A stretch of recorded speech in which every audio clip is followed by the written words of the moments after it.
Greetings, weary travellers of the day. Welcome to the sanctuary of Get Cozy Sleep. You have walked a long road today. You have carried burdens that were perhaps too heavy for your shoulders, and you have run races that seem to have no finish line. But here, the noise of the traffic fades into the gentle hum of the wind. Here, the demands of the clock dissolve into the timeless rhythm of a heartbeat. There is nothing you need to achieve in this space. There is no one you need to impress. You only need to be. If your heart has ever felt like a ship anchored in a harbour while others sail away to conquer the horizon. If you have ever felt that your own resources were running low, like a jar of flour at the bottom of the barrel. And if you find peace in the smell of old cedarwood, the sound of rain on a roof, and the quiet dignity of waiting, then this story is your refuge tonight. So, let the tension in your jaw loosen. Unclench your hands. Let the weight of the slanket become a shield against the worries of tomorrow.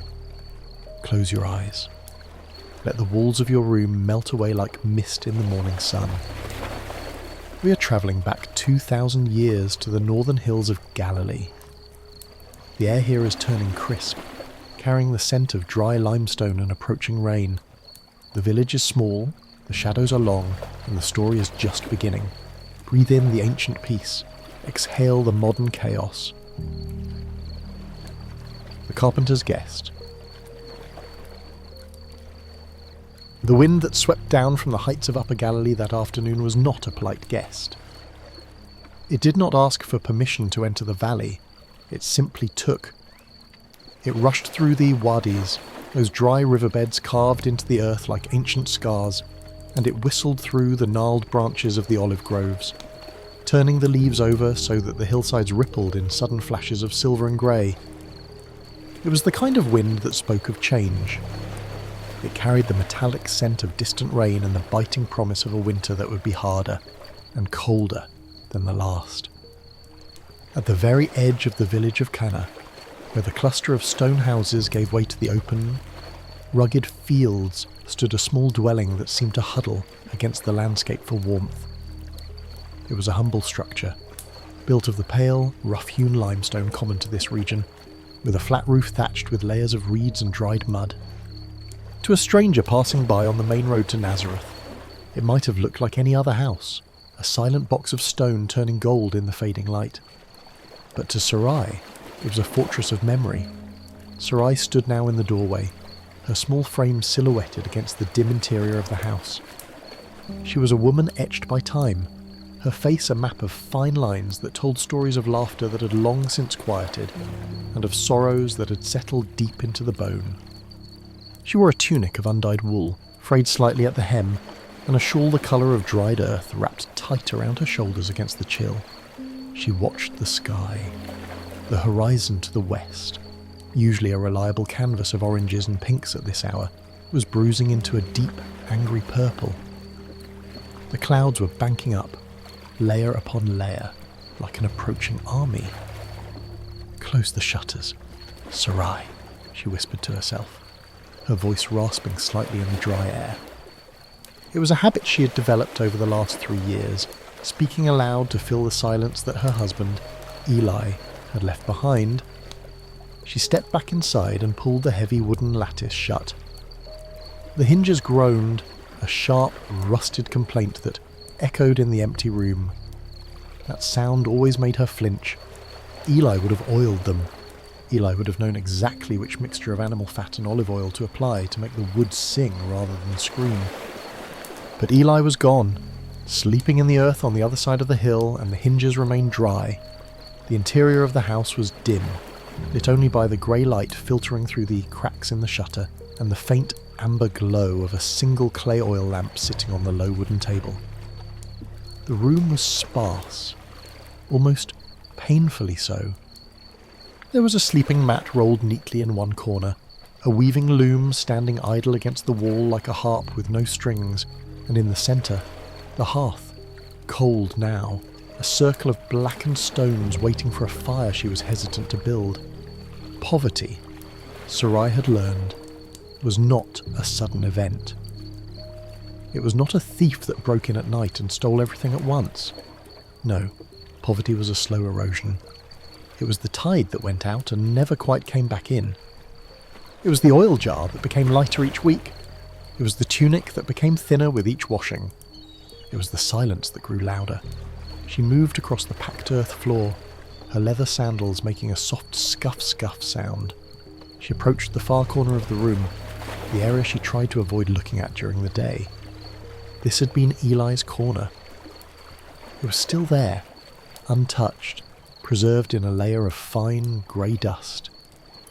A sturdy workbench made of solid oak, a luxury in a land of scrub brush and olive trees, dominated the space. On it lay the tools of his trade, arranged with the precision of a man who respected his craft.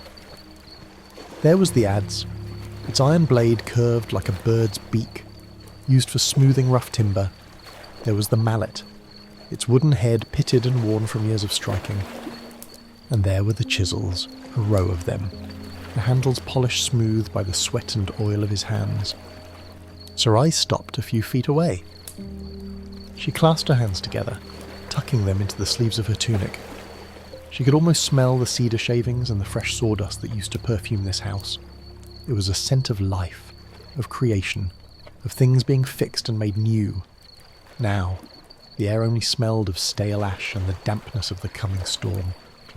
"The roof will not hold, Eli," she murmured, looking up at the ceiling.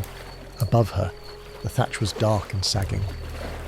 In the daylight, one could see the patches where the mud had crumbled away, leaving the reeds exposed to the elements. For 2 winters it had held, just barely. But this wind outside, this was different. This was a testing wind. She shivered, not just from the cold, but from the sudden, sharp pang of vulnerability. A widow in Cana without a son, without a protector, was like a leaf detached from the branch. She was entirely at the mercy of the seasons.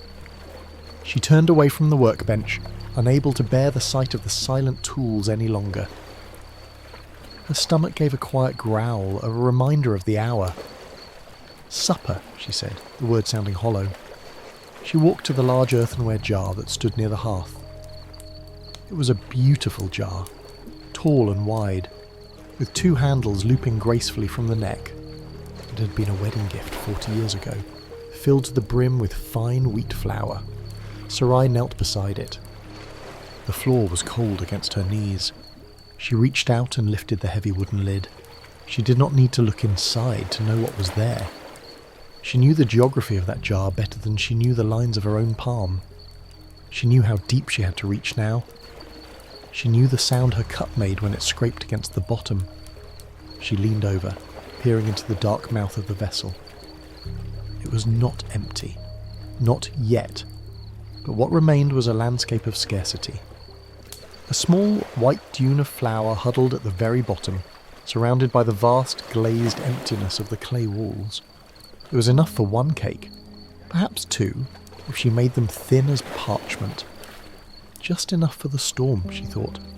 And then she pushed the question away. In the life of the poor, the future was a luxury one could not afford to visit. There was only today. There was only this meal. There was only this wind rattling the door. Sarai rolled up her sleeves, revealing thin, wiry arms. She reached for the wooden scoop. It was time to begin the ritual. It was time to make the bread that might be her last. Outside, the wind howled louder, a long, mournful note that vibrated through the stone walls, as if the house itself were trembling in anticipation of the night to come. The sound of the wooden scoop scraping against the bottom of the clay jar was a sound Sarai knew well. It was a hollow, gritty rasp, the acoustic signature of scarcity. Scritch. Scratch. It echoed in the quiet room like a dry cough. She had to lean her entire upper body into the mouth of the vessel now, her feet lifting slightly off the cold floor as she stretched her arm down into the darkness. Her fingers brushed against the rough inner walls of the pottery, feeling the coolness of the clay that had held this harvest safe for months, carefully, with the focus of a jeweller handling diamond dust. Sarai manoeuvred the scoop. She chased the small drifts of white powder across the bottom, corralling them into a single pile. She did not rush. To rush was to be careless. and to be careless was to starve. When she pulled her arm back out, the scoop was not full. It was perhaps half full, a modest mound of pale, ground wheat that smelled faintly of summer fields and sunlight, a stark contrast to the gloom gathering in the corners of her kitchen. She tipped the flour into her mixing bowl, a wide, shallow basin carved from olive wood, polished to a deep mahogany by years of use. The flour fell with a soft hush, sending up a tiny, ghostly plume of white dust that danced for a moment in the stagnant air before settling. Sarai watched that dust settle. In years past, when Eli was alive and the workshop was full of orders for ploughs and yokes, she would not have minded a little spilled flour. She would have wiped it away with a cloth, perhaps humming a tune. But tonight she found herself waiting for the dust to land, then using the side of her hand to sweep those stray specks into the bowl. Every grain was a second of life. Every grain was a prayer against the hunger that waited at the door. She returned to the jar 3 more times. Scritch. Scratch. By the 4th time, the jar was truly empty. She ran her hand along the bottom one last time, her fingertips seeking any hidden ridges of sustenance, but finding only the smooth, indifferent surface of fired clay. She withdrew her hand and replaced the heavy wooden lid. The sound of the lid clattering into place felt final. It was the closing of a book, the end of a season. "So be it," she whispered. She carried the wooden bowl to the small table near the hearth. From a smaller jar on the shelf, she took a pinch of salt, coarse and grey, harvested from the great salt sea in the south. She sprinkled it over the flour. Then she reached for a small, covered pot that sat near the ashes of the fire. Inside was the seor, the leaven. It was a lump of fermented dough saved from her last baking, a living link in an unbroken chain of bread that stretched back years. It was sour and pungent, a smell that was sharp and alive. She took a piece no larger than a walnut and dropped it into the flour. Next came the water. She poured it from a pitcher, a thin, clear stream. And then the work began. Sarai plunged her hands into the bowl. The water was cold, shocking her warm skin, but she did not flinch. Her fingers became the tools now, more vital than any chisel or saw. She mixed, she pressed, she folded. At first, the mixture was a sticky, chaotic mess, clinging to her skin like mud. But as she worked, a transformation took place. The sticky chaos began to find a structure. The flour drank the water, the leaven woke from its slumber. The mess became a mass, coherent and elastic. Push, fold, turn, push, fold, turn. The rhythm took over. This was the oldest dance in the world, performed by women in tents and stone houses since the beginning of time. Sarai's breathing fell into sync with the movement of her hands. With every push of her palms, she leaned her weight into the table, the small muscles in her forearms tightening like cords. For a moment, the worry that had been gnawing at her stomach receded. There was comfort in the resistance of the dough. It fought back against her hand, springing back to life after every press. It was stubborn. It wanted to rise. "You are strong," she murmured to the lump of dough, a faint smile touching her lips. "You are stronger than I am." As she kneaded, the memories came, unbidden but welcome. She remembered the days of the wedding feasts, when the table would be covered with mounds of dough so large it took 2 women to knead them. She remembered the laughter of the neighbours, the smell of roasting lamb, the way Eli would sneak into the kitchen and steal a piece of flatbread fresh from the oven, juggling it between his calloused hands because it was too hot to hold. "Too hot, Sarai!" "You're trying to burn my fingerprints off," he would tease, his eyes crinkling at the corners. The memory was so vivid she could almost feel the heat of the oven on her face. But then a gust of wind slammed against the shutters, rattling the latch, and the vision shattered. Sarai looked down. The dough was smooth now, a pale, soft stone resting in the centre of the wooden bowl. It was small, so very small. It sat there, solitary and vulnerable, in the middle of the large basin that was built to hold so much more. She scraped the remnants of the sticky dough from her fingers, rolling them into tiny pellets and pressing them back into the main loaf. Nothing was wasted. She took a clean linen cloth, worn thin but spotless, and draped it over the bowl. "Rest now," she said softly. She placed the bowl near the hearth, where the stones still held a faint memory of yesterday's fire. The dough needed warmth to rise, to grow, to double its size and become something that could sustain a life. But the house was growing colder by the minute. Sarai wrapped her shawl tighter around herself. She needed fuel. The dough could not bake itself, and the stones of the hearth were dying. She looked toward the woodpile near the door. It was low, just a few twisted branches of olive wood and some dry thorns. Enough for tonight, perhaps. But for tomorrow, her gaze drifted past the woodpile, drawn inevitably back to the corner of the room she had avoided earlier. The shadows were deeper there now. The workbench stood like a dark altar. And beneath it, in a crate she hadn't touched in 3 years, lay the scraps. The offcuts, the mistakes, the pieces of cedar and cypress that Eli had trimmed away while making his masterpieces. She'd saved them. She didn't know why, at first. Perhaps because they smelled like him. Perhaps because throwing away wood, even useless wood, felt like a sin in a house built by a carpenter. But tonight, the cold was not just a sensation. It was a predator. It was hunting her. Sarai hesitated, her hand hovering over the small pile of thorns. To burn the wood from the workshop felt like burning a library. It felt like erasing the last physical evidence of his labour. But the dough was waiting, the storm was coming, and the living could not survive on the sanctity of the dead. With a heavy sigh that seemed to deflate her small frame, Sarai turned away from the door and walked slowly, deliberately, toward the silent workbench in the corner. The corner of the room where the workbench stood seemed to exist in a different climate than the rest of the house. It was colder here, or perhaps that was just a trick of the mind, a chill radiating not from the air, but from the absence that occupied the space. Sarai stood before it, her hands tucked deep into her sleeves. For 3 years, she had walked past this spot with her eyes averted, treating it like a holy site that a commoner was forbidden to enter.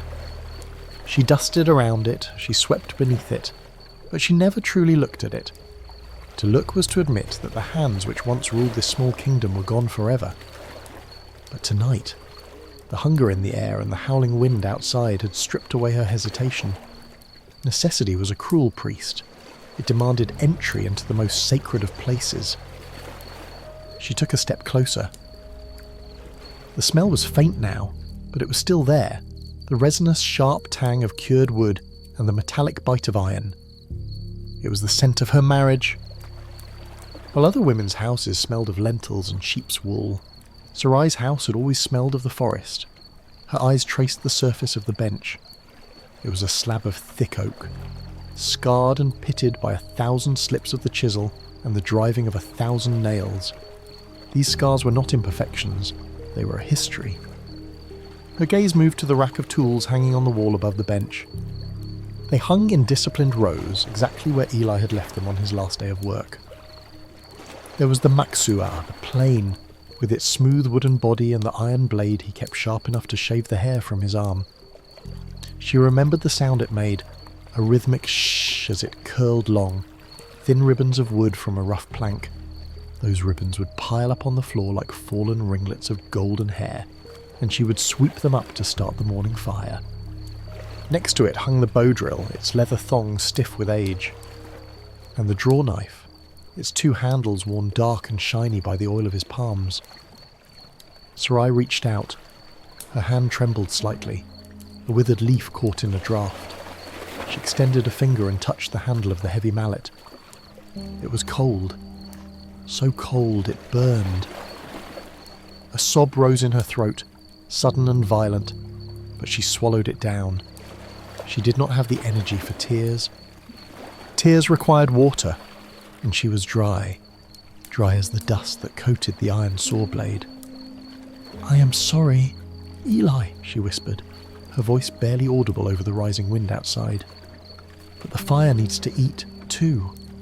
She knelt down, her knees popped, a sound of dry twigs snapping. Beneath the workbench was a large wooden crate, overflowing with the debris of a carpenter's life. These were the offcuts, the rejects. The pieces of wood that were too knotted, too warped, or too short to be part of a table or a yoke. Any other carpenter would have thrown them into the fire immediately. But Eli was a man who found it hard to give up on anything that had once been a tree. Wood has a will of its own, Sarai, he used to tell her, holding up a piece of gnarly olive wood that twisted like a snake. Sometimes it refuses to be a chair leg. It wants to remain wild. We keep it. Maybe one day it will tell us what it wants to be. She looked at the crate now. It was a chaotic jumble of shapes, triangles of cedar, blocks of cypress, splintered ends of sycamore. They were the orphans of his workshop. She reached in and pulled out a chunk of acacia. It was heavy, dense as stone, with a deep red grain running through it. It had been intended for a doorpost, she recalled, but a hidden rot had been found in its heart, and Eli had cut this section away to save the rest. She held it to her nose. Even after all this time, the wood held a faint, spicy aroma. It felt like a betrayal. To burn this wood was to burn the last tangible evidence of his judgment, his eye for detail, his patience. These scraps were not just fuel, they were the almosts and the not-yets of his life. But then the wind slammed against the house again, a physical blow that made the roof timbers groan in protest. The cold draft snaked across the floor, biting at her ankles. The dough she had just kneaded was sitting on the table, a cold lump of potential that would never become bread if she did not act. The living had to take precedence over the dead. That was the law of the earth. Sarai tightened her grip on the block of acacia. She grabbed a handful of smaller, lighter shavings, dried pine that would catch the spark easily. Then, gathering the hem of her tunic so she wouldn't trip, she stood up. The walk back to the hearth felt miles long. She carried the wood like an offering to a hungry god. She knelt before the circle of stones. The embers from the morning were dead, grey ghosts of heat. She would have to start from the beginning. She arranged the dry pine shavings in a small pyramid in the centre of the stones. She struck the flint against the iron striker. Clack, clack, until a spark jumped into the tinder. A thin curl of smoke rose up, white and eager. Then, a small tongue of orange flame licked at the wood. It grew, feeding greedily on the dry pine. Sarai watched the fire catch. When the base was strong, she placed the block of acacia into the heart of the flames. It did not burn immediately. It resisted, just as Eli had said the wood sometimes resisted the chisel. It blackened. It smoked. It hissed, as the last molecules of moisture trapped deep inside boiled away. And then, with a crack that sounded like a pistol shot, it caught fire. The flame turned a brilliant, intense yellow. And then the smell hit her. It did not smell like a cooking fire. It did not smell of dung or common brush. It smelled of incense. The room filled with the rich, heady perfume of burning acacia and cedar. It smelled like a temple. It smelled like the inside of a royal palace. For a moment, the poverty of the room was erased by this luxurious scent. The shadows danced on the walls, and the golden light reflected off the unused tools in the corner, making them gleam as if they were new. Sarai sat back on her heels, mesmerised by the transformation. The heat washed over her face, flushing her pale cheeks. She stood up and went to the table. She picked up the wooden bowl containing the dough covered by the cloth. She carried it to the hearth and placed it on a flat stone near the fire, close enough to feel the warmth, but far enough not to bake prematurely. "Grow," she commanded the dough softly. "Rise." She pulled her small wooden stool closer to the fire and sat down. There was nothing left to do now but wait. The storm outside had changed its voice. It was no longer just a wind, it was a presence. The rain had begun to fall, At first a tentative tapping on the thatch, like nervous fingers, and then a steady, driving rhythm. Tap, tap, tap. Drum, drum, drum. The sound was deafening on the roof, but here, in the circle of the firelight, there was a small, fragile pocket of peace. The smell of the burning wood wrapped around her like a blanket. Sarai stared into the flames, watching the piece of acacia turn from wood to charcoal, from form to ash. She watched her husband's work disappear to keep her warm. She felt a strange kinship with the wood. She, too, was being whittled down. She, too, was being consumed by the demands of survival. She wondered, when the fire finally went out, what would be left of her? Just ash? Or was there something in the centre, something hard and red like the grain of the acacia, that would survive the burning? A heavy drop of water fell from the ceiling and landed with a hiss on the hot stones near the fire, missing the dough bowl by mere inches. Sarai looked up, her heart skipping a beat. The thatch was dark and saturated. The rain was finding its way in. And then, through the noise of the wind and the rain and the crackling fire, she heard it. It was a sound that did not belong to the storm. It was distinct, urgent, human. Knock, knock, knock. 3 heavy blows on the wooden door. Sarai froze. Her hands gripped the edges of her stool. No one came out in a storm like this. No one who had a home, at least. The knocking came again, louder this time, competing with the thunder. Knock, knock. Sarai looked at the door. The bar was across it. She was safe inside, and she could ignore it. She could pretend the wind was playing tricks on her ears. But the law of the village, the law of her people, and the law of the god she worshipped whispered a different command in her ear. Do not neglect to show hospitality to strangers. She stood up, her shadow stretching long and thin against the wall, reaching toward the door like a reluctant hand. The silence that followed the knocking was heavier than the storm itself. It was a thick, suffocating blanket that fell over the room, smothering the crackle of the acacia wood in the hearth. Sarai stood frozen in the centre of her kitchen, her hands still smelling faintly of raw flour and yeast. Her heart hammered against her ribs, a frantic bird trapped in a cage of bone. In the village of Cana, a knock at the door after sundown meant only one of 3 things: bad news, a desperate neighbour, or a Roman patrol looking for a fugitive. And in a storm like this, even the Romans stayed in their barracks. Knock, knock. The sound came again, more insistent this time. It was not the aggressive pounding of a soldier's fist, nor the frantic scrabble of a thief.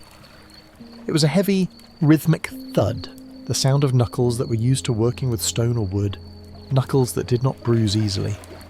"Who is there?" Sarai called out. Her voice was thin, swallowed instantly by the roaring wind outside. There was no answer, only the wind shrieking through the eaves, sounding like a chorus of mourning women. Sarai looked back at the fire.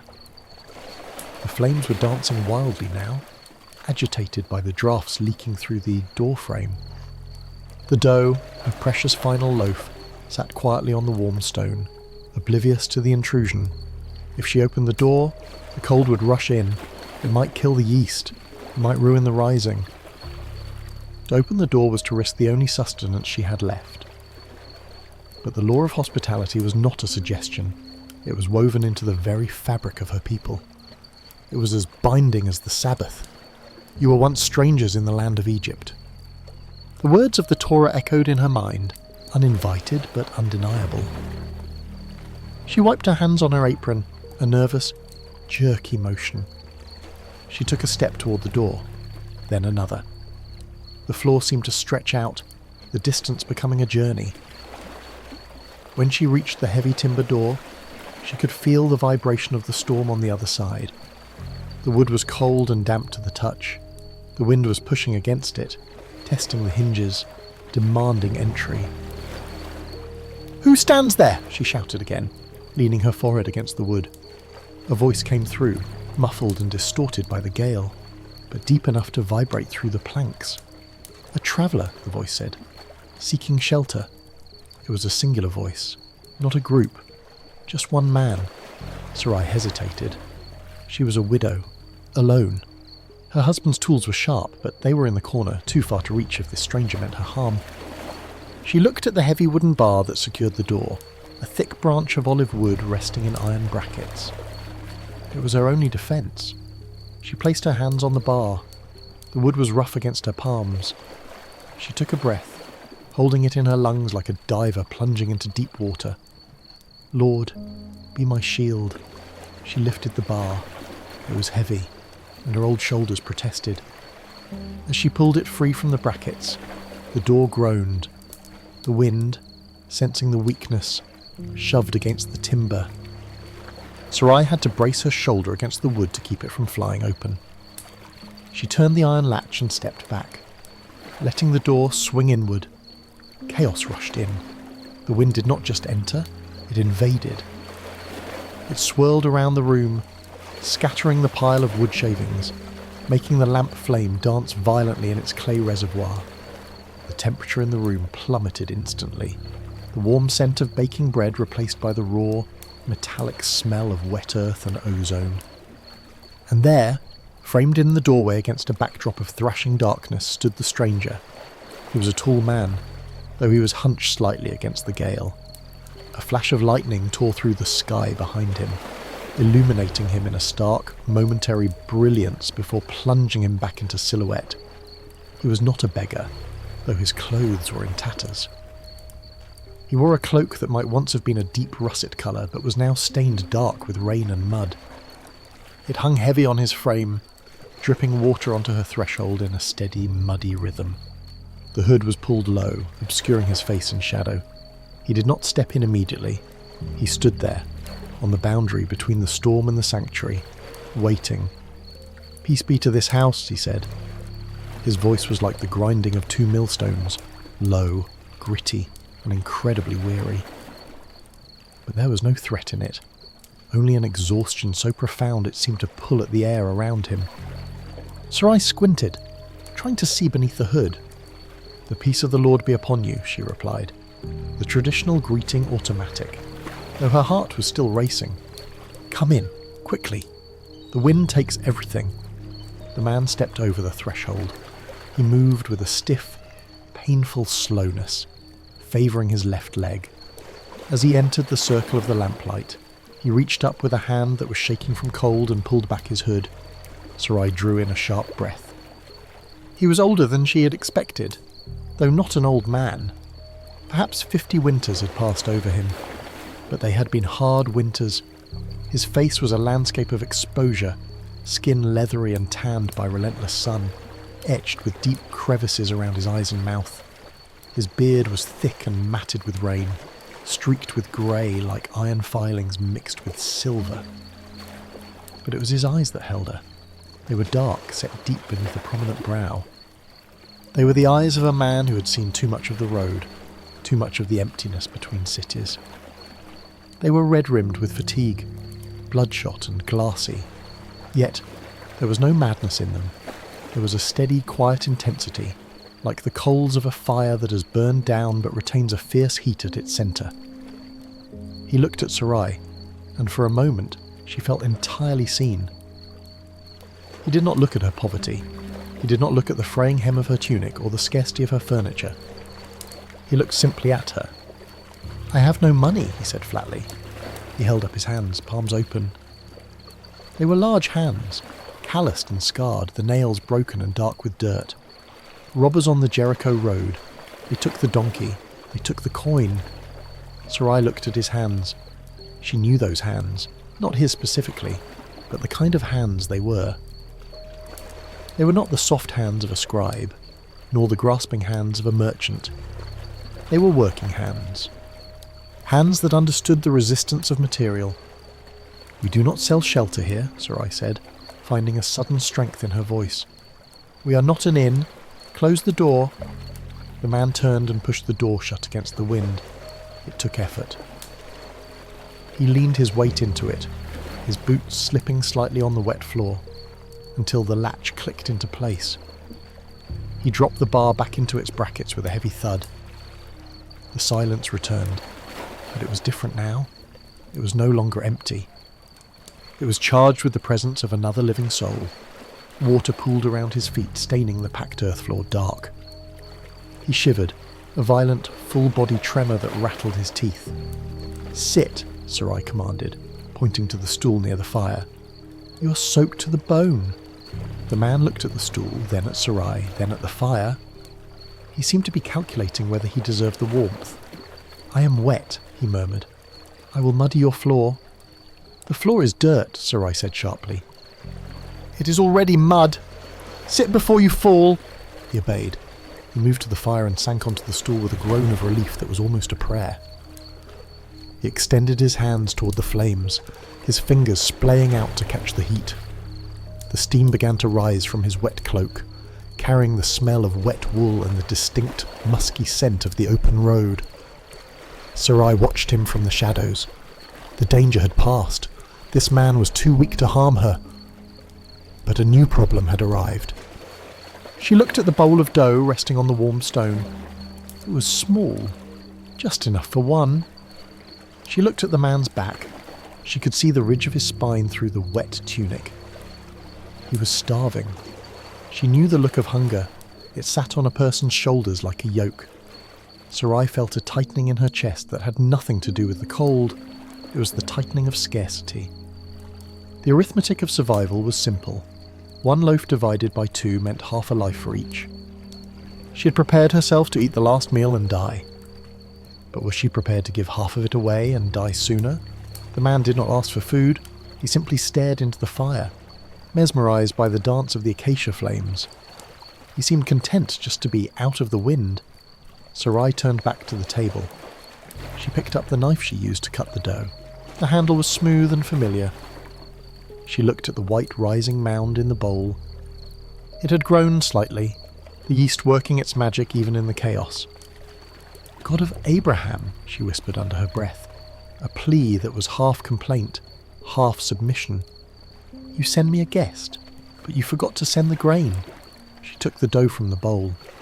It was soft and warm, living in her hands. She placed it on the floured board. With a trembling hand, she positioned the knife over the centre of the loaf. The stranger shifted on his stool, coughing a deep, rattling cough. Sarai closed her eyes. She pressed the knife down. The knife sliced through the dough with a softness that felt like a betrayal. There was no sound to the severing, only the faint, sticky yield of the gluten strands parting ways. Where there had been one whole, smooth entity, a promise of fullness, there were now two diminished halves, two islands of white sitting on the scarred wood of the table. Sarai stared at them. The mathematics of survival were cruel, but they were precise. She took the first half. It felt light in her hand, lighter than it should have been. She began to flatten it, pressing it between her palms, stretching it thin. To make it look like a meal, she had to deceive the eye. She had to make the surface area large, even if the substance was paper thin. A feast of air, she thought bitterly. We will dine on shadows. She did the same with the second half. The stranger by the fire had stopped shivering, though the tremors still echoed in his hands occasionally. He sat with his back to her, but Sarai could feel his awareness. There was a weight in the room, displacing the air. She carried the 2 rounds of flattened dough to the hearth. The stranger pulled his legs back to make room for her, a gesture of deference that surprised her. Men in Cana did not usually move for women. They expected the world to flow around them like water around a rock. She placed the dough onto the hot, flat stone she had positioned near the embers. The heat hit the flour instantly. Hiss! The sound was sharp and immediate.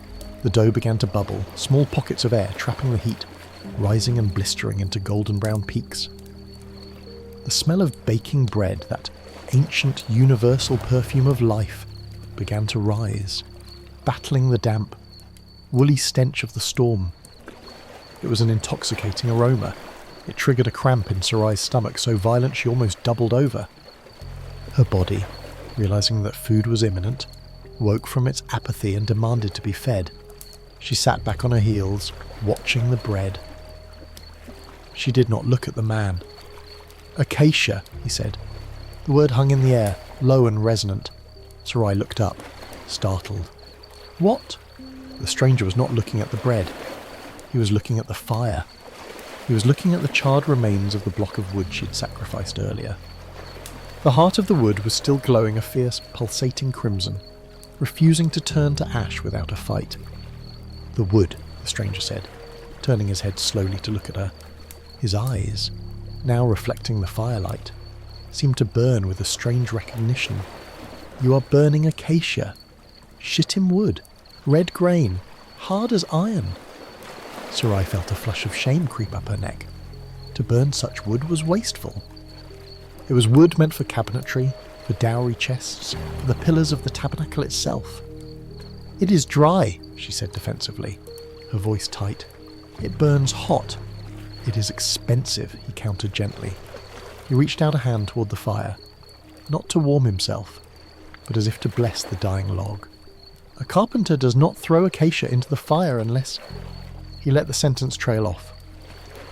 He turned his gaze away from the hearth and looked into the dark corner of the room. The corner where the workbench stood, the corner Sarai had tried to keep hidden in the shadows. The lightning flashed outside, a brilliant, stuttering strobe that lit up the room for a heartbeat.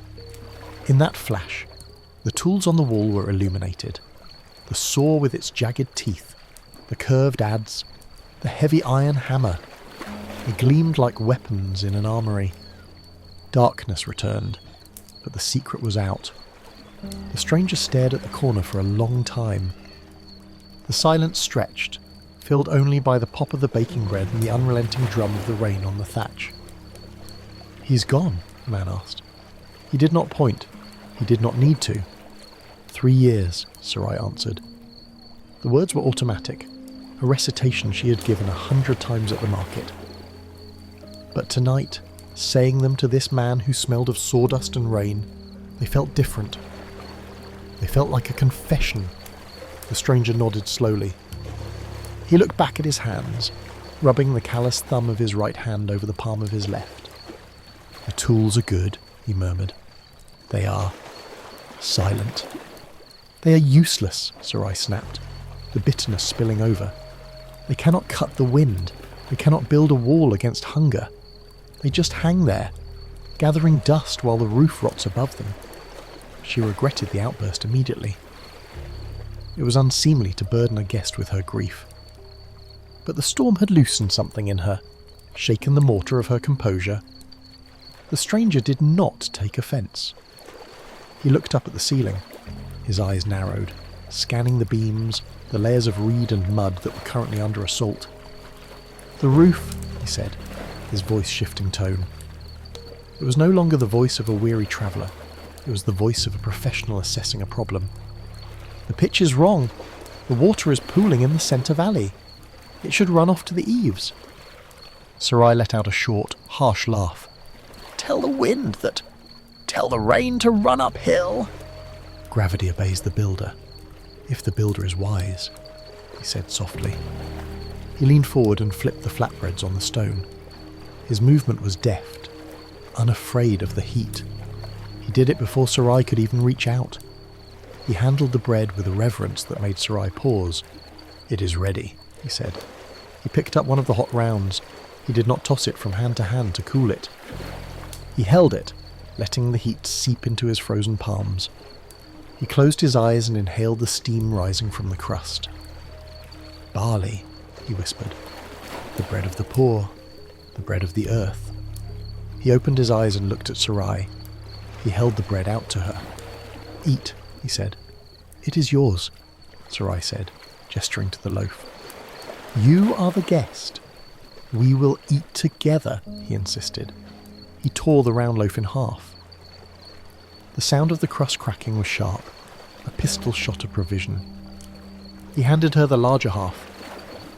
Sarai stared at it. "That is not—" "Take it," he commanded. It was not a request. She took the bread. It was burning hot, scorching her fingertips, but the pain was welcome. It was real. She brought it to her mouth and took a bite. The taste was overwhelming. It tasted of smoke and salt and the sweet, nutty flavour of the scorched flour. It was dry, yes, but it was sustenance. It filled her mouth, and for a moment the howling wind outside ceased to exist. There was only the taste of grain, grown from the dirt, ground by stone and resurrected by fire. She chewed slowly, savouring the texture. She watched the stranger eat. He ate with focus, chewing thoroughly, respecting every crumb. He caught a falling flake of crust in his hand and pressed it to his tongue. "You have a gift," he said after he'd swallowed. "There is love in this dough. Not everyone can bake with love when there is fear in the heart." Sarai lowered her bread. "How do you know there is fear?" The man smiled. It was a small fleeting expression that cracked the mask of his exhaustion. "Because I can hear the roof, woman, and I can see your eyes." He looked up again as a particularly violent gust shook the house. A fine trickle of dust drifted down from the ceiling, landing on his shoulder. He brushed it away absently. "The ridge beam," he muttered, more to himself than to her. "It is cedar, likely, but the lashings are drying out. If the wind shifts to the north..." He stopped. He turned his head, cocking it to the side, listening. Sarai heard it too. It wasn't the wind, it was a groan, a long, agonizing creak of wood under torture.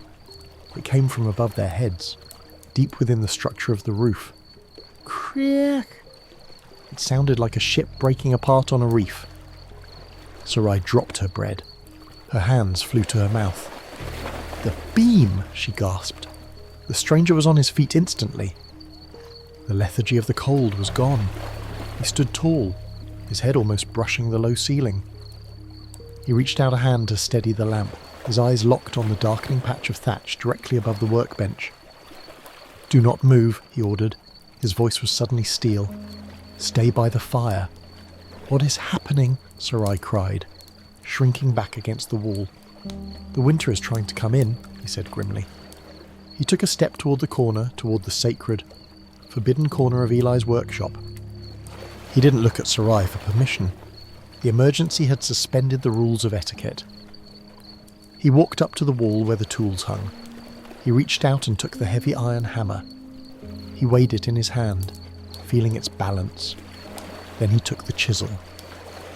He turned to look at the pile of scraps in the crate, the acacia, the cypress, the wood Sarai had condemned to the fire.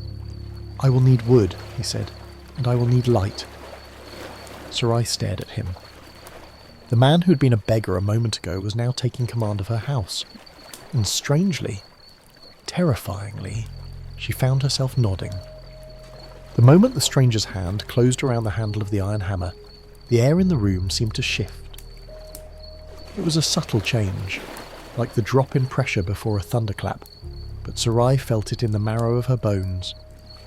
For 3 years, those tools had been relics. They were museum pieces, frozen in the dust of grief, hanging on the wall as silent witnesses to a life that had ended. They belonged to the past. They belonged to Eli. To see them now in the grasp of another man, a man who had walked in out of the rain with mud on his boots, felt like a violation.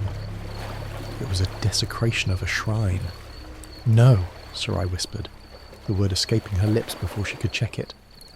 She took a half step forward, her hand reaching out instinctively to stop him. They are not for you." The stranger did not pull away. He did not drop the tool. Instead, he turned the hammer slowly in his grip, feeling the weight of the iron head, testing the balance of the olive wood handle. He ran his thumb along the grain of the wood, a caress that was both intimate and professional. "The balance is true," he said softly, his voice cutting through the rising panic in her chest. The man who half did this knew the geometry of his own arm. He knew that the tool must be an extension of the bone, not a burden to the muscle. He looked at Sarai. His eyes were not defiant, but they were firm. They held the authority of necessity. "Woman," he said, and the title sounded respectful, not harsh. "Iron does not mourn, wood does not remember, they only know their purpose. If they hang on this wall tonight, They are dead. If I use them, they live. And if they live, this roof might hold. Another groan from the ceiling punctuated his words, a long, splintering crack that sounded like a dry branch snapping under a heavy boot. Dust filtered down in a fine, choking mist, coating the surface of the table where the crumbs of their meal still lay. Sarai flinched, looking up. The central beam, the spine of her home, was sagging visible now. The wet thatch was too heavy, the wood was too old. The equation was simple. Gravity was winning. She lowered her hand. The protest died in her throat. He was right. Eli would not have wanted his tools to remain pure while his widow was crushed. Eli would have wanted the hammer to swing. "Do what you must," she breathed, her voice trembling. "But be careful with them." The stranger nodded. A sharp, singular motion. He turned back to the workbench. He was no longer the weary traveller huddled by the fire. He had shed his exhaustion like a heavy cloak. His movements became economical, precise, fluid. He reached into the crate of scraps, the box of useless wood Sarai had almost fed to the hearth.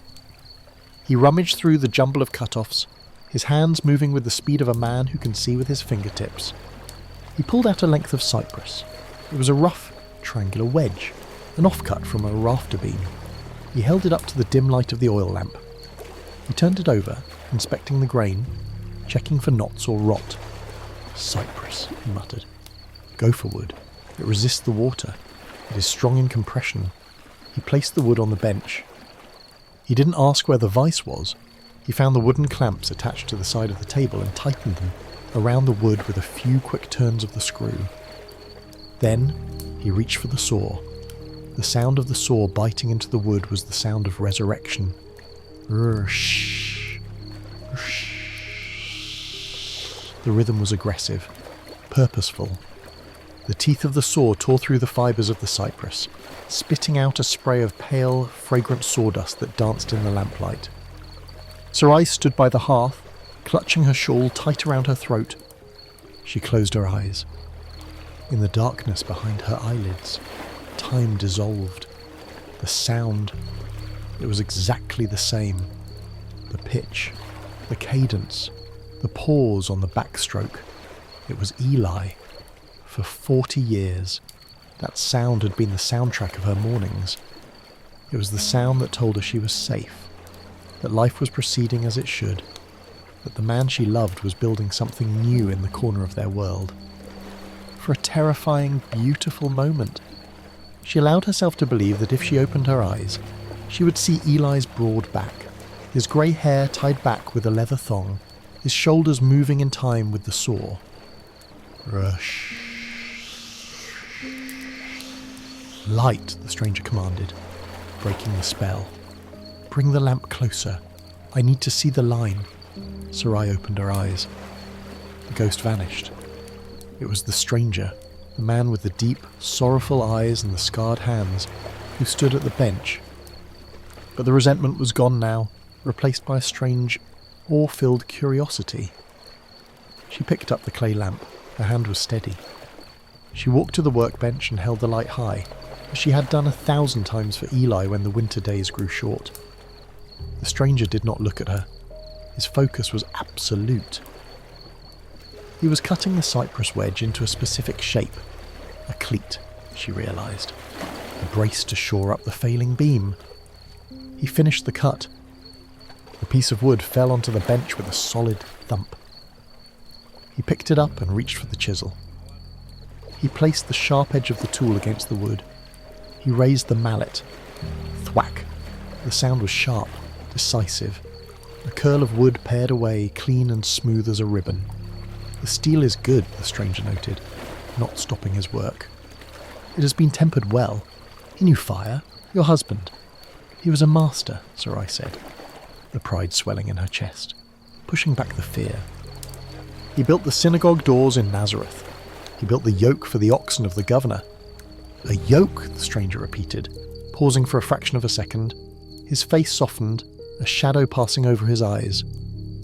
A good yoke is a mercy. It distributes the weight so the beast does not chafe. It makes the burden light. He struck the chisel again. Thwack. He kept them sharp, Sarai continued, feeling a sudden need to talk, to fill the space between the thunderclaps, every evening. Even when his hands shook with the sickness, he said a dull tool is a liar because it promises to cut but only tears. The stranger stopped. He looked at the chisel in his hand, then at the edge he had just cut. It was glass smooth. He spoke the truth, the stranger said quietly. We are all tools in the end, woman. And we must stay sharp, even when the work is hard, even when the master's hand feels heavy upon us. He looked up at the ceiling again. The groan of the roof was constant now, a low frequency vibration that rattled the teeth in Sarai's jaw.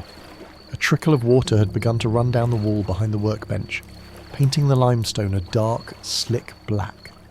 It is time, he said. He gathered the cypress cleats he had cut, 3 of them, shaped like wedges. He shoved the chisel into his belt. He took the hammer. He turned to look at the pile of crates and barrels stacked in the corner. I must go up, he said. Hold the light steady. Do not let it go out. If I cannot see the joint, I cannot save the beam. He moved the crates, stacking them with a grunt of effort to create a makeshift stair. He was risking his life. If the roof collapsed while he was under it, pushing against the weight of the sodden thatch and the wind, he would be crushed. He, a stranger who owed her nothing but a thank you for half a loaf of bread. Why? Sarai asked, her voice small. Why do you do this? You could wait by the fire. You could let it fall. The stranger paused with one foot on the crate. He looked back at her. The shadows deepened the hollows of his face, making him look ancient and ageless all at once. Because I am a carpenter, he said simply, and I cannot watch a house fall when I have the wood to hold it up. He climbed. Sarai raised the lamp. The flame flickered violently in the draught, casting long, dancing shadows against the wall, shadows that looked like giant wings, or perhaps like a cross of timber rising to meet the storm. The stranger ascended the stack of crates with the slow, deliberate grace of a man who trusts his own centre of gravity more than the ground beneath him. The makeshift staircase wobbled. The wood of the crates creaked under his weight, a dry complaint against the sudden burden. Sarai held her breath. Her arm extended high, the small flame of the oil lamp trembling in the draughts that swirled through the room like invisible dervishes. Higher, the stranger commanded, his voice tight. The light must reach the joint. Sarai stepped closer. She could smell him now, a potent mix of wet wool, old sweat, and the fresh resinous scent of the cypress wood he had tucked into his belt. She stood on her toes, straining upward until her shoulder burned. The golden circle of light climbed the wall, revealing the underside of the roof in all its terrified ruin. It was worse than she had imagined. The main ridge beam, a thick trunk of sycamore that had held the house together for 40 years, was twisting. The force of the wind pushing down on the heavy, sodden thatch from the outside was torquing the wood. The joint where the beam met the wall post was pulling apart. The shoulder of the wood, cut by Eli so many years ago, was slipping from its socket. A gap, black and jagged like a toothless mouth, had opened up. Water was not just dripping now, it was weeping through the fissure, running down the post in dark, shiny rivulets. "Do you see it?" the stranger shouted over a sudden roar of thunder. "It is breaking," Sarai cried, the despair seizing her throat. "The wood is tired. It cannot hold." "The wood is not tired," he yelled back, shifting his weight so that his shoulder pressed hard against the wet rafter. "It is merely confused. It has forgotten its strength. We must remind it." He wedged himself into the corner, his body becoming a living strut. He jammed his left shoulder under the sagging beam and planted his feet wide on the crates. His face contorted, the cords in his neck standing out like ropes. "Now," he grunted. He pushed. It was a heave of impossible strength. It was not just muscle, it was will. He was fighting the weight of the water, the weight of the thatch, and the fury of the wind pressing down from the heavens. For a heartbeat, nothing happened. The house screamed, a high-pitched whine of timber under torture. Then, with a groan that seemed to come from the earth itself, the beam moved, just a fraction of an inch. Just enough. The gap in the joint closed slightly. "The wedge," he gasped, sweat streaming down his temple, mixing with the rain, water dripping from the thatch. "Give me..." The light. He reached for the cypress wedge he'd cut, the piece of useless scrap. He jammed the pointed end into the gap he had forced open, between the tenon and the mortise. He grabbed the hammer from his belt. This was the moment. If he missed, if the hammer struck the wall instead of the wood, the vibration could shatter the remaining friction holding the roof up. The whole structure would come down on top of them. Sarai squeezed her eyes shut, but she did not lower the lamp. She offered the light as her prayer. Wham! The sound was solid. A dull, heavy thud that vibrated through the floor and up into the soles of her feet. Wham! Another blow, harder. Wham! Wham! The rhythm was violent, yet controlled. He was driving the cypress wedge deep into the heart of the joint. The fresh wood, dry and eager, was biting into the old, wet sycamore. It was expanding, filling the void, locking the two pieces of timber together in a grip of iron friction. "It holds," he breathed, the tension leaving his voice. He didn't stop. He moved to the other side of the beam, shifting his footing on the precarious crates. He pulled a second wedge from his belt. "And here," he muttered, "the counter-pressure." He hammered the second wedge in. This time, Sarai watched. She saw the magic of it. The simple mechanics of the wedge, the inclined plane, was multiplying his strength 1,000 times. The small piece of wood was forcing the massive beam back into alignment, correcting the twist, restoring the order that the storm had tried to destroy. The stranger lowered his hammer. He leaned his forehead against the rough wood of the post, breathing heavily. His chest heaved beneath the wet tunic. Above them, the wind hurled itself against the roof again. Whoosh! But this time, the house did not scream. It shuddered, absorbed the blow, and stood firm. The groan was gone. The weeping gap was sealed. "It is done?" Sarai whispered, hardly daring to believe the silence. The stranger turned his head slowly to look down at her. His face was streaked with dust and cobwebs, his beard wet, but his eyes were shining with a fierce satisfaction. It was the look Eli used to have when he finished a plough that cut the earth straight and true. "The joint is healed," he said. "The cypress bites deep. It will not let go." He began to descend, moving carefully down the stack of crates. When his boots hit the dirt floor, he stumbled slightly, his legs trembling from the exertion. He reached out a hand to steady himself against the workbench. Sarai lowered the lamp. Her own arm was shaking now, the adrenaline fading into weakness. "You saved it," she said. She looked from him to the tools on the bench, the hammer, the chisel, the saw. "You used his hands to save his house." The stranger picked up a rag from the bench and began to wipe the head of the hammer. He did it instinctively, the way a soldier cleans his sword before sheathing it. "A house is like a life, Sarai," he said quietly, his voice raspy. "Sometimes the joints loosen. Sometimes the weight becomes too much, and we begin to twist. We pull away from the things that hold us together." He placed the hammer back on the bench, lining it up perfectly with the shadow it had left in the dust.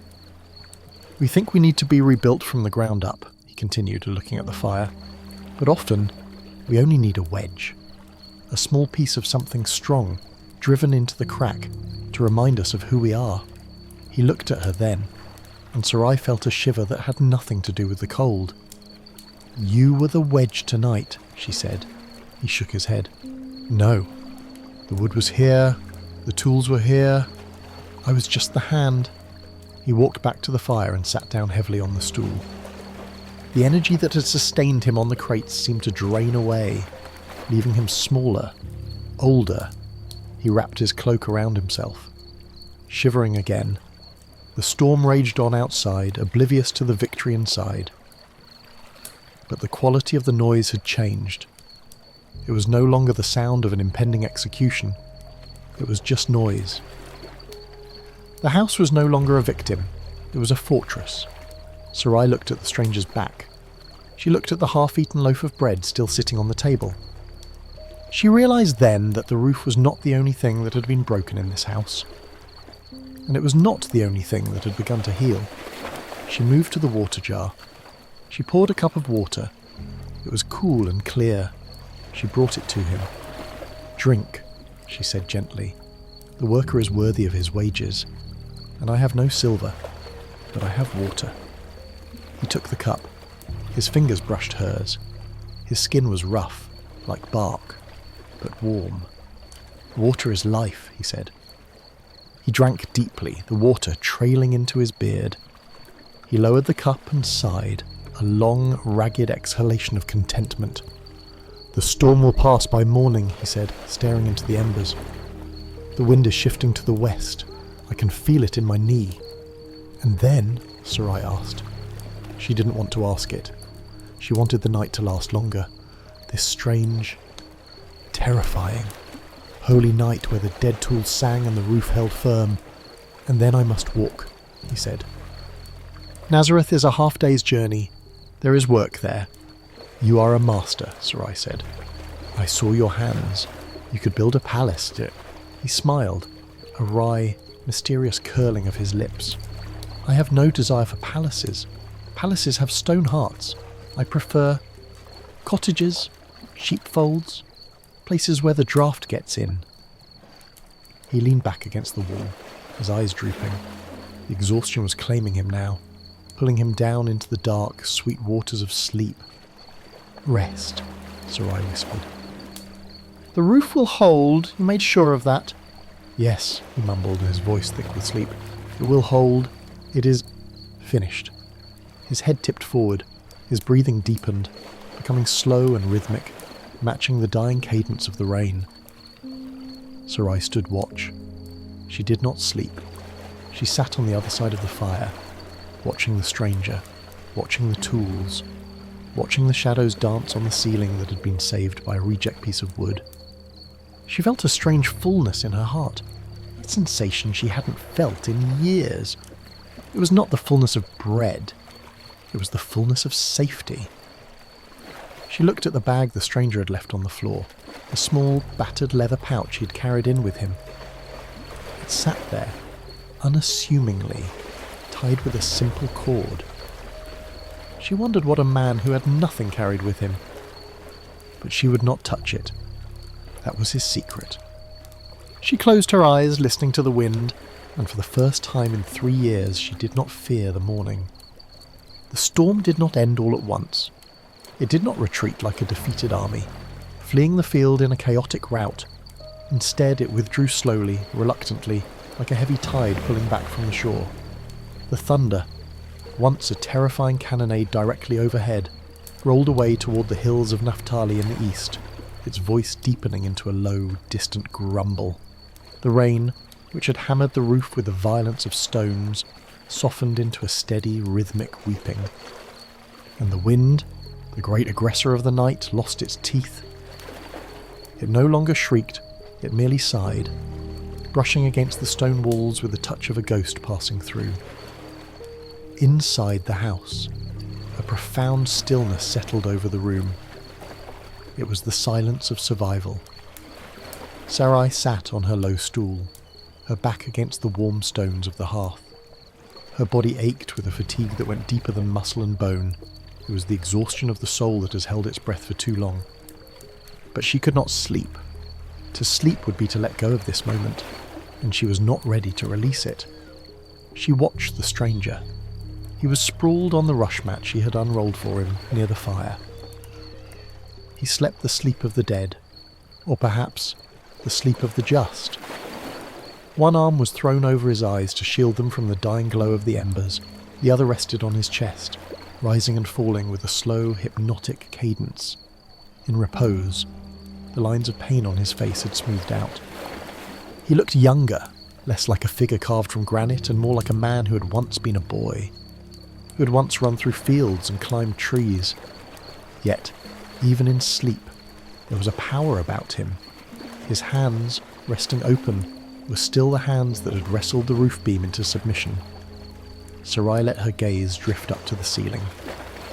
The oil lamp had long since sputtered and died, leaving only the faint, crimson light of the coals to illuminate the room.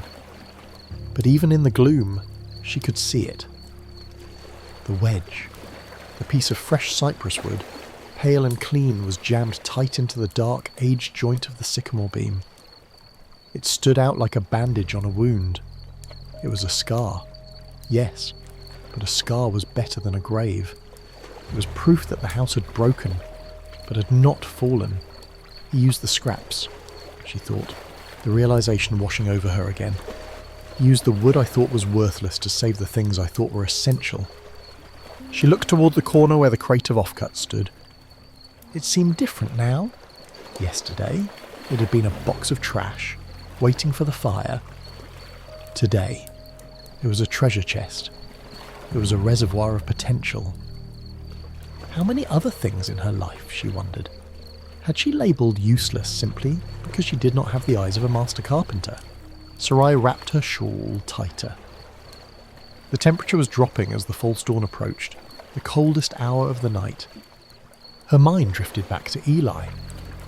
For 3 years, her memory of him had been a source of pain, a sharp stone in her shoe that hurt with every step. She'd remembered his absence. She'd remembered the silence of the workshop. But tonight, watching the stranger sleep under the roof Eli had built, the memory changed texture. She remembered Eli's laugh. She remembered the way he would smell of cedar oil when he came to bed. She remembered his hands, so much like the stranger's, guiding hers as she tried to plane a piece of wood, his voice gentle in her ear. Do not force it, Sarai. Let the grain lead you. The stranger had brought Eli back to her, not as a ghost to mourn, but as a presence to comfort. By using his tools, by saving his work, the stranger had honoured him in a way her tears never could. A log in the fire shifted, crumbling into a heap of glowing cubes. A spray of spark shot up the chimney, brief constellations born and dying in a second. Sarai looked at the stranger's leather bag. It sat on the floor near his head, small and battered. The leather was worn smooth at the corners, stained by travel and time. The cord that tied it was knotted securely. Curiosity was a serpent, and it whispered to her. What does a man like this carry? Does he have a home? Does he have a family waiting for him in Nazareth? Or is he, like you, a solitary island in a sea of people? She leaned forward slightly, her eyes tracing the shape of the bag. It was lumpy, hard in places, soft in others. It did not look like it held clothes. It looked heavy. She pulled back. No, he had saved her life. She would not steal his secrets. Instead, she closed her eyes and began to pray. Not the desperate, bargaining prayers she'd screamed internally during the storm, but a prayer of quiet thanksgiving. She thanked the God of her fathers for the wind that had brought the guest. She thanked him for the flour that had made the bread. She thanked him for the wedge of cypress. And as she prayed, the rhythm of the stranger's breathing seemed to merge with her own, weaving a tapestry of peace in the small dark room. Time passed. The darkness began to thin. It did not happen suddenly. It was a gradual dilution of the black ink of night. The shadows in the corners lost their sharp edges, softening into greys. The outline of the water jar became distinct.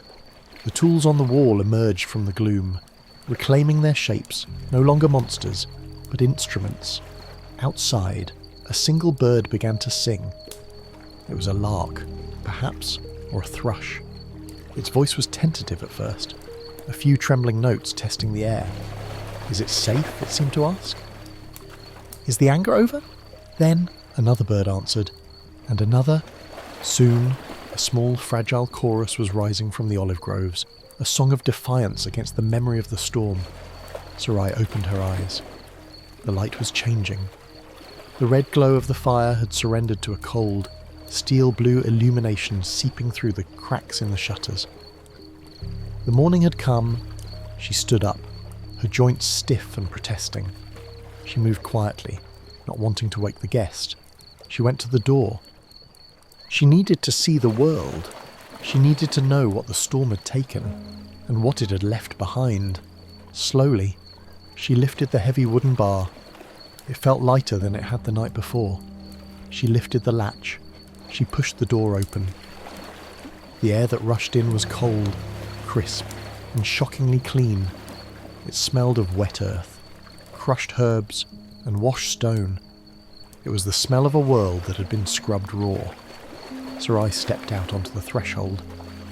The village of Cana lay before her, bathed in the ethereal, misty light of dawn. The destruction was visible. Branches torn from trees lay scattered like bones across the path.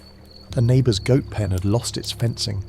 Puddles of water reflected the grey sky like shattered mirrors.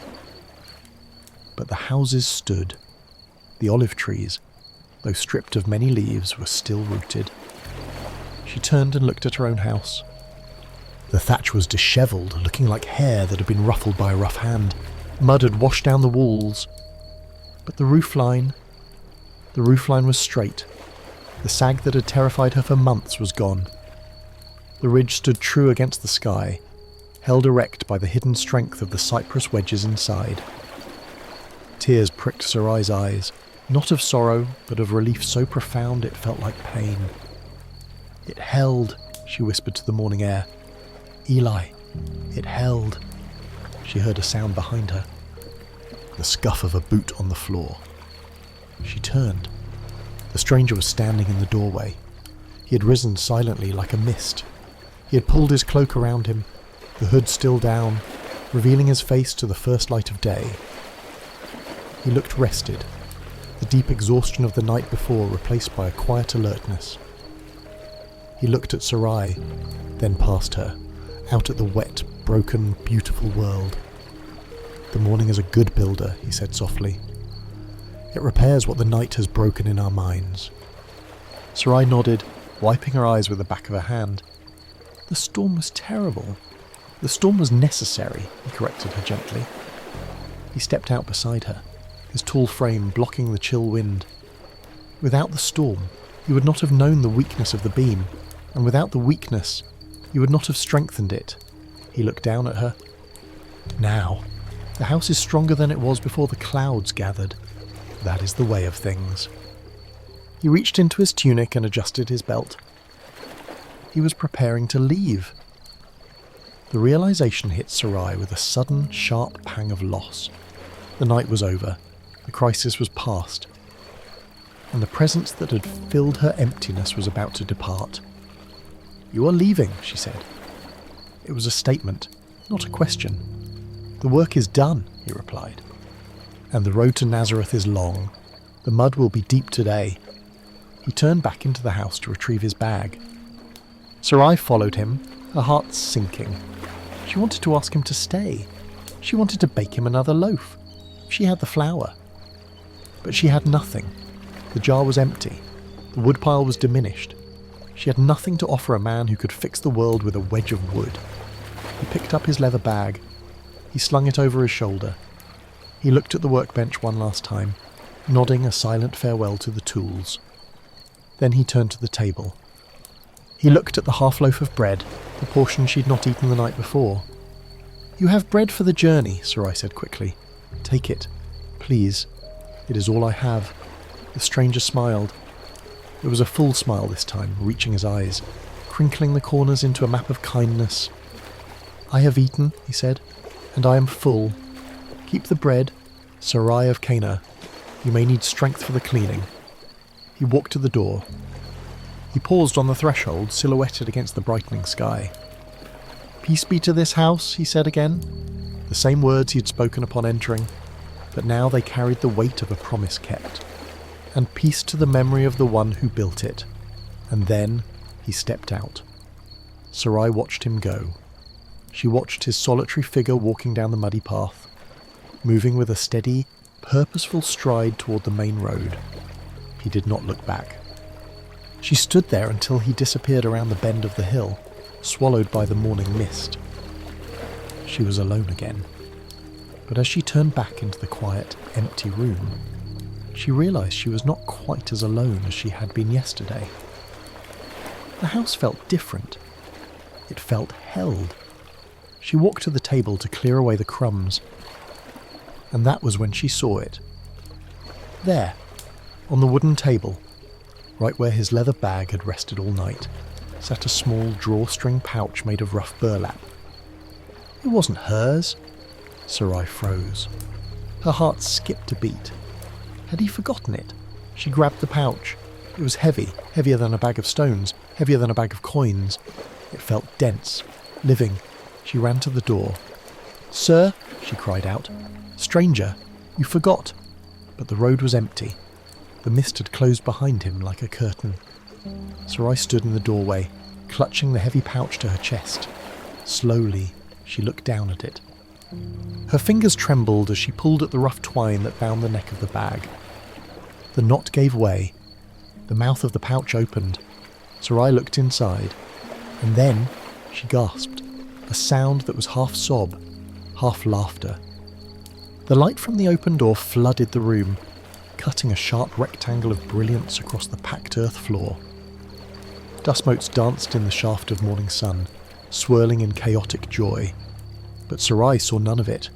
Her entire world had narrowed down to the small, rough circle of the burlap sack opening in her hands. She had expected copper coins, perhaps a few denarii, left out of pity to pay for the wood he had used. That would have been a kindness. It would have bought her flour for a week, maybe 2. It would have been a transaction, labour for silver. But this was not silver. Inside the pouch, nestled in the darkness of the weave, lay a sea of gold. It was grain, but it was not the dusty, broken grit she swept from the bottom of her barrels. These were seeds, whole, plump, unblemished kernels of barley. They shone with a deep, amber lustre, as if they had drunk the summer sun and held it captive within their husks. Sarai reached in. Her hand trembled as her fingers plunged into the mass. The sensation was electric. The seeds were cool and smooth, slipping against her skin like polished river stones. They made a soft, dry whispering sound. Shh, as she moved her hand. A sound that spoke of harvest, of threshing floors, of overflowing barns. She pulled out a handful and brought it into the light. She gasped again. These were not common seeds.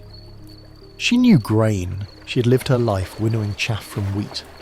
These were seed grain of the highest quality, the kind the wealthy landowners in the Jezreel Valley imported from the fertile plains of Egypt. Each kernel was perfect, heavy with the promise of life. "Barley," she whispered, the word tasting sweet on her tongue. It was the crop of the survivor. Wheat was for the rich, for the soft earth and the gentle rains. But barley was a fighter.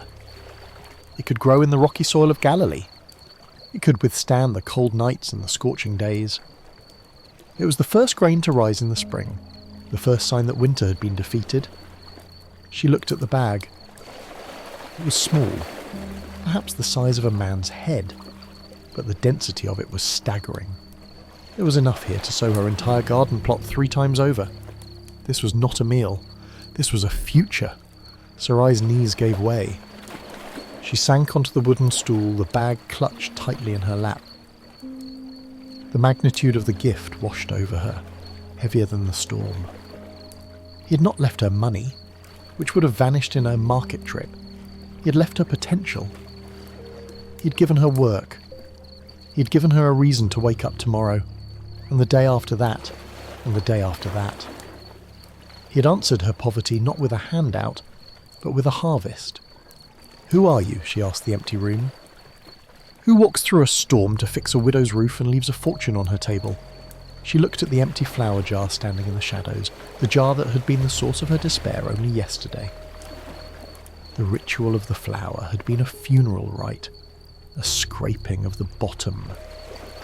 Sarai stood up.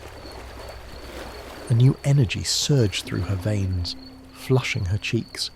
She walked to the jar. She lifted the heavy wooden lid. The interior was dark and hollow, smelling of stale air. With a solemn reverence, she lifted the burlap sack. She tilted it over the mouth of the jar. Pour. The sound was a symphony. Whoosh. It was the sound of plenty. It was the sound of rain falling on dry ground. The golden seeds cascaded into the clay vessel, hitting the bottom and piling up, rising higher and higher. They filled the silence of the house with their song. When the bag was empty, Sarai leaned over and looked inside. The bottom of the jar was gone, covered, buried beneath a mound of amber treasure. She reached down and ran her hand through the grain again, just to feel it, just to make sure she wasn't dreaming. It was real. It was solid. She withdrew her hand and closed the lid. Thud. The sound was different now. It was no longer the hollow echo of emptiness. It was the solid, dull thud of a container that holds substance. Sarai turned back to the room. The morning sun was warming the stones. The air was still cool, but the dampness of the storm was retreating. She saw the half loaf of bread on the table, the portion the stranger had refused to take. She walked over and picked it up. It was cold now, and hard, but it was holy. It was the seed that had been sown to bring this harvest. She had given her lack, and she had received abundance. When you share the deficit, she thought, remembering a saying Eli used to love, you invite the surplus. She broke off a small piece of the bread and put it in her mouth. She chewed slowly. It tasted of the cypress smoke from the fire. It tasted of the stranger's hands. Her eyes fell on the workbench again. The tools were there. The hammer lay exactly where he'd placed it. The chisel was next to it. They were no longer dusty relics of a dead man. They were the instruments that had saved her life. They looked awake. Sarai walked to the bench. She reached out and touched the handle of the hammer. For 3 years, touching it had brought only pain, a sharp, stabbing reminder of what she had lost. But today, the wood felt warm. It felt like a handshake. "Thank you, Eli," she whispered, "for the tools and for the wood." She looked at the crate of scraps. It was emptier now. The best pieces of cypress were gone, driven deep into the beams above her head. They were part of the house now. The rejected wood had become the cornerstone of her safety. A thought struck her then, a thought so clear and bright it made her smile. The stranger had left her seeds, but seeds needed earth. They needed to be sown. The storm had softened the ground outside, preparing the soil perfectly. Sarai turned and walked to the door. She stepped out into the morning again. The village was waking up. She could hear the bleating of goats in the distance, the sound of a neighbour calling to his wife. The world was resuming its rhythm, but Sarai's rhythm had changed. She was no longer the widow waiting for the end. She was the sower waiting for the beginning. She looked at her small plot of land behind the house. It was tangled with weeds and strewn with stones. It looked hopeless to the untrained eye. But Sarai saw it differently now. She saw it through the eyes of the stranger. She saw what it could be. She would clear the stones. She would pull the weeds. She would take the hoe that rusted against the wall and she would break the earth.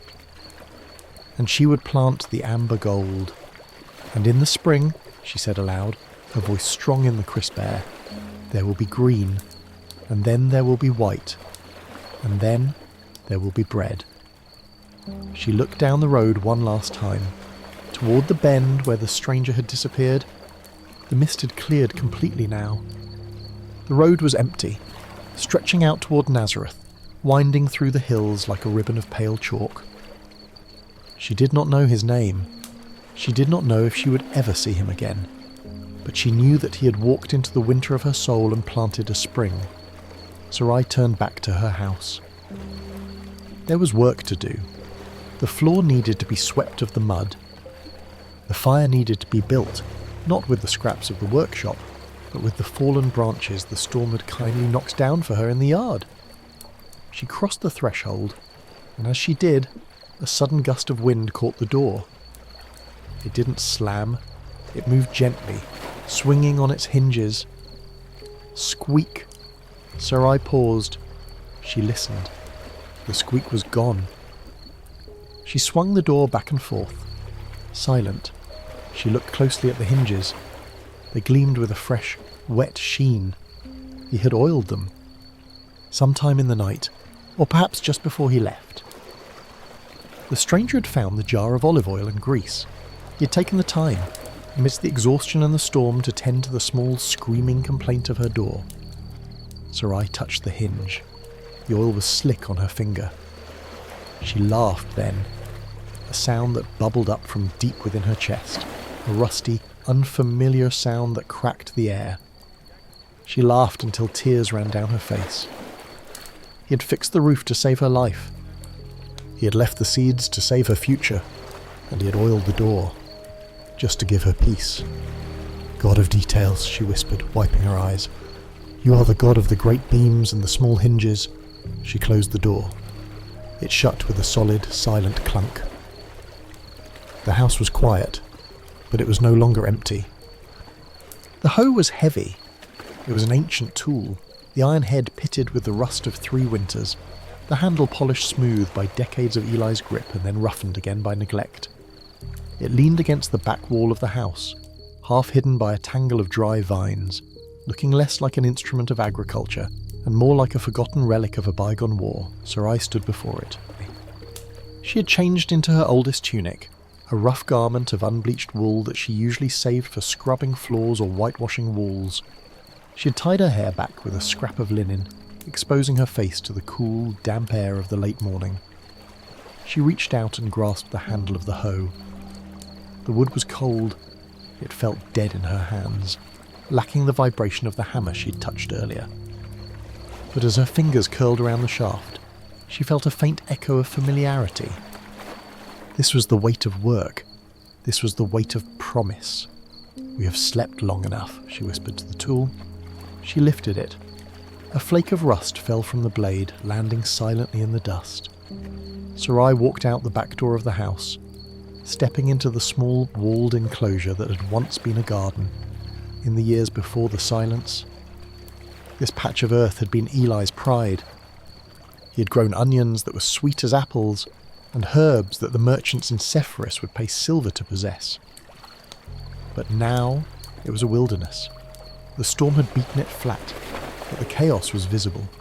Weeds, thick and arrogant, had choked out the domestic plants. Thistles with thorns like needles guarded the corners. Stones, heaved up by the earth or washed down from the hillside, lay scattered like bones. It was a portrait of despair, painted in shades of brown and grey. Sarai stood at the edge of this ruin.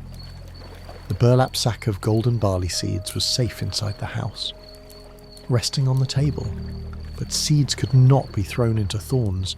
The parable was clear. The ground had to be broken before it could be blessed. She stepped into the mud.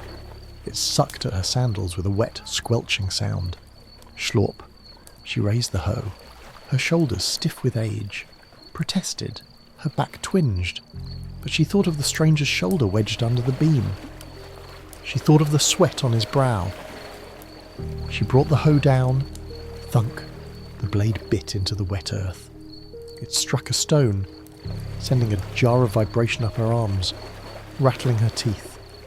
Sarai gritted her teeth. She pulled. The earth resisted. It held onto its stones with the stubborn grip of a miser. But the rain had done its work. The soil was deep and soft beneath the crust.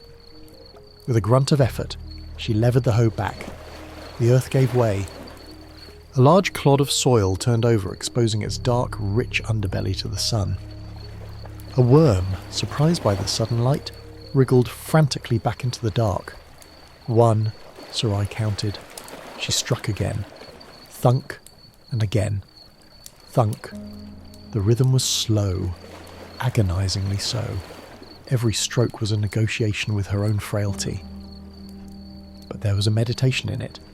Lift. Strike. Pull. It was a prayer prayed with the body. The smell of the turned earth began to rise around her.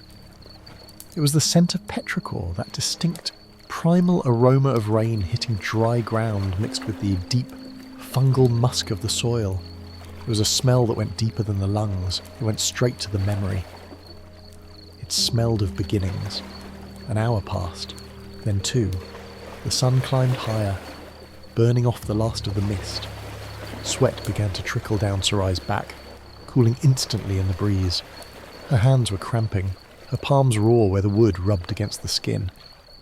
She stopped to rest, leaning heavily on the hoe, her chest heaving. She had cleared a patch perhaps 3 paces wide. It was a small victory, a tiny square of order in a sea of chaos, but it was hers. Sarai? The voice came from the low stone wall that separated her garden from the village path. Sarai looked up, shielding her eyes with a dirty hand. Standing there was Hannah, the weaver's wife. Hannah was a kind woman, round and soft like a loaf of rising dough, with eyes that were always filled with a mixture of curiosity and pity. She held a basket on her hip. "Hannah," Sarai said, her breath coming short. Hannah looked at Sarai, at the mud staining her tunic, at the sweat-streaked hair, at the rusted hoe. Then she looked at the patch of turned earth.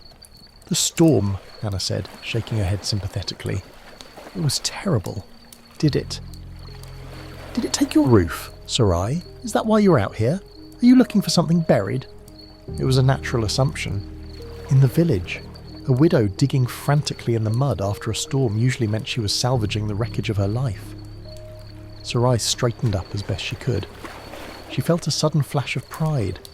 Not the pride of arrogance, but the dignity of having a secret. "The roof held, Hannah," Sarai said. Her voice was stronger than she expected. "The roof is sound." Hannah blinked. "It held! Praise the Almighty! Old Yakov's goat shed is halfway down the valley." "But then why?" She gestured to the mud. "Why labour so hard? The ground is wet. You will catch a fever. You should be inside, resting. I have some lentil stew in the basket. I was bringing it to you." The lentil stew, the charity of the village. For 3 years, Sarai had eaten the lentil stew of her neighbours.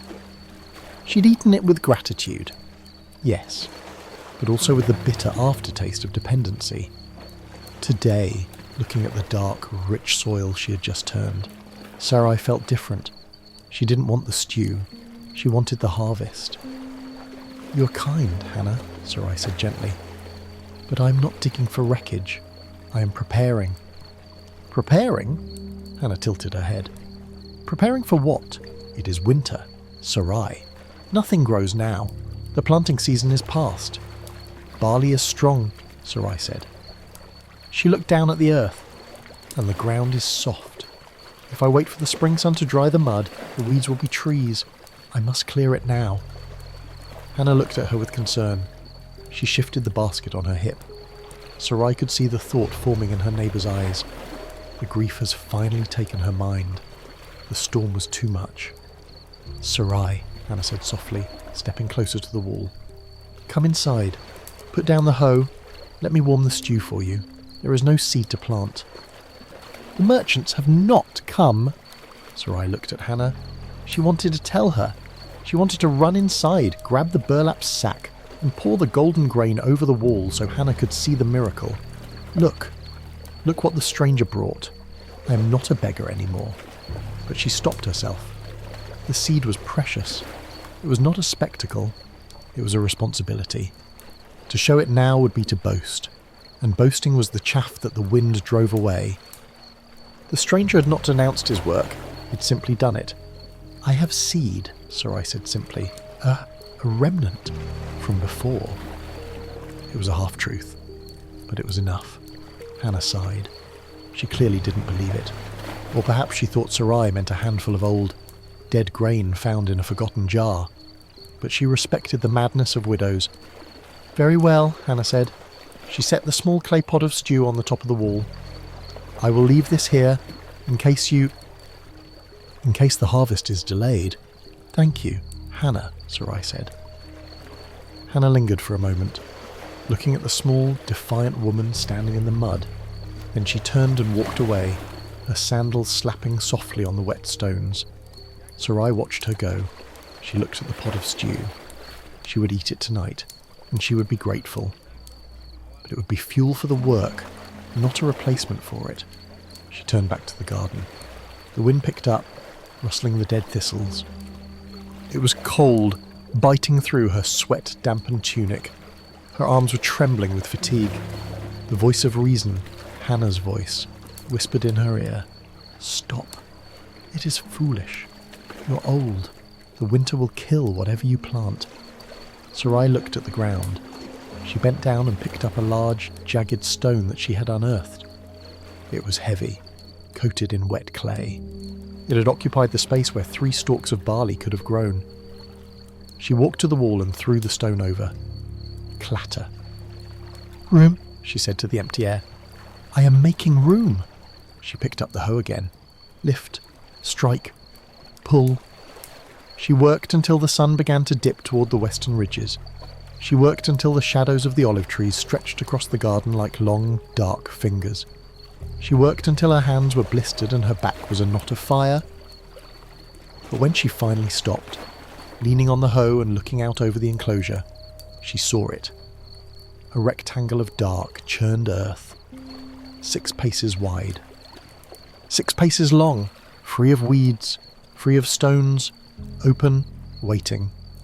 It was not a garden yet, but it was a bed, and tomorrow she would wake the sleepers. Sarai cleaned the hoe blade with a handful of grass. She walked back toward the house, her steps slow but steady. She picked up the pot of stew from the wall. As she entered the kitchen, the smell of the damp earth clung to her skin, mixing with the lingering scent of cypress smoke and oil. It was the perfume of a life that was starting over. The morning of the sowing was silent. The wind had finally exhausted itself, retreating into the high crevices of the Lebanese mountains to the north, leaving the valley of Cana suspended in a breathless, crystalline calm. Sarai stood at the edge of her newly turned plot. The earth she had laboured over the day before lay dark and expectant, a jagged scar of raw soil amidst the tangled weeds of the hillside. It was ugly to the common eye, a patch of mud, but to Sarai it was a blank page. She held the burlap sack against her chest. It was heavy, a dense weight that pressed against her ribs, grounding her. This was the moment of truth. To break the ground was labour. To sow the seed was faith. To dig required only muscle, but to throw the grain, the only wealth she possessed, into the cold, indifferent dirt required a courage she wasn't sure she possessed. She untied the cord. She opened the mouth of the sack. The amber kernels gleamed in the pale light, safe, dry, and perfect.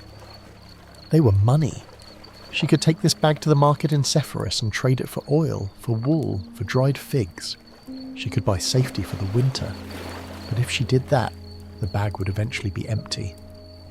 And then she would be back where she started, a widow staring into a hollow jar. "To keep it is to lose it," she whispered, remembering a proverb Eli had once quoted about love, but which seemed now to apply to barley. To loose it is to keep it. She stepped into the mud.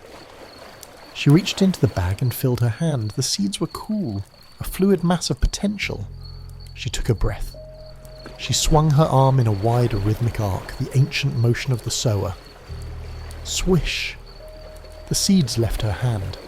They flew through the air like a spray of golden sparks, catching the light for a brief second before falling. Pat, pat, pat, pat. They landed in the mud. They fell into the crevices of the soil, onto the ridges of the clods, into the small footprints she had made. Sarai looked down. It felt like a loss.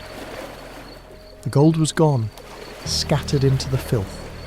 It looked wasteful. It looked foolish. But she reached into the bag again, and again. Swish. Pat, pat, pat.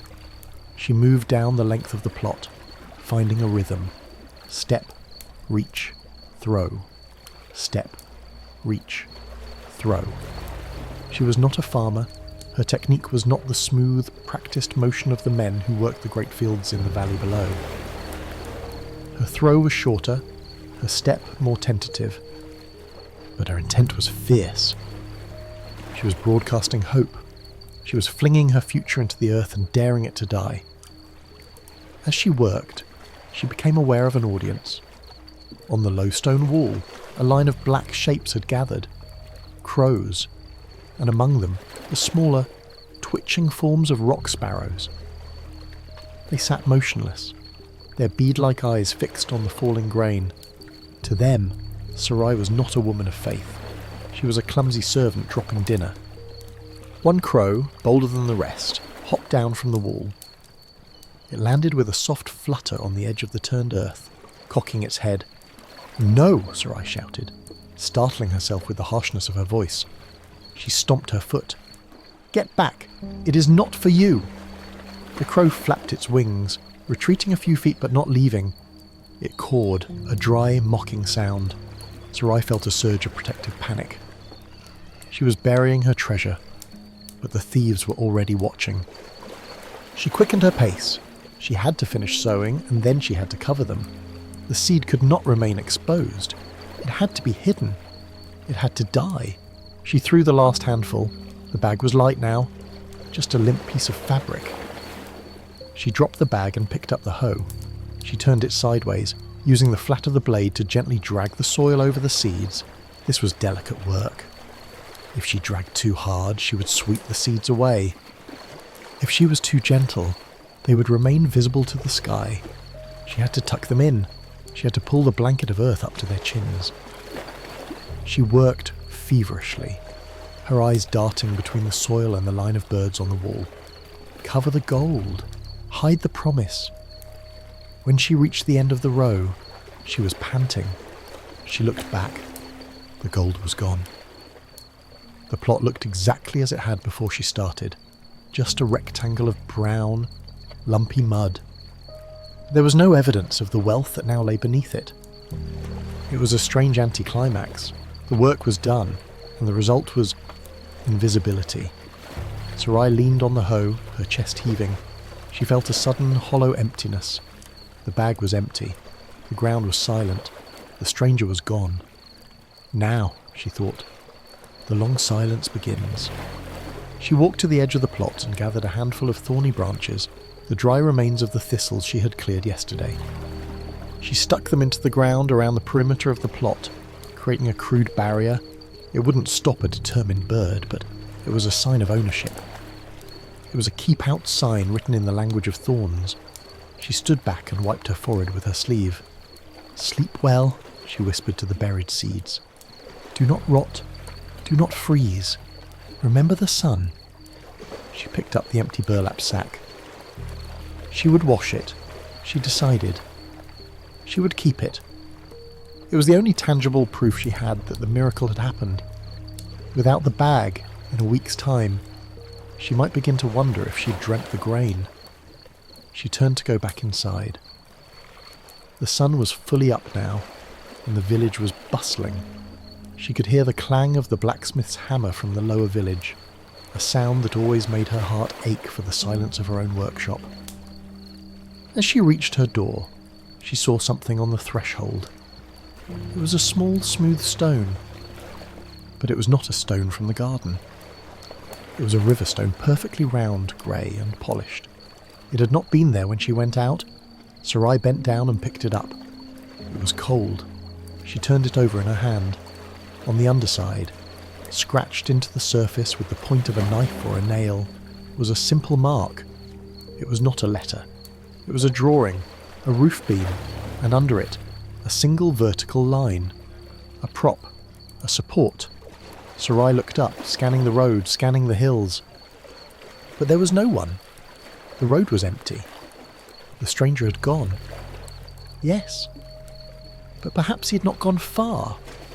Or perhaps he had simply circled back to ensure that the seed was in the ground. She closed her fingers around the stone. It was a receipt.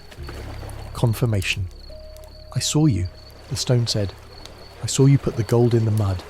You are building, just as I built." Sarai smiled. A small, secret smile that didn't quite reach her eyes but warmed her chest. She went inside and placed the stone on the table, right next to the oil lamp. Then she went to the corner, to the workbench. She hung the empty burlap sack on a nail, right next to Eli's saw. The tools of the carpenter, the bag of the sower, they hung together now. Wood and earth, hammer and seed. Sarai sat down by the cold hearth. Her body was broken with fatigue. Her hands were stained with dirt. and her pantry was empty save for half a loaf of bread. But as she sat there in the quiet, she realised she was no longer waiting to die. She was waiting for something to happen. And that, she realised, was the difference between a widow and a gardener. Winter, when it finally settled upon the hills of Galilee, did not come with a shout, but with a whisper.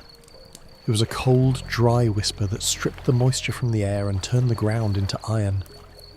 The rain stopped. The mud of the garden, which had been soft and yielding under Sarai's hoe, hardened into a crust of grey, cracked earth. It looked lifeless. It looked like a landscape of broken pottery. Days turned into weeks. The rhythm of Sarai's life slowed to the pace of the hibernating world. She woke. She prayed. She ate her meagre portion of bread or lentil stew, and she watched the ground. Every morning, before the sun had crested the ridge, she would wrap herself in her thickest shawl, a scratchy goat hair garment that smelled of smoke, and go out to the garden wall. She would stand there, her breath puffing out in white clouds, scanning the 6 paces of dark earth for a sign. She was looking for green. A spear, a dot, anything that broke the monotony of the brown. But there was nothing. The earth was silent. It kept its secrets well. "Are you sleeping?" she would whisper to the dirt. "Or are you dead?" This was the torture of the planter. The carpenter could see his progress. Every stroke of the plane revealed the wood beneath. The weaver could see the pattern emerging from the loom. But the sower worked in the dark. The sower had to trust that a miracle was happening in a place where the eye could not go. One afternoon, the sky turned the colour of a bruised plum. The wind died completely, and a stillness so profound fell over the village that the snapping of a twig sounded like a gunshot. Sarai was at the village well, drawing water. The cistern was low, and the water that came up in the bucket was dark and cold. 2 other women were there. Miriam, a young mother with a child strapped to her back, and Hannah. They were huddled together against the stone lip of the well, their voices low. "The olive press is closed," Miriam was saying, her face pinched with worry. "My husband says the oil will not last until Passover. The frost is coming early." Hannah nodded, pulling her veil tighter. "Old Yaakov says he can smell it. A killing frost. It will snap the roots of the onions if they are not deep enough." Sarai pulled on the rope, hoisting her jar onto her shoulder. The water sloshed, a heavy, shifting weight. A killing frost, Sarai thought. The words settled in her stomach like cold stones. She looked at Hannah. "Does the frost reach deep?" she asked, her voice cracking slightly. Hannah looked up, surprised that Sarai had spoken. "Deep enough." "Sarai, the ground heaves, it pushes things up. Why? You have no crops in the field?" "No," Sarai lied, looking away. "No crops." She turned and walked quickly back up the path, her heart hammering against her ribs. "It pushes things up."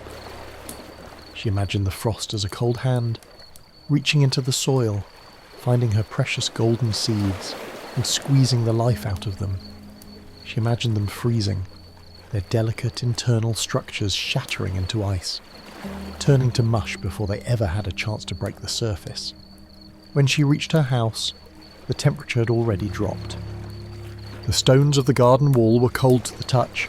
The air bit at her nose and ears. She went to the garden. The soil looked vulnerable, naked. It was exposed to the open sky, defenceless against the coming night. "I cannot stop the cold," she whispered. She went inside. She looked around the room. What did she have? She had the rush mat she slept on. She had her own cloak. She had the heavy woolen blanket Eli used to use, the one she kept folded in the chest at the foot of her bed. It was a good blanket, thick, heavy wool, woven tight to shed water. It was the warmest thing in the house. Sarai went to the chest. She opened it. The smell of cedar and lavender wafted up, the smell of the past. She ran her hand over the rough wool of the blanket. If she took this outside, it would get dirty. It would get wet. It might be ruined. But if she didn't, she thought of the stranger. She thought of how he'd used the good wood, the acacia, to burn for heat.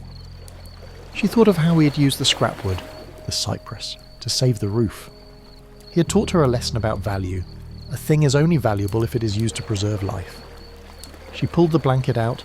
She gathered every spare piece of cloth she could find, old sacks, a worn-out tunic, a piece of canvas from the workshop. She carried them outside. The sun was setting, casting long, purple shadows across the yard. The cold was palpable now, a physical pressure on her skin. Sarai stepped into the garden plot. She moved carefully, trying not to disturb the earth. She shook out the heavy wool blanket. It billowed in the still air. Gently, reverently, she laid it down over the centre of the plot. It covered the mud like a shroud. Next, she laid the canvas, then the sacks. She weighed down the corners with stones so the wind wouldn't steal them. She was tucking the earth in. She was putting the garden to bed. It looked ridiculous. A patch of dirt covered in household linens. If the neighbours saw this, they would say she'd truly gone mad. Look at the widow Sarai. She thinks the dirt gets cold. But Sarai didn't care. She knelt in the dirt, patting the edge of the blanket. "Stay warm," she whispered. "Fight. Do not die." She went back inside. The house was colder without the extra layers on the bed. That night, Sarai slept curled in a tight ball near the hearth, feeding the fire with small twigs to keep a meagre warmth alive, and she shivered, her old bones aching in the damp chill. But as she lay there, watching the dying embers, she felt a strange peace. She was cold so that the seeds could be warm. She was taking the frost onto herself. It was a small sacrifice, but it felt like a partnership. She was no longer just waiting, she was guarding. Outside, the frost fell. It coated the village in a glittering layer of white crystal. It hardened the puddles into glass. It snapped the dead branches of the olive trees. But under the heavy wool blanket, in the darkness of the soil, the earth held its heat. The frost reached down with its icy fingers, scratching at the surface, but it met the wool of the carpenter's blanket and could go no further. And deep in the dark, in the microscopic silence of the seed, a chemical signal was triggered. Not by the cold, but by the warmth that defied it. A shell softened, a starch converted to sugar. A tiny white thread of life began to uncoil, pushing blindly, stubbornly into the dark. Sarai did not see it. She would not see it for weeks. But that night, as she shivered on her mat, she dreamed of green. She dreamed of a field that waved like the sea, and of a stranger who walked through it, nodding his head in approval. The vigil had begun.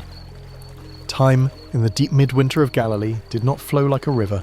It dripped like molasses from a cold spoon. Thick, slow, relentless. Weeks had passed since the night of the sowing. The moon had waxed and waned, changing its face from a sliver of silver to a full, indifferent coin, and back again. The frost that Sarai had feared had come and gone, replaced by a dull, aching grey dampness that seeped into the stone walls of the house and refused to leave. Sarai sat at her table. The room was dim, lit only by the grey daylight filtering through the open shutter. The oil lamp sat unused. Oil was too precious to burn for mere comfort. She looked at her hands resting on the wood. They were thinner. The veins stood out like blue rivers on a map of parchment. The skin was translucent, stretched tight over the knuckles. Hunger was no longer a visitor, it was a roommate. It was a quiet presence. It didn't scream or rage. It simply sat in the pit of her stomach, a heavy, cold stone that turned over every few hours. It made her dizzy when she stood up too fast. It made her thoughts slow and sticky. She looked at the shelf where the food was kept. The jar of flour was empty. Truly empty this time.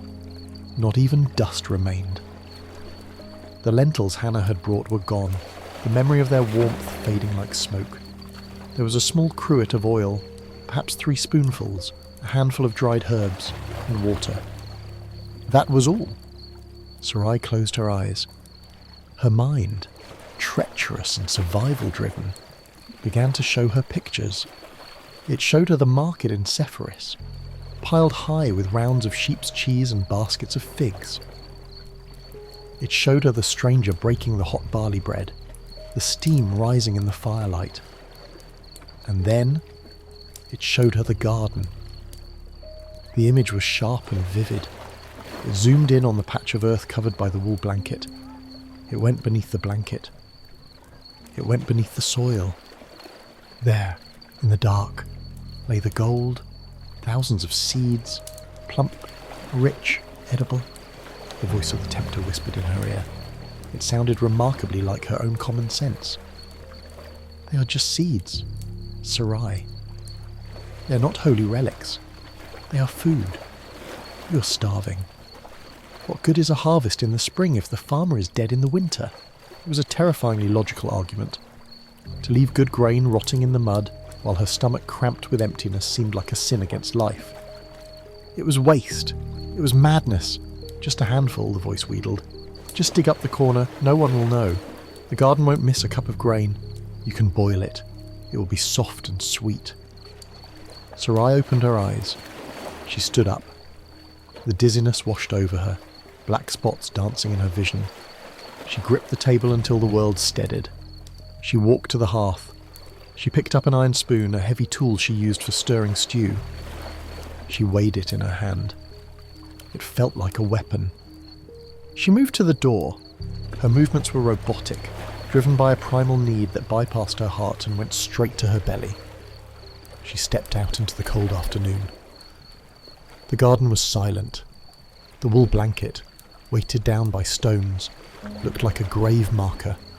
It was stained with mud and stiff with dampness. Sarai walked to the edge of the plot. She knelt down in the mud. The cold wetness soaked through her tunic instantly, biting her knees, but she didn't feel it. She was focused on the corner of the blanket. She reached out and moved the stone that held it down. She pulled back the heavy wool. The earth beneath was dark and moist. It smelled of deep, sleeping life. She raised the spoon. Dig, her stomach commanded. Dig and eat. She placed the tip of the spoon against the soil. All she had to do was push. The earth was soft here, protected by the blanket. A few inches down, she would find them. The amber jewels. She could wash them. She could cook them. Within an hour, the pain in her belly would be gone. She leaned her weight on the spoon. The metal cut into the dirt. Crunch. The sound of the soil parting was small, but in the silence of the garden, it sounded like a scream. Sarai froze. She stared at the small gash she had made in the earth. If she took the seed, she killed the plant. If she ate the seed, she ate the future. She remembered the stranger's hands. Rough hands. Patient hands. He had not eaten until the work was done. He had not taken the easy path. He had used the cypress wood to secure the beam, ensuring safety for years, not just for the night. "If I eat this," she whispered, her voice trembling, "I am eating my hope." She looked at the spoon. It was a tool of consumption. She looked at the hoe leaning against the wall. It was a tool of cultivation. The battle raged in her mind. The biological imperative to survive clashed with the spiritual imperative to trust. It was the oldest war in the world, the war between the belly and the soul. A tear leaked from her eye, hot and stinging. It rolled down her cheek and fell onto the dark earth. "I am so hungry," she sobbed softly. "I am so afraid." She pushed the spoon deeper, but she did not lift the dirt. Instead, she let go of the handle. The spoon stood there, stuck upright in the mud like a grotesque marker. Sarai pulled her hands back. She clenched them into fists, driving her fingernails into her palms until the sharp pain grounded her. "No," she said. She grabbed the corner of the wool blanket. With a violent, jerky motion, she pulled it back over the exposed earth, covering the spoon, covering the gash, covering the temptation. She piled the stone back on top. She stood up, swaying. She turned her back on the garden. She walked back to the house, leaving the spoon buried in the dirt. She would not retrieve it. Let it stay there. Let it rust. Let it be a monument to the hunger she had defeated. She went inside. She closed the door and barred it. She went to the hearth. She took the small pot. She poured water into it.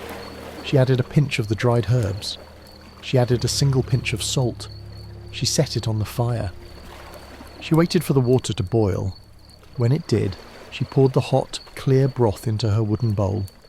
She sat at the table. She lifted the bowl to her lips. It was just hot water. It had no substance. It had no calories. It would not stop the hunger. But as she swallowed the warmth, Sarai felt a different kind of fullness. It was the fullness of a victory won in secret. She had kept the covenant. She had protected the seed from the most dangerous pest of all, her own fear. "Sleep," she whispered to the garden through the stone walls. "Sleep and grow. I will starve, but you will live." She drank the water. She wrapped herself in her shawl. And as the winter sun set, casting the room into darkness, Sarai sat in the silence, lighter than air, but anchored by a weight of faith that was heavier than gold. The weakness was a seduction. It whispered to Sarai that the floor was softer than it looked, that the rush mat was a kingdom, that rising to greet the day was a vanity she could forego. For 2 days, she had moved through the house like a swimmer moving through deep water. Her limbs felt heavy, detached from her will. The simple act of lifting the water pitcher required a negotiation with gravity that she was losing. She lay on her mat, the grey light of a winter afternoon pressing against the shutters. The fire was dead, a pile of cold, white ash that mocked her lethargy. To build a fire required walking to the woodpile, bending down, striking flint. It was too much. "Just a little longer," she murmured to the empty room. "I will rest my eyes, and then I will rise." But she knew the truth. This was not rest. It was a fading. The body, denied fuel, was beginning to shut down the non-essential systems. The cold in her fingers and toes was no longer uncomfortable. It was numb. The hunger pangs had ceased, replaced by a dull, dreamy nausea. She thought of the seeds in the garden. Were they sleeping like this? Or were they fighting? "They have the earth," she thought vaguely. "I have only the air." A sound drifted through the fog of her mind. Scrape. Scrape. It was the sound of a sandal on stone. Someone was at the door. Sarai tried to sit up. Her head swam, the room tilting dangerously. She fell back onto the mat, her breath coming in shallow gasps. "Sarai?" The voice was muffled by the wood of the door. It was Hannah. Sarai wanted to answer. She wanted to say, "Go away, I am sleeping." Or perhaps, "Help me." But her throat was dry as parchment, and the words died before they could form. The latch lifted. Sarai had forgotten to bar the door. In her weakness the night before, she'd simply closed it. The door creaked open. A wedge of grey light sliced across the floor, blindingly bright compared to the gloom of the interior. Hannah stood in the doorway. She was wrapped in a thick shawl of dyed blue wool, a basket on her hip. She squinted into the darkness of the room. "Sarai?" Her voice was tentative, laced with worry. "I did not see smoke from your chimney this morning. Her eyes adjusted. She saw the figure on the floor, the fireless hearth, the stillness of the house that smelled of cold stone and stagnation. "God of mercy," Hannah gasped. She dropped the basket. It hit the floor with a soft thud, spilling skeins of raw wool. Hannah rushed to the mat, her knees hitting the dirt floor hard. "Sarai, can you hear me?" Hannah's hands were warm. She touched Sarai's forehead, then her cheek. She chafed Sarai's cold hands between her own plump, hot palms. "I am..." "Here," Sarai whispered, the sound barely a rustle of dry leaves. "You are freezing," Hannah said, her voice rising in alarm. "And you are thin as a reed. Why did you not call? Why did you not come to the well?" Hannah did not wait for an answer. She stood up. bustling into action. She became a whirlwind of benevolent energy. She went to the woodpile. She found the kindling Sarai had been too weak to gather. Within moments, the sharp clack of flint on steel echoed in the room. A spark caught, then a flame.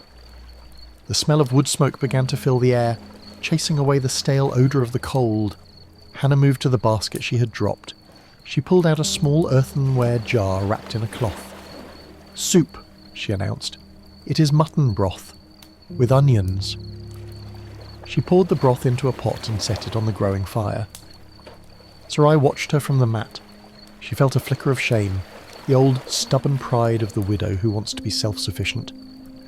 But the shame was weak, easily overpowered by the smell of the broth beginning to warm.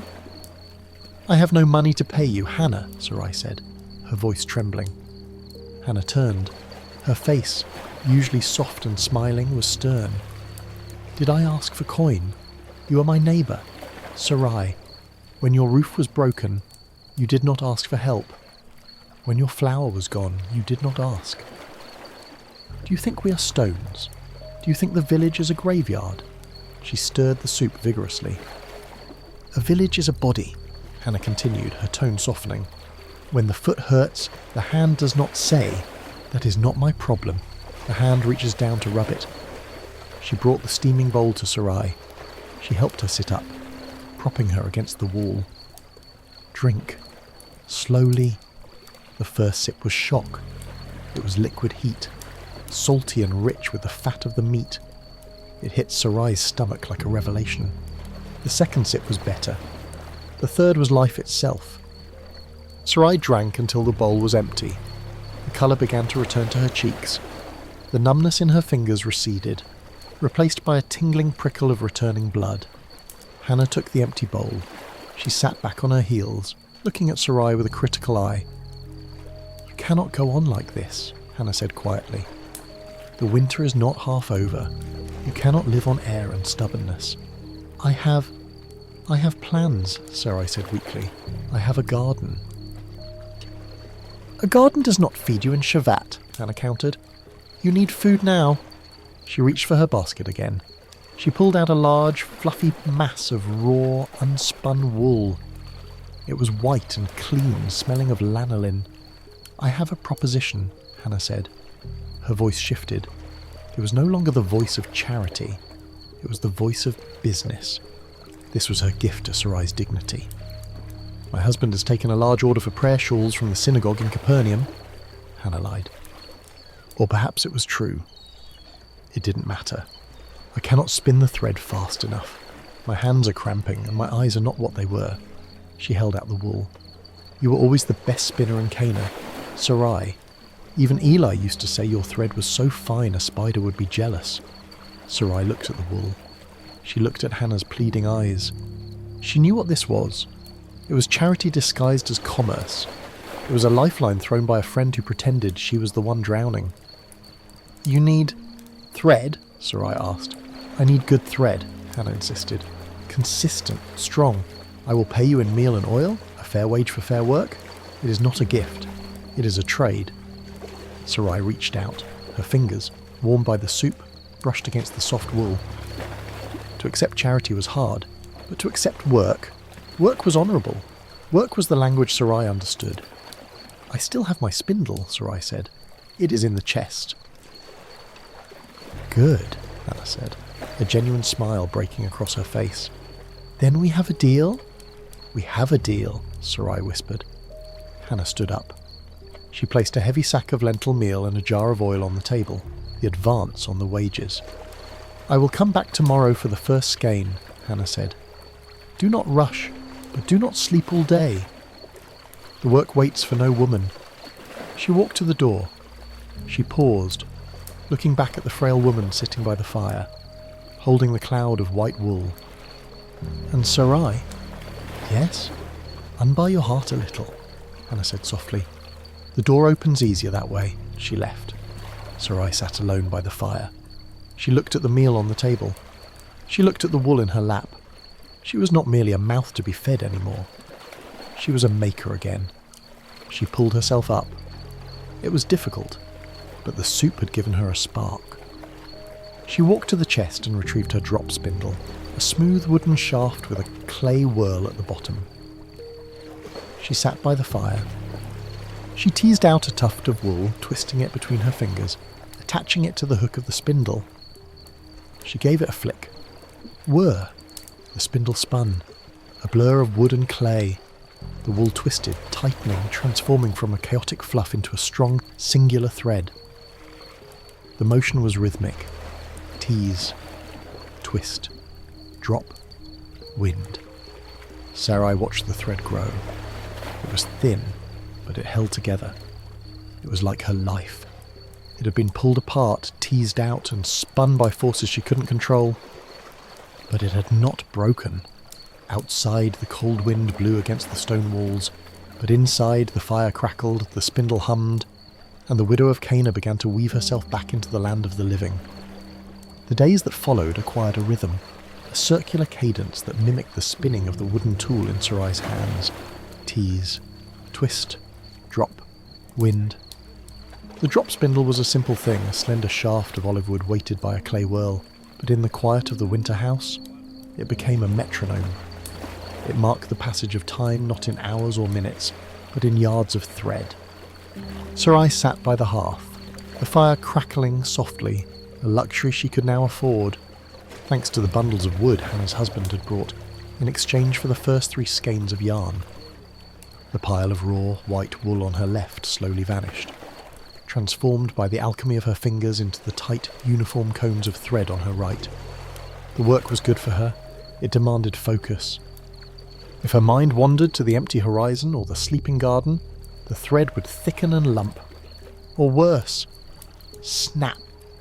To spin smooth thread required a smooth mind. It required her to be present, right here, in the warm circle of the firelight. Evenness, she whispered to herself, repeating the lesson her mother had taught her 60 years ago. The thread tells the truth of the hand. A shaky hand makes shaky cloth. So Sarai steadied her hands, and in doing so, she steadied her heart.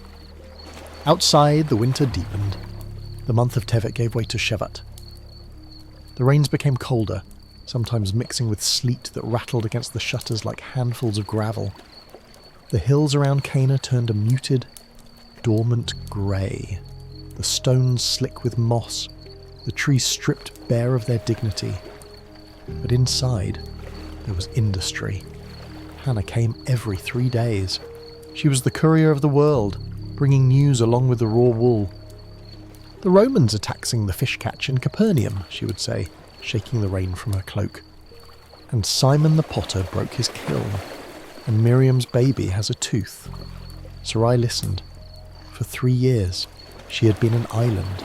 Now, through the thread, she was being stitched back into the tapestry of the village.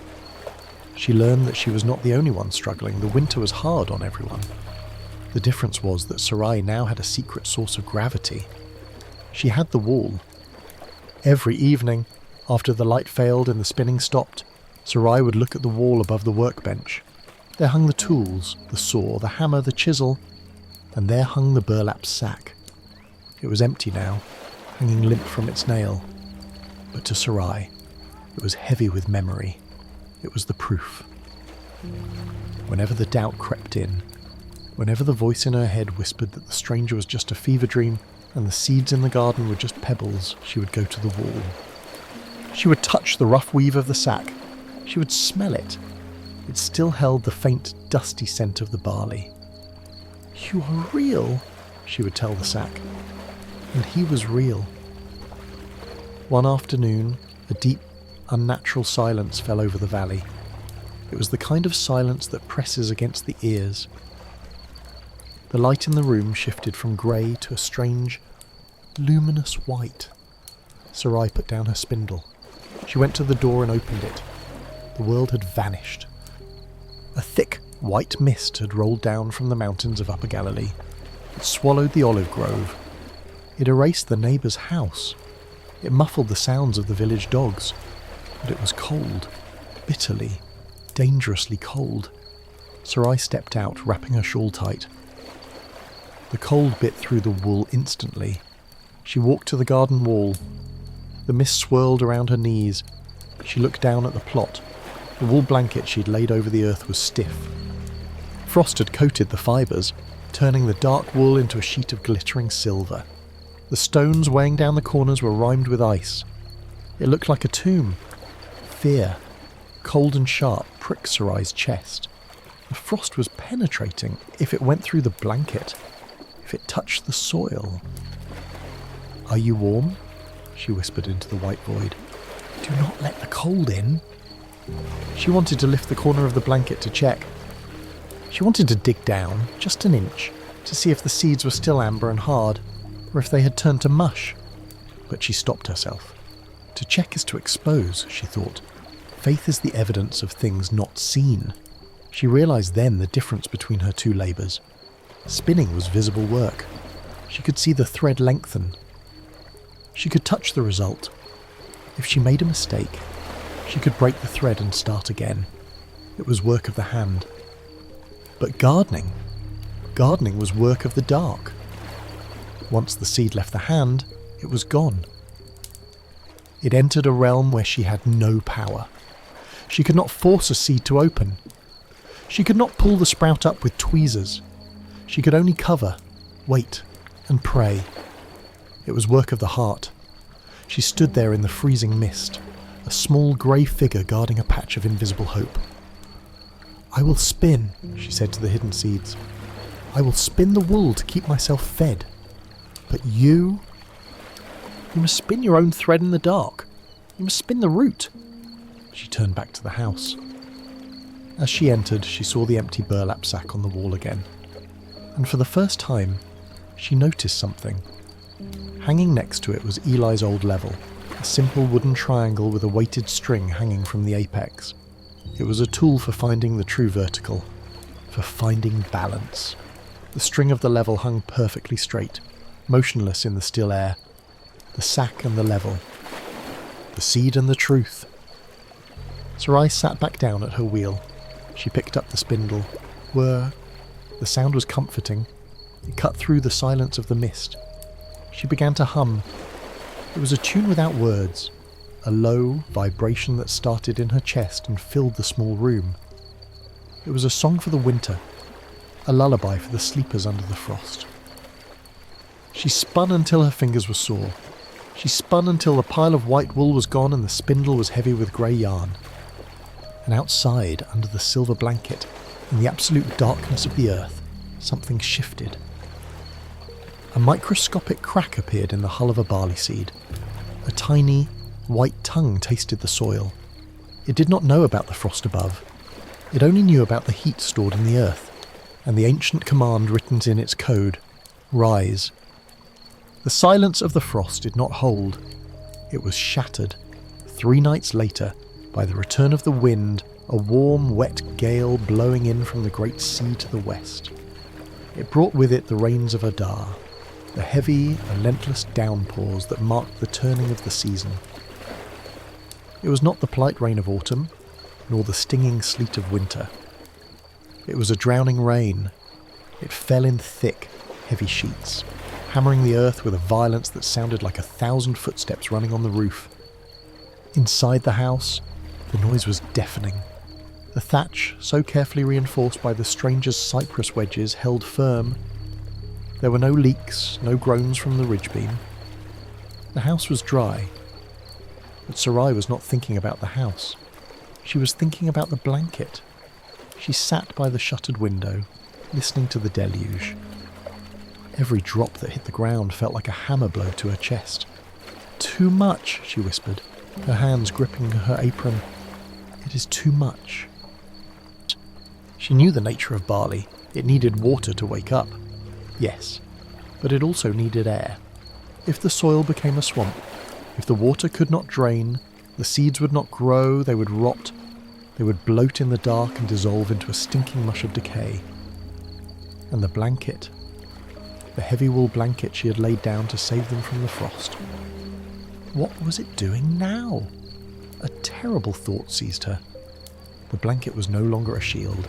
It was a sponge. It was soaking up the rain, becoming a sodden, suffocating weight pressing down on the fragile earth. It was sealing the mud, preventing the soil from breathing.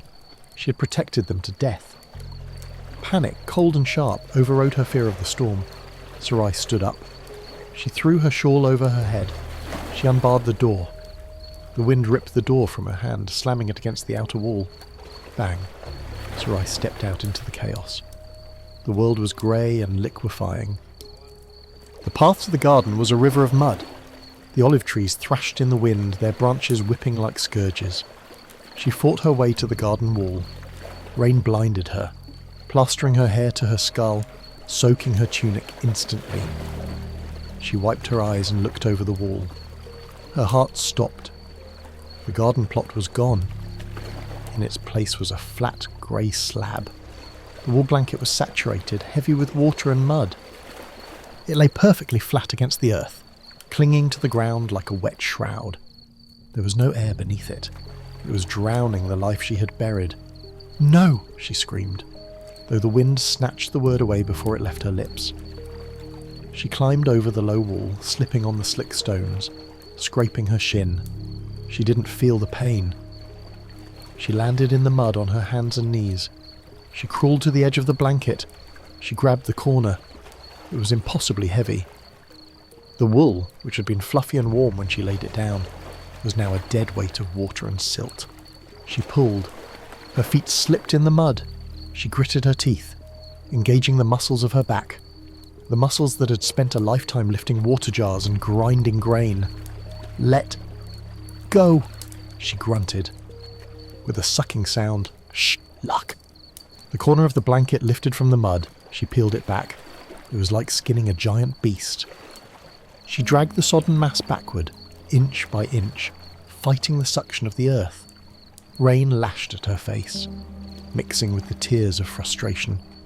She heaved the blanket off the plot, rolling it into a muddy, tangled heap against the wall. She fell back on her heels, gasping for air, wiping the mud from her eyes. She looked at the exposed earth. It was black, shiny, beaten flat by the weight of the wool. It looked like a slate of obsidian. "I killed them," she sobbed, the sound lost in the roar of the rain. "I suffocated them." She stared at the black mud, waiting for the evidence of her failure. She expected to see nothing but dead, compacted soil.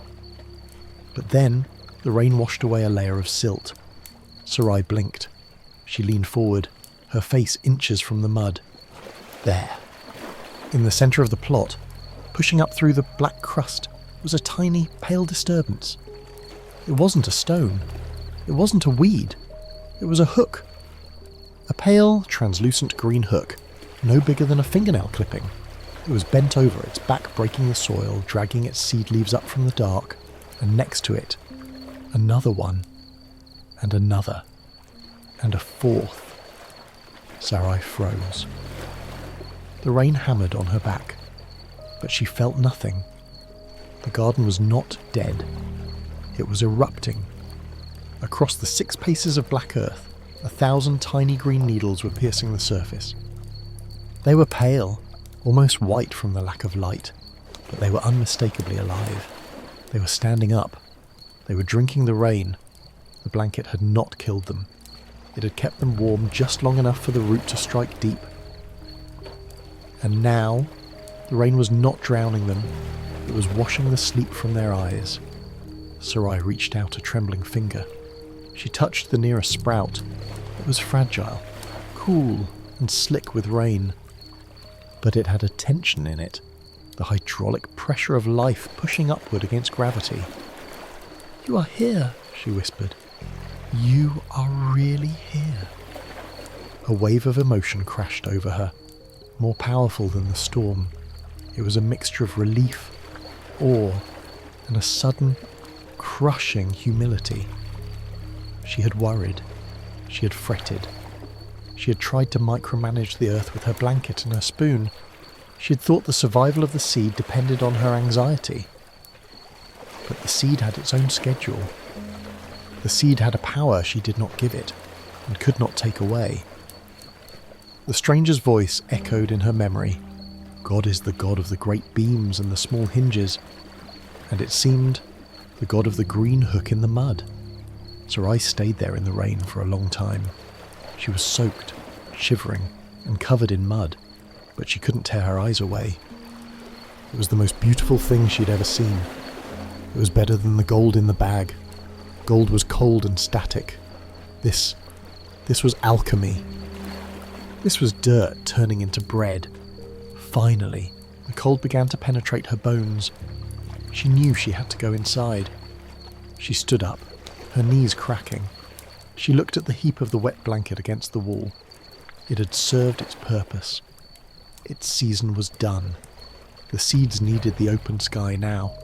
They needed the violence of the rain and the kiss of the sun. She turned to the house. As she walked back, the mud sucking at her sandals felt different. Yesterday, the mud was a mess. Today, the mud was a womb. She entered the kitchen, dripping water onto the floor. She did not care. She stripped off her wet shawl and hung it by the fire. She added a log to the embers, glowing until the flames leapt up. She stood before the fire, shivering uncontrollably as the warmth began to return.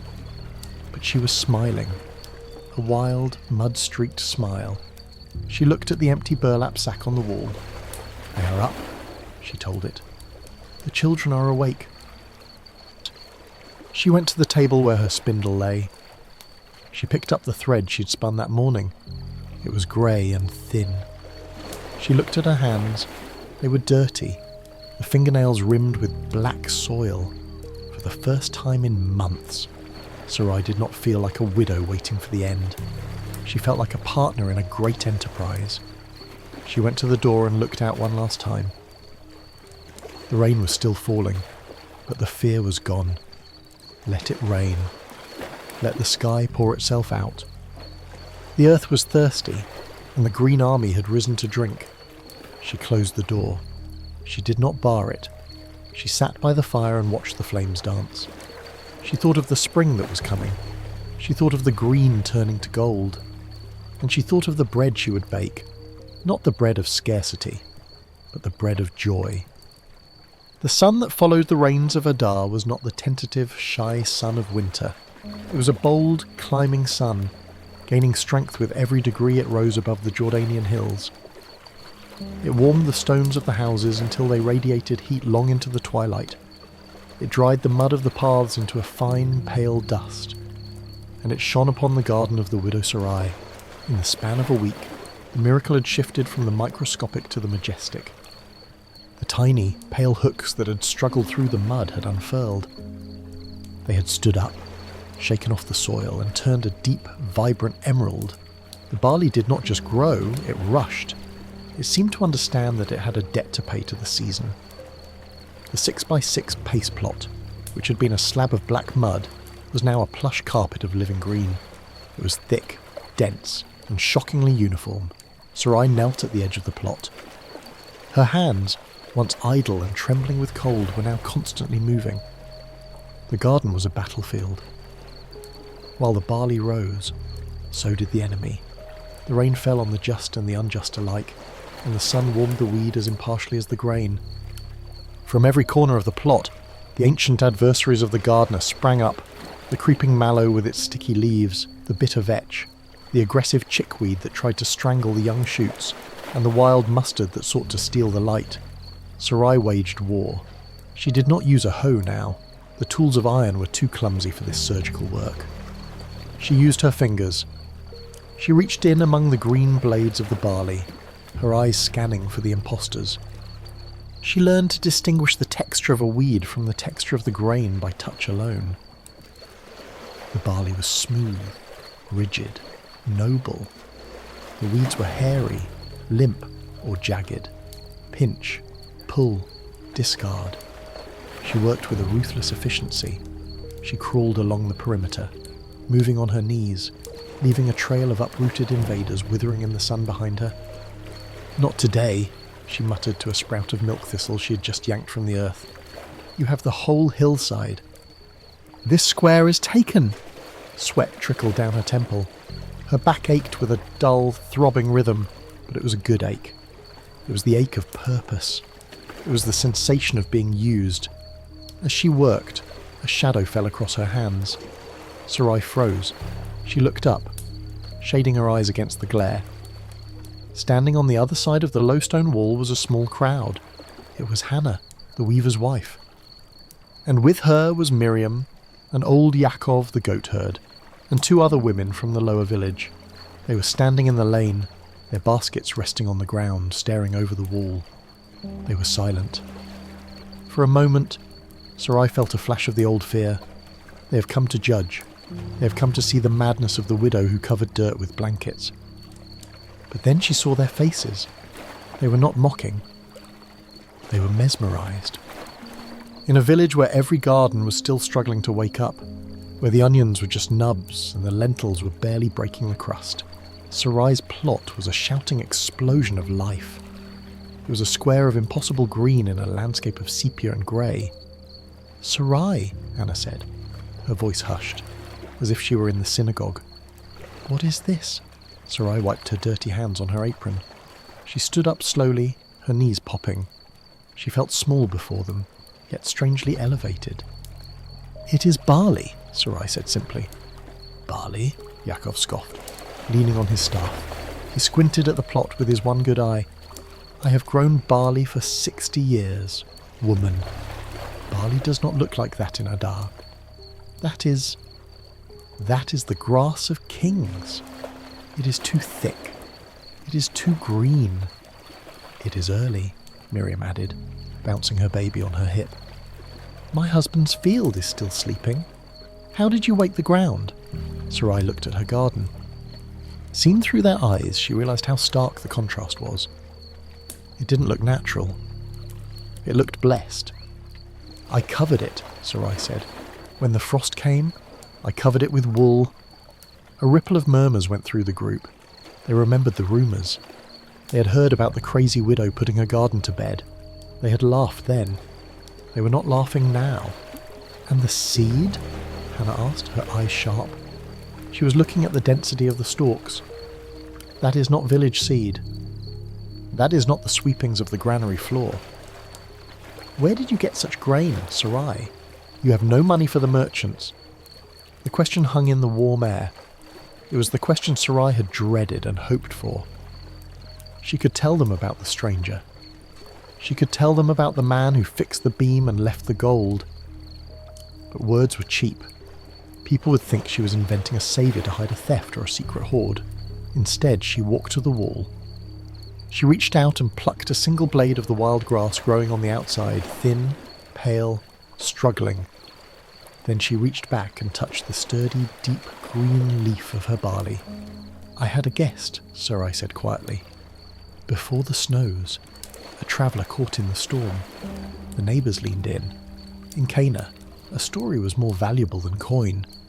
He had nothing to pay for his shelter," Sarai continued, and her voice steady. "Or so I thought. He left me a small bag. He said it was seed." "A traveller?" Yaakov grunted. "A beggar left you king's grain?" "He was a carpenter," Sarai corrected. She looked at the roof of her house, where the line of the ridge was straight and true. "And he was not a beggar. He was a master." She looked back at Hannah. "I planted what he gave me," she said. "I gave the earth everything I had. And this," she gestured to the emerald square, "this is the answer." Hannah stared at Sarai. She looked at the thin, frail woman who had nearly died of hunger a month ago. And then she looked at the abundance rising from the soil. "It is a sign," Hannah whispered. She turned to the others. "Look at the colour. It is the colour of the deep sea. It is the colour of life." "It will yield 30-fold, Yaakov muttered, shaking his head in disbelief. "No, 60, maybe 100. I've never seen such a stand." The mood at the wall shifted. It changed from curiosity to reverence. In an agricultural village, a good crop was not just property, it was a prophecy. If the widow's garden could grow like this, perhaps the main fields would recover. Perhaps the winter was truly over. Sarai's garden had become the first fruits of hope for the whole community. "Sarai," Miriam said, "when the harvest comes, will you sell the seed? My husband would pay well for grain like that." "We will see," Sarai said. "First, it must head, then it must ripen. There are still locusts." "There is still hail. We do not count the sheaves while the stalk is green." "But it is beautiful," Hannah said, smiling now. "You have done well, Sarai. You have been a good steward." The group began to disperse, drifting back to their own chores, their heads close together as they discussed the miracle of the widow's plot. Hannah lingered for a moment. "You look different, Sarai," she said softly. Sarai touched her cheek. It was rough, tanned by the sun. "I am dirty. Hannah." "I smell of mud." "No," Hannah shook her head. "You look, rooted." She smiled and turned away, walking down the path with a lighter step. Sarai stood alone in the garden. She looked at the barley. She realised then that the wall was no longer a barrier keeping people out. It was a frame. It framed the work of the stranger for all to see. She had tried to hide the seeds. She had buried them, she had covered them. But life, true life, could not be hidden. It insisted on being seen. It insisted on becoming a witness. She knelt back down in the dirt. There was still a patch of chickweed in the corner. "Grow," she whispered to the barley. "Grow tall. Tell them who passed this way." She went back to work. But as she pulled the weeds, she found herself humming the tune of the spindle. The song of the thread and the song of the root were the same song now. And high above, in the clear blue sky of Galilee, a single hawk circled, watching the green square that looked, from that height, like a precious emerald set in a ring of grey stone. Spring in the highlands of Galilee did not arrive with the leisurely pace of the winter rains. It arrived like a runner bursting across the finish line, breathless, vibrant, and incredibly fast. One week, the hills were a riot of wildflowers, an explosion of red anemones, yellow mustard, and purple cyclamen that made the rugged landscape look like a woven tapestry dropped from heaven.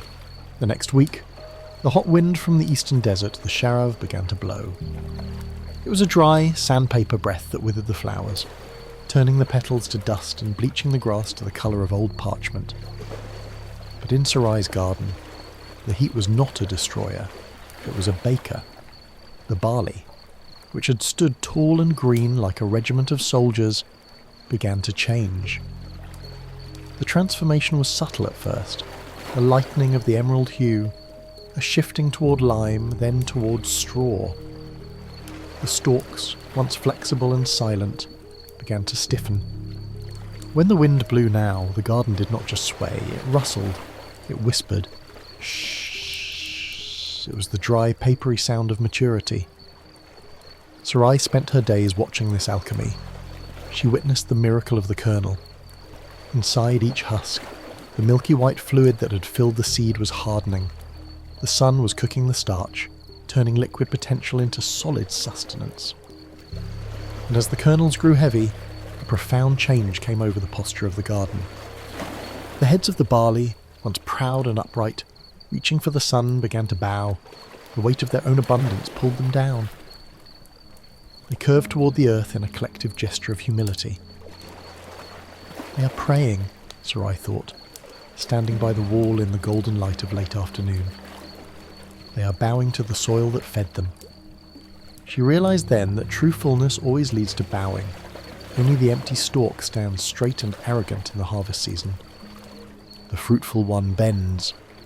Sarai, the croaking voice of old Yaakov broke her reverie.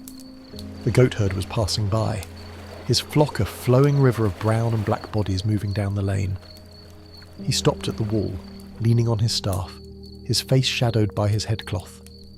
He looked at the garden. It was a square of brilliant, burning gold now, stark against the grey stone of the house. The necks are bent, Yaakov observed, nodding his head. They are bent, Sarai agreed. The husk is dry? It crackles when I touch it. Yaakov sniffed the air. The Sharav blows hard tomorrow. If you wait too long, the grain will shatter. It will fall to the ground and the ants will take it. He looked at her with his one good eye, a look of serious professional appraisal. Do not let the sun steal what the rain has given. Widow, the time is now. Put the sickle to the stalk. Tomorrow, Sarai asked, her heart skipping a beat. Tomorrow, Yakov confirmed, at first light. Before the heat makes the straw brittle, he whistled to his goats, and the river of animals flowed on, the hooves clattering on the stones. Sarai stood alone. The command had been given, the waiting was over. The season of watching was ending, the season of taking was beginning. She turned and walked into the house. It felt cool and dark after the glare of the garden. She went to the corner, to the workbench that had become the altar of her memories. She looked at the wall where the tools hung. The hammer, the saw, the chisel. And there, hanging on a rusted nail in the shadows, was the sickle. It was an old tool, forged by Eli's father. It was a crescent moon of iron, its handle made of smooth, dark walnut. The blade was curved inward, designed to embrace the stalks before severing them. It was a tool of gathering, but it was also a tool of violence. To harvest was to cut. To harvest was to kill the plant, to save the fruit. Sarai reached out and took the sickle down. It was heavier than she remembered. The iron was cold and pitted with small spots of orange rust. She ran her thumb cautiously along the edge. It was dull. A dull sickle was a cruelty. It would not cut, it would tear. It would pull the roots from the ground, shaking the grain loose and wasting the harvest. Sharpness, she whispered, remembering the stranger's voice. A dull tool is a liar. She carried the sickle to the table. She retrieved the whetstone, a long, grey slab of fine-grit sandstone that Eli had kept in a wooden box. She sat down. She poured a few drops of oil onto the stone. She positioned the curved blade against the stone at a shallow angle. Schling. The sound was high and metallic. It set her teeth on edge. Schling. Schling. She fell into the rhythm. It was a different rhythm than the hoe or the spindle. This was the rhythm of war preparations. She was preparing to battle time and gravity. She worked the blade, moving from the heel to the point, careful to maintain the curve. The oil on the stone turned grey with steel filings. The edge of the sickle began to gleam, a silver line of intent emerging from the dull iron. As she worked, she thought about the stranger. Where was he now? Was he in Nazareth? Was he building a table? Or was he walking another road, looking for another broken roof? She realised that he had not just given her seeds, he had given her this moment. He had forced her to engage with the world again. If he'd just given her bread, she would have eaten it and been hungry again the next day. But he had given her a crop, which meant he'd given her labour, anxiety, patience, and now the harvest. He had given her life, in all its demanding, exhausting complexity. "You knew," she said to the empty room. "You knew I needed to work to live." She tested the edge with her thumb. It caught the ridges of her fingerprint. It was sharp. She wiped the blade with a rag.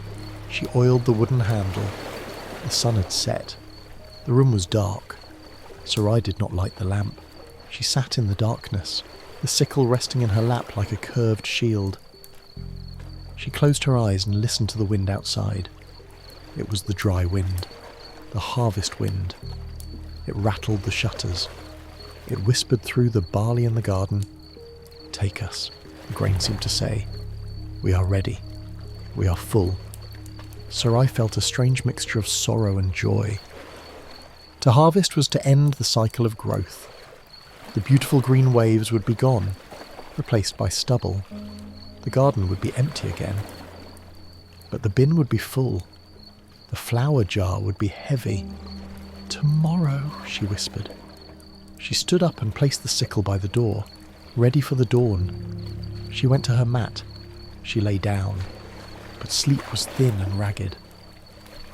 She lay awake, rehearsing the movements of the reaping. Grab the stalks, swing the blade, lay the bundle. She was 60 years old. Her back was bent, her hands were arthritic. But tomorrow, she would be a reaper. She prayed for strength. Not the strength to move mountains, but the strength to swing a curved piece of iron for 6 hours. "Lord of the harvest," she prayed, "steady my arm." Let me not drop a single grain of the gift. And outside, under the vast, star-strewn sky of Galilee, the golden heads of the barley bowed lower, waiting for the woman and the moon-shaped knife. The sun had not yet crested the ridge of the eastern hills when Sarai stepped into the garden, but the sky was already bleached a pale, hazy white. The sharav, the hot wind from the desert, was blowing steadily, carrying the fine, silken dust of distant lands. It dried the moisture in Sarai's nostrils and made the barley stalks rattle against each other with the sound of dry bones.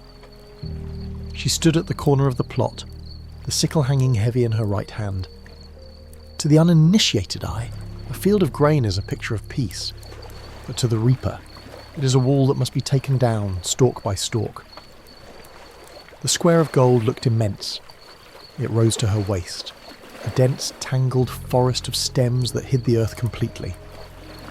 "It is time," she whispered. She bent at the waist. Her left hand reached out, grabbing a bundle of stalks, a handful, or a grasp. The straw was rough and warm, vibrating slightly in the wind. She felt the heavy heads of the grain nodding against her wrist. She positioned the curved blade of the sickle behind the stalks, low to the ground. She pulled. Shrack! The sound was distinct, a tearing hiss followed by the crisp snap of the straw surrendering. The connection to the earth was severed. The stalks went limp in her hand. They were no longer plants, they were a harvest. Sarai laid the bundle gently on the ground behind her.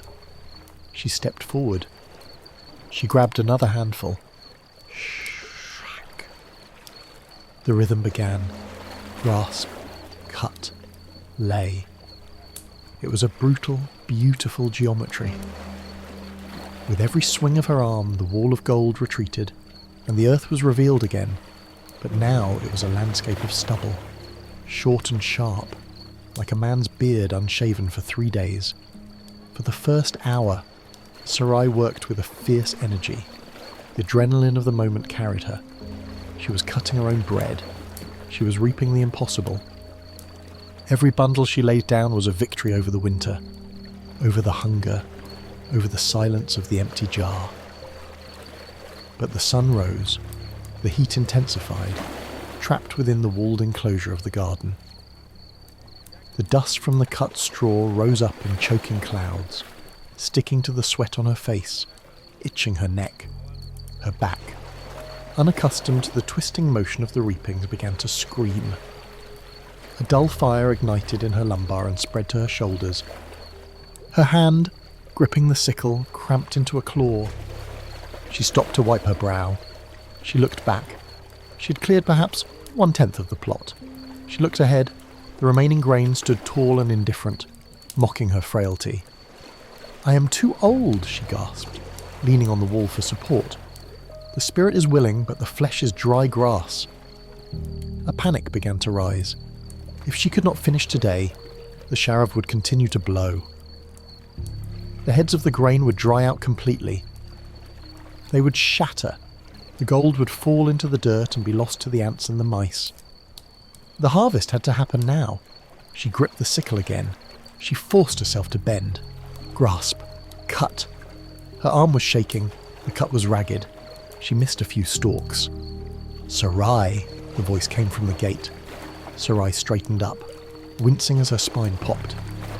Through the haze of sweat and dust, she saw them, Hannah, Miriam, and 2 young men, Hannah's sons, Simon and Jude. They were not empty-handed. Hannah carried a jug of water. The young men carried sickles, long, sharp blades that gleamed in the harsh sunlight. "The wind is hot. Sarai," Hannah called out, opening the gate and stepping into the yard. "We saw the dust rising from your wall. We knew you had begun." I can do it," Sarai stammered, her pride flaring up one last time. "I have done 2 rows." "And the sun will set before you do the 3rd, Simon said gently. He was a strapping youth with arms like knotted ropes. He smiled at her, not with pity, but with respect. A harvest this heavy is not work for one woman. It is a village joy. He didn't wait for permission. He stepped into the garden plot, moving to the left side. His brother Jude moved to the right. They raised their sickles. The difference was immediate. Where Sarai pecked at the grain, the young men consumed it. They moved with the fluid, powerful grace of youth. Their arms swung in wide, sweeping arcs, swish, crack, swish, crack. They cut deep swathes, laying the grain down in neat, parallel windrows. Hannah and Miriam followed behind them. They were the binders. They gathered the cut grain, twisting a handful of straw to make a rope and tying the bundles into sheaves. Sarai stood watching, the sickle hanging limp in her hand. Tears mixed with the dust on her face. "Why?" she asked Hannah, who was kneeling in the stubble, tying a sheaf with expert speed. "Why do you do this for me? I have no silver to pay the reapers." Hannah looked up, her hands busy with the golden straw. "Sarai, look at this grain. Look at the size of the kernels." She held up a head of barley. It was heavy, bursting with seeds. "This is not just your harvest," Hannah said softly. "This is a miracle. We are not working for wages today. We are working for the wonder of it." "To touch this grain, it feels like touching a blessing." She stood up and took the sickle from Sarai's hand. "Sit," Hannah commanded, guiding Sarai to the shade of the olive tree near the wall. "Drink the water. You have done the sowing. You have done the weeding. Let the young men do the reaping." Sarai sat. She drank the cool water. She watched. It was a symphony of labour. The sound of the sickles, the rustle of the straw, the low voices of the young men calling to each other, the laughter of Miriam as she chased a field mouse that scurried from the cut grain. The garden, which had been a place of solitary struggle for months, was now alive with community. The wall of gold was falling, but it was not being destroyed, it was being gathered. By noon, the plot was bare. The standing army of green was gone. In its place was a field of sharp, yellow stubble, shimmering in the heat. But piled against the stone wall was the wealth of the widow, sheaves, dozens of them, stacked in shocks to dry. They looked like small golden houses. They smelled of sun and earth and life. Simon wiped his face with his sleeve and walked over to Sarai. He was covered in chaff, his hair dusted with gold. "It is done, mother," he said, using the respectful title. "I have never seen a yield like this. The heads are double the size of the valley barley." He reached into his tunic and pulled out a single stalk he'd saved. He handed it to her. "The stranger," Simon said, his voice dropping low. "The one who gave you the seed. He knew the earth well." Sarai took the stalk. She rolled the head between her fingers. The kernels were hard as stones. He knew the earth, Sarai agreed, and he knew the sky. Hannah came over, dusting off her hands. "We will leave the sheaves to dry for 3 days. Then we will bring the flails. We will thresh it right here, on the hard ground." "Thank you," Sarai whispered. "May the Lord bless your storehouses." "He already has." Hannah smiled, looking at the golden pile. "Just seeing this. It gives us heart for our own fields." The neighbours gathered their tools. They drank the last of the water. They left as quickly as they had come, leaving Sarai alone again in the silence of the afternoon. But it was a different silence. It was the silence of completion. Sarai walked into the centre of the stubble. The sharp stalks pricked her sandals. She looked around. The earth was exposed again, naked to the sun. The cycle was complete. She walked to the wall where the sheaves were stacked. She reached out and hugged one of the bundles. The straw scratched her cheek. It was real. It was scratchy and dusty and heavy. She closed her eyes and breathed in the smell. It was the sweetest perfume in the world. It was the smell of survival. She looked at the sickle leaning against the tree. The blade was dull again, covered in the sap of the plants. It had done its work. Sarai went back inside the house. The room felt empty, but her heart felt bursting. She went to the corner, to the workbench. She looked at the empty burlap sack on the wall. "Full," she said to it. "We are full again." She realised then that the sack would not be empty for long. Soon she would thresh the grain, she would winnow the chaff, and she would fill the jar, and she would fill the sack, and she would bake. Not just one loaf. She would bake loaves for Hannah, for Miriam, for Simon and Jude. She would bake bread for the village. The stranger had given her a seed, but he had also given her a ministry. He had turned the beggar into the provider. She sat down on the stool, exhausted, aching, dusty, and happier than she had been in years. She watched the dust motes dance in the shaft of sunlight, and she imagined them as tiny flakes of flour, swirling in the air of a kitchen that would never be silent again. The garden plot had changed its face again. It had been a swamp of mud, a bed of green, and a forest of gold. Now it was a floor. The earth, baked hard by the shower of sun and beaten flat by the feet of the reapers, was as smooth and hard as the stone pavement of the temple courtyard. In the centre of this hard square lay the harvest, the sheaves, which had dried for 3 days until the straw was brittle and pale, were untied and spread out in a thick circular carpet. It was time for the threshing. The air was still, heavy with heat, waiting for the evening breeze. Simon and Jude stood on opposite sides of the circle. In their hands, they held flails, simple, brutal tools consisting of a long wooden handle and a shorter, heavy beater stick attached by a leather hinge. Sarai stood by the wall, watching. She felt a phantom ache in her shoulders, a sympathetic resonance with the labour about to begin. "Ready?" Simon asked, rolling his shoulders. Jude nodded. He spat on his hands and gripped the handle. They raised the flails. Whoomp! The sound was dull, heavy, and final. The beater struck the grain. Whoomp! The second blow followed instantly. Then the rhythm took over. Whoomp, whoomp, whoomp, whoomp. It was the heartbeat of the village in late spring. It was a sound of violence. Yes, the beating of the plant to force it to surrender its treasure. But it was a necessary violence. The kernel, the life-giving heart of the grain, was trapped inside a tough, inedible husk. It clung to the stalk with a stubborn loyalty. It had to be shocked free. It had to be broken loose. Sarai watched the dust rise. It puffed up with every blow, a golden mist that caught the sunlight. She thought of her own life. She thought of the last 3 years, the grief, the hunger, the fear. Had that been a threshing? Had the loss of Eli, the leaking roof, the empty jar? Had they been the blows of the flail? She had felt beaten. She had felt crushed. But looking at the grain now, she understood. The flail does not strike to destroy, it strikes to reveal. The husk is not the enemy, but it is not the point. The point is the gold inside. The young men worked for an hour. Sweat turned the dust on their faces into mud.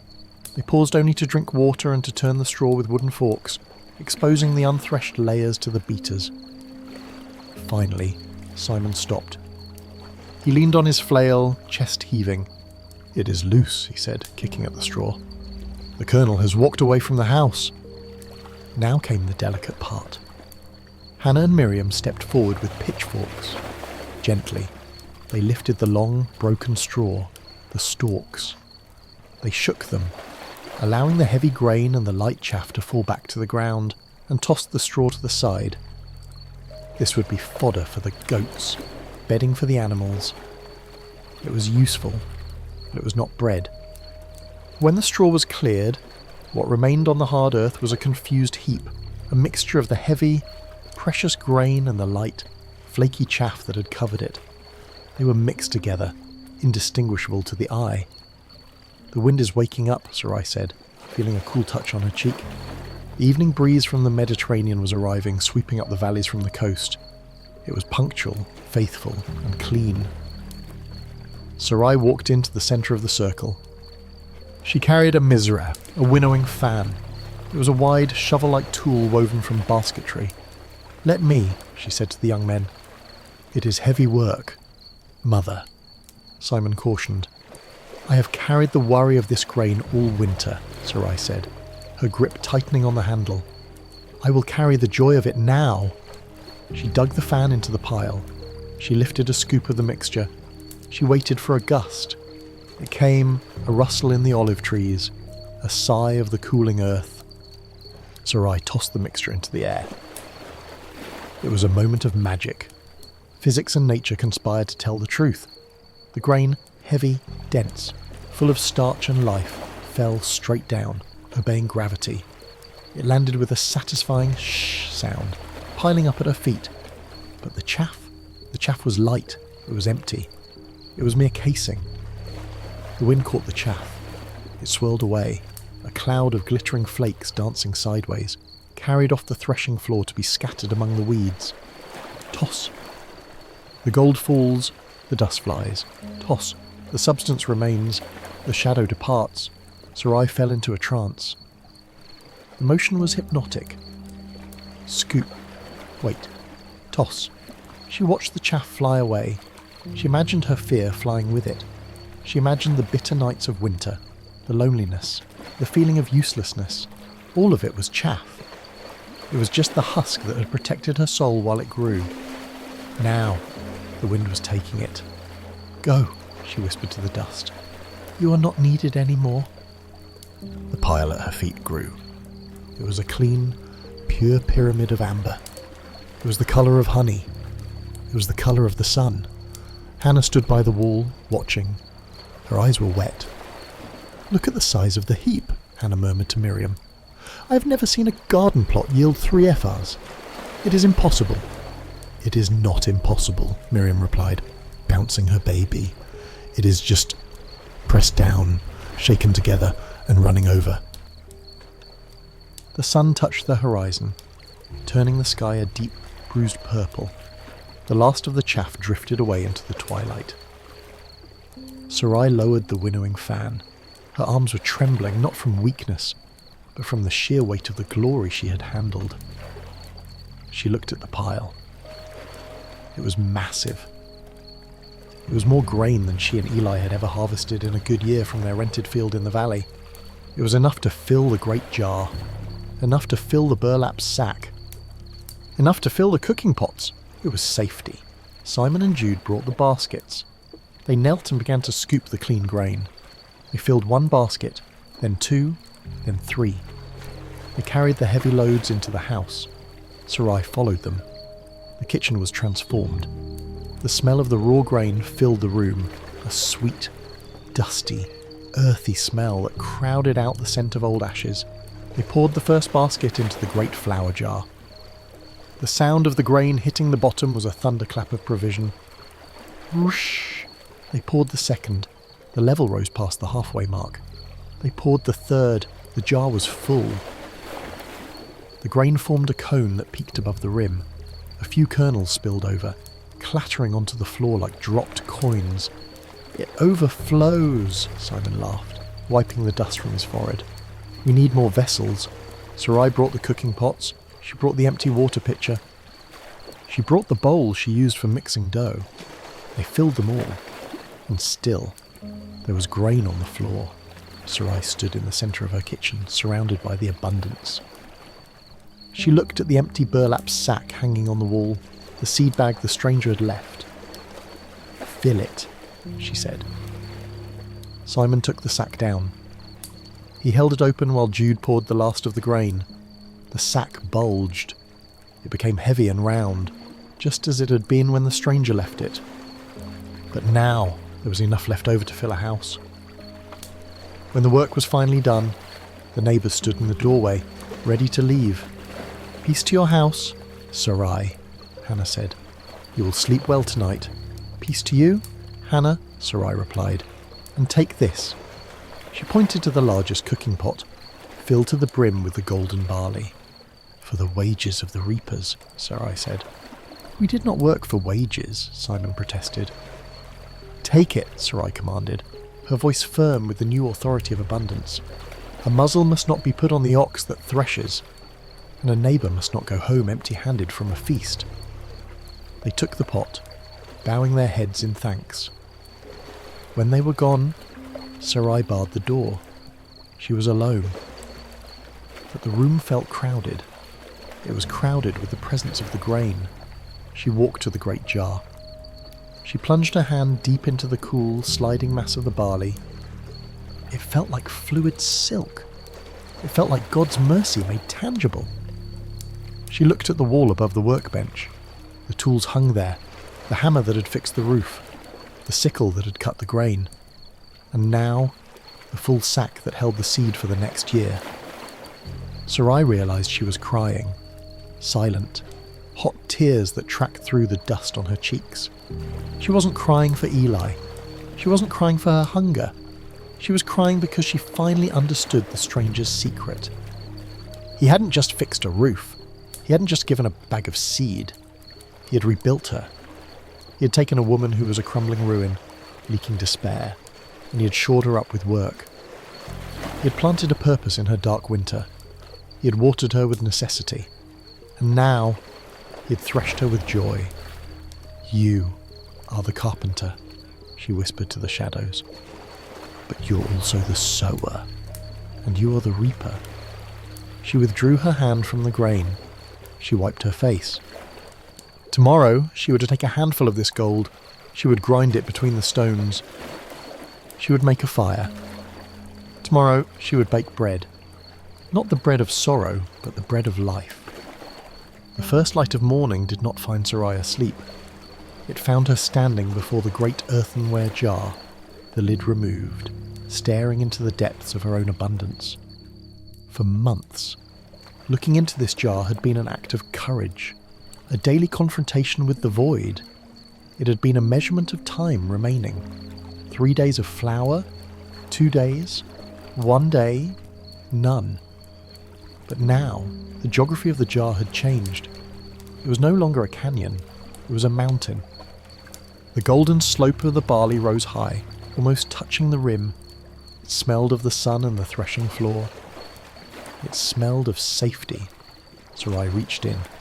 She let the grain run through her fingers. It was fluid and cool, making a sound like rain on dry leaves. "Shh. I must learn a new arithmetic," she whispered to the quiet room. "I am no longer counting backward to 0. I'm counting forward to infinity." She turned away from the jar. To possess grain was one thing. To possess bread was another. Between the kernel and the loaf lay the labour of the stone. She walked to the corner where the hand mill, the quern, sat on a spread of clean linen. It was a heavy, blackened thing, carved from the porous basalt rock of the Golan Heights. It consisted of 2 round stones, the nether stone, which sat heavy and immobile on the cloth, and the rider stone, which sat atop it fitted with a wooden handle. For 3 years the mill had been mostly silent. A widow with no grain has no need to grind. The spiders had spun webs in the eye of the stone. Sarai wiped the stones with a damp cloth, cleaning away the dust of neglect. She felt a thrill of anticipation in her fingers. She took a scoop of the golden barley from the jar. She poured it into the central hole, the eye of the rider stone. The kernels clattered down, vanishing into the dark space between the rocks.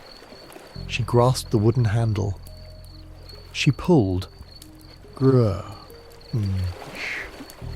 The sound was guttural, deep and satisfying. It was the sound of geology crushing biology. The rough basalt teeth caught the hard kernels and shattered them, tearing the husk, pulverizing the starch, releasing the white heart of the seed. Grunch. Crunch. Sarai fell into the rhythm.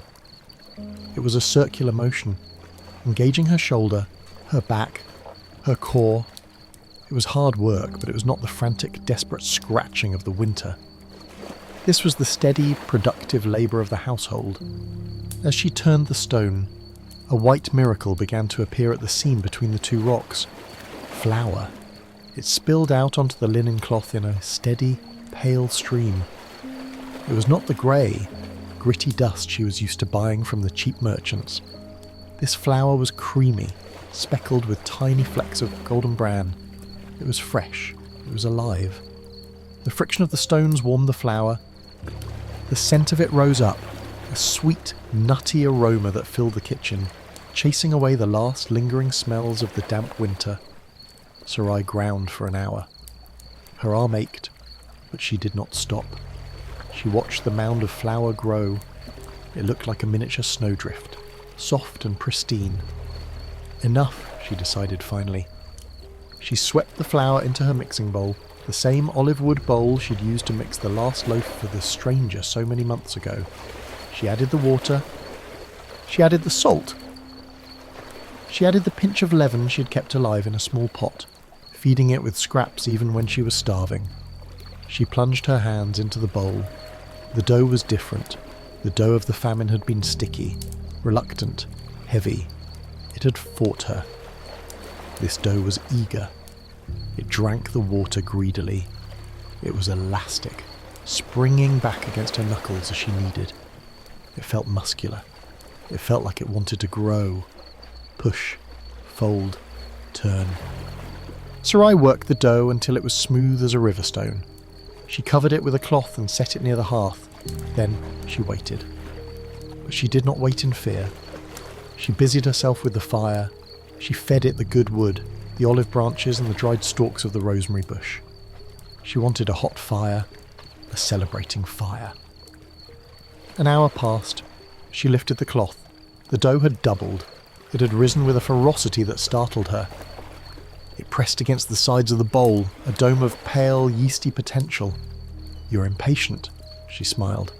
She punched it down, feeling the air escape with a soft whoosh. She shaped it into 2 round loaves. She dusted them with a little more flour. She placed them on the hot stones of the hearth and covered them with an earthenware dome to trap the heat. And then the smell began. If the smell of the raw grain was the smell of promise, the smell of baking bread was the smell of fulfillment.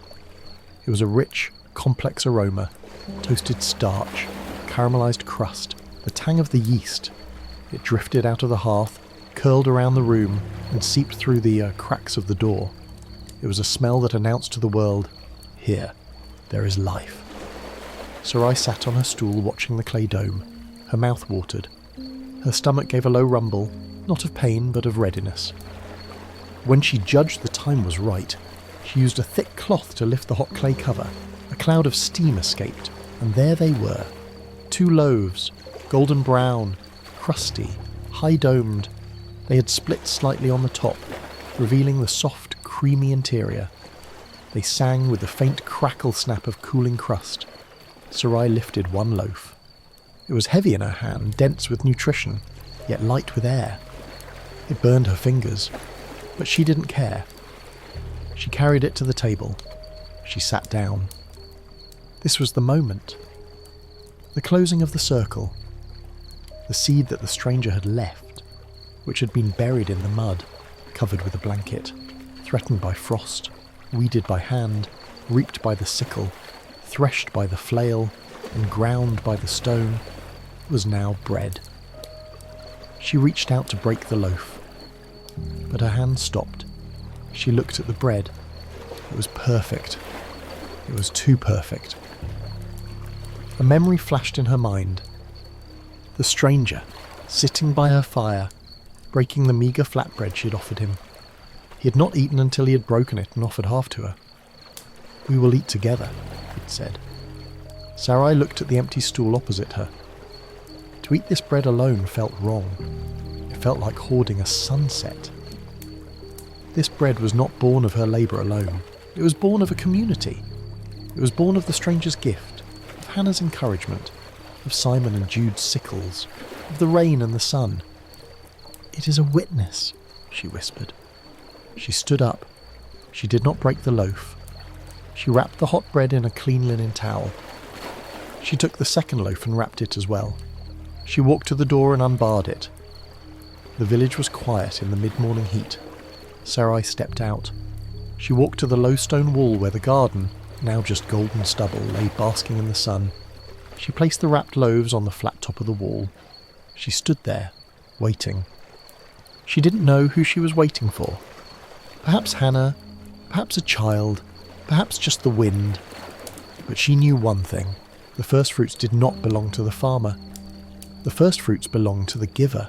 And since the stranger was gone, she would give to his image, to the neighbour, to the hungry, to the world. Sarai? It was a small voice. She looked down. A child stood there. It was little Asher, the son of the potter down the lane. He was a scrawny boy with large, dark eyes and a smudge of clay on his nose. He was looking at the bundle on the wall, his nostrils flaring slightly as he caught the scent. "Is that bread?" he asked, his voice full of wonder. Sarai smiled. It was the smile of a woman who has finally found her true wealth. "It is bread, Asher," she said. "Fresh from the stone, hot from the fire." She picked up the first loaf. She broke it in half. Steam rose into the morning air, carrying the scent of the harvest. She held out the piece to the boy. "Take," she said. "Eat." The boy took it. His eyes went wide. He bit into the crust, and a look of pure, unadulterated bliss crossed his face. "It tastes like the sun," he mumbled around a mouthful. "Yes," Sarai said, breaking off a piece for herself. "It tastes like the sun." She stood by the wall, eating the bread of her sorrow and her joy, watching the boy run down the lane to tell his mother, leaving a trail of crumbs for the sparrows to find. The jar was full, the heart was open, and the winter was truly over. The surplus was a problem, but it was the kind of problem Sarai had prayed for. The great jar was full, the cooking pots were full, even the old wooden chest that had once held winter blankets now held a mound of loose grain. She could not eat it all. If she kept it, the weevils would eventually find it, or the mice would tunnel through the walls. Wealth, Sarai realised. It was not just about accumulation, it was about circulation. Grain was meant to move. "I must go to the city," she told Hannah one morning. "Sepphoris?" Hannah asked, her eyes widening. "Sarai, you have not walked the road to Sepphoris since Eli passed." "I know," Sarai said, smoothing her apron, "but I cannot carry 3 sacks of barley on my back. I need to borrow Yaakov's donkey, and I need to trade. The roof needs new pitch before the winter comes again, and my lamp needs oil." It was a daunting prospect.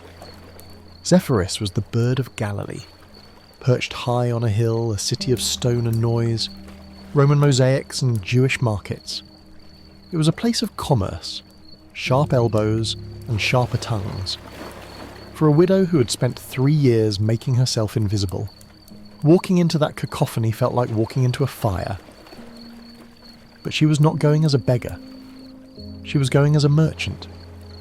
Yaakov lent her the donkey, a stubborn, grey beast named Boaz, in exchange for a small bag of the miracle grain to mix with his own seed stock. Sarai loaded the donkey. 2 heavy sacks of barley were slung across its back, balancing each other. She packed a small lunch of her fresh bread and dried figs. She took her walking stick. The journey took 4 hours. The road wound through the valleys, past fields where other farmers were still harvesting. Their crops were decent, but Sarai noted with a quiet, secret pride that their stalks were shorter than hers, their heads less heavy. As she approached the city, the road grew crowded. Carts laden with wool, donkeys carrying amphorae of wine, and Roman soldiers marching in precise, metallic rhythm. The noise washed over her, the shouting of drivers, the bleating of sheep, the ringing of bells. Sarai kept her head down, leading Boaz by the rope. She felt small in the crowd, a grey speck in a colourful river. But every time she felt her confidence wavering, she put her hand on the rough burlap of the sacks on the donkey's back. Solid. The sacks whispered, "You have substance." She reached the grain market, a chaotic square near the lower city gate. It was a sensory assault. The air was thick with the dust of 1,000 threshing floors and the smell of unwashed bodies and dung. She found a spot near a pillar and waited. She watched the merchants. There was one man, a large dealer with a beard oiled to a shine, who sat behind a table piled with scales and weights.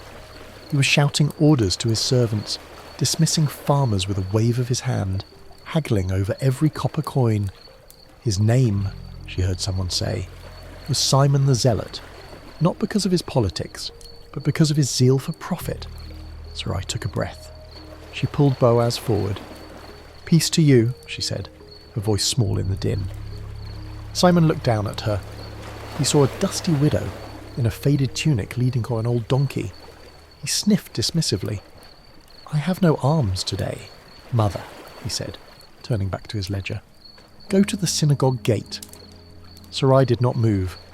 She felt a flash of heat in her cheeks, not shame, but indignation. "I am not a beggar," she said, her voice hardening into the tone she used to drive goats from her garden. "I have barley to sell." Simon paused. He looked at her again, then at the sacks on the donkey. He laughed, a short, barking sound. "Barley? Everyone has barley today. The harvest is in, the price is low. I don't need your sweepings." "It is not sweepings," Sarai said. "It is seed quality." Simon rolled his eyes. "Every farmer says his donkey is a racehorse and his chaff is gold. Move along." Sarai reached into the open neck of the nearest sack. She pulled out a handful of grain. She stepped forward and slammed her hand down on his table. She opened her fingers. The golden kernels spilled out onto the dark wood of the table. They lay there, large, plump, and glowing in a shaft of sunlight. They were twice the size of the shriveled grains in the bins behind him. Simon stopped. The laughter died in his throat. He reached out a thick finger and poked at the pile. He picked up a single kernel. He held it to the light. He put it between his teeth and bit down. Crack. He chewed slowly. He looked at Sarai with a new expression. It was the look of a predator assessing a surprising opponent. "Where did you get this?" he asked, his voice low. "This is Egyptian stock. Did you steal it from a caravan?" "It grew in my garden in Cana," Sarai said. "From the earth and the rain." "Impossible," Simon muttered. "The ground in Cana is rocks and thistles." He walked around the table. He went to the donkey. He opened the sack himself, plunging his arm deep inside, checking to see if she had hidden rocks or chaff at the bottom to add weight. He pulled his arm out. It was clean. "Pure," he whispered. "Cleaned by the wind. No stones." He looked at Sarai. "How much?" 2 silver shekels, Sarai said. She had rehearsed this. It was a high price. Perhaps too high. 2? Simon scoffed. But his heart wasn't in it. "I will give you 1.5, and I am robbing myself." 1 3/4, Sarai countered. "Or I take it to the merchant across the square. I saw him looking." Simon grunted. He knew quality when he saw it. This was seed he could sell to the rich landowners in the Jezreel Valley for a premium. "Done," he said. He weighed the sacks. They were heavy. He opened his purse. He counted out the silver coins. They clinked onto the table. Heavy, bright, substantial. Sarai picked them up. Her hand trembled slightly. This was more money than she had held in 5 years. This was oil for the winter. This was wool for a new cloak. This was dignity. "One question," Simon said as the servants hauled the sacks away. "The seed. Who gave it to you? A widow does not simply find Egyptian gold barley." Sarai tied the coins into her belt. "A carpenter," she said. Simon frowned. "A carpenter? What does a woodworker know of grain?" "He knows how to build," Sarai said. "Whether it is a house or a harvest." She took Boaz's rope and turned to leave. She walked through the market, but the noise no longer bothered her. She felt insulated by the weight of the silver at her waist. She stopped at an oil merchant's stall. She bought a large jar of the finest olive oil, the first pressing, clear and golden. She bought a length of blue-dyed wool. She bought a small bag of sweet dates. She was spending the harvest. She was participating in the life of the city. As she was packing her purchases onto the donkey, she heard voices near the town well. A group of men were arguing loudly. "He is a fraud," one shouted. "He's a prophet," another countered. "I saw him in Capernaum. The man was paralyzed, and he walked away carrying his mat." "It is magic," the first man spat. "He's in league with demons." "No demon opens the eyes of the blind," a woman's voice interjected. "And no demon feeds 5,000 people with a boy's lunch." Sarai froze. She stood still, her hand resting on the donkey's neck. "Feeds 5,000? She stepped closer to the group. "Who?" she asked. "Who are you speaking of?" The woman turned to her. She looked excited, her eyes shining. "The Nazarene," she said. "Jesus, the son of Joseph the Carpenter. He is preaching in the hills by the sea." The Carpenter. The word struck Sarai like a physical blow. She thought of the stranger's hands, scarred, rough, capable. She thought of the way he looked at the wood, seeing its potential. She thought of the way he broke the bread. She thought of the bag of seed, a small thing that became a multitude. "I prefer cottages," he'd said. "Sheepfolds, places where the draft gets in."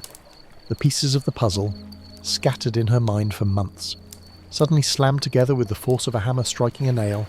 The man who had slept on her floor, the man who had fixed her beam, the man who had eaten her poverty and left her plenty. He was not just a traveller. Sarai felt a shiver run through her. Despite the heat of the market, the silver at her waist felt suddenly heavy, almost insignificant compared to the knowledge that was dawning in her heart. She had hosted him, she had served him, and she had almost turned him away. "Nazareth," Sarai whispered. "He said he was going to Nazareth." She turned back to Boaz. She needed to go home. The market of Sepphoris had given her silver, but the rumour at the well had given her something far more valuable. It had given her the name. She urged the donkey forward, moving quickly now, eager to leave the noise of the city behind. She needed the silence of the road. She needed to think. She needed to understand why the one who could feed thousands had chosen on a stormy night to save one widow who had nothing but half a loaf of bread. The road back to Cana was uphill, winding through the limestone ridges that separated the bustling valley of Sepphoris from the quiet, olive-studded hills of her home. The sun had dipped below the Carmel range in the west, painting the sky in bruises of indigo and violet. The air was cooling rapidly, carrying the scent of wild sage and cooling dust. Sarai walked slowly, walked. Her hand rested on the flank of Boaz, the grey donkey, feeling the rhythmic, warm movement of his muscles as he plodded upward. He was lighter now, the heavy sacks of grain gone, replaced by the smaller, denser weight of the trade goods, the oil, the dates, the wool. But Sarai felt heavy. It was not the weight of burden, it was the weight of revelation. The noise of the market had faded, replaced by the rhythmic clop-clop of hooves on stone and the chirping of crickets in the dry grass. In this silence, the conversation she had overheard at the well replayed in her mind, over and over, like a song she couldn't stop humming. The Nazarene, the Carpenter, he feeds the thousands. She reached down and touched the leather pouch at her waist. Inside, the silver shekels clicked softly against each other. She stopped. She patted the donkey's neck to halt him. Boaz let out a soft snort and lowered his head to tear at a tuft of dry grass by the roadside. Sarai untied the pouch. She poured the coins into her palm. In the twilight, the silver gleamed with a cold, hard light. On one side was the profile of the emperor, a stern, arrogant face stamped into the metal. It was the currency of the empire. It spoke of power, of armies, of taxes, of paved roads and stone tribunals. It was valuable. It could buy bread. It could buy protection. But it was dead. If she planted these coins in her garden, nothing would happen. They would sit in the dark and rust. They would not multiply. They would not feed a child. She thought of the amber kernels the stranger had left. They had been humble, small, and silent. They bore no image of a king, but they carried life inside them. They had obeyed the laws of creation, not the laws of Rome. "Silver is the wage of the world," she whispered to the donkey. "But the seed is the wage of God." She put the coins back into the pouch. They were necessary. Yes. She would use them to fix her roof and buy oil. But she no longer worshipped them. She'd seen a greater wealth. She urged Boaz forward. As they walked, her mind drifted back to the night of the storm. She tried to reconcile the image of the rabbi who feeds 5,000 with the wet, shivering man who had sat by her fire, If he had such power, why had he been cold? If he could command the wind, as the woman at the well had claimed, why did he let the storm soak him? If he could multiply loaves for a multitude, why did he wait for her, a starving widow, to break her last cake and offer him half? The question swirled like leaves in a draught. And then, as she rounded the bend that brought the village of Cana into view, the answer settled upon her. It came not as a thunderclap, but as a quiet, steady warmth, like the heat radiating from the stones after sunset. Because he is a builder, she thought. A magician snaps his fingers and makes the problem vanish. A king throws gold from a chariot to make the peasants cheer. But a builder enters the house. A builder touches the broken beam. A builder gets his hands dirty with the mud and the pitch. He had not saved her from the outside. He had saved her from the inside. He had let her feel the hunger so she would appreciate the bread. He had let her fear the roof so she would understand the strength of the support. He had made her work, weed, sow, reap, thresh, so that the harvest would be hers, not just a charity handouts. He had restored her dignity. He did not just fix the house, Sarai said aloud, her voice thick with emotion. He fixed the woman. She looked down at the village. The windows of the houses were glowing with orange lamplight. It looked like a cluster of stars fallen to earth. She saw Hannah's house. She saw the potter's workshop. She saw the synagogue. And at the edge of them all, huddled against the dark hillside, she saw her own home. It was dark. She had left no lamp burning, but even in the dark she could see the roof line. It was straight. It was strong. It cut a sharp, defiant silhouette against the starry sky. Tears pricked her eyes again. She led the donkey down the final stretch of the path. The village dogs barked a lazy greeting, recognizing her scent. She reached her gate. She unloaded the donkey, stacking the oil jar and the wool and the dates by the door. She gave Boaz a handful of the dried figs as a thank you, rubbing his velvet ears. "Go home to Yaakov, old friend," she whispered. "Tell him you carried a rich woman today." The donkey trotted off toward his own stable. Sarai stood alone at her door. She pushed it open. The hinges, still slick with the oil the stranger had applied months ago, swung silently. She stepped into the darkness. The smell of the house greeted her. It was no longer the smell of stale ash and cold stone. It smelled of raw grain.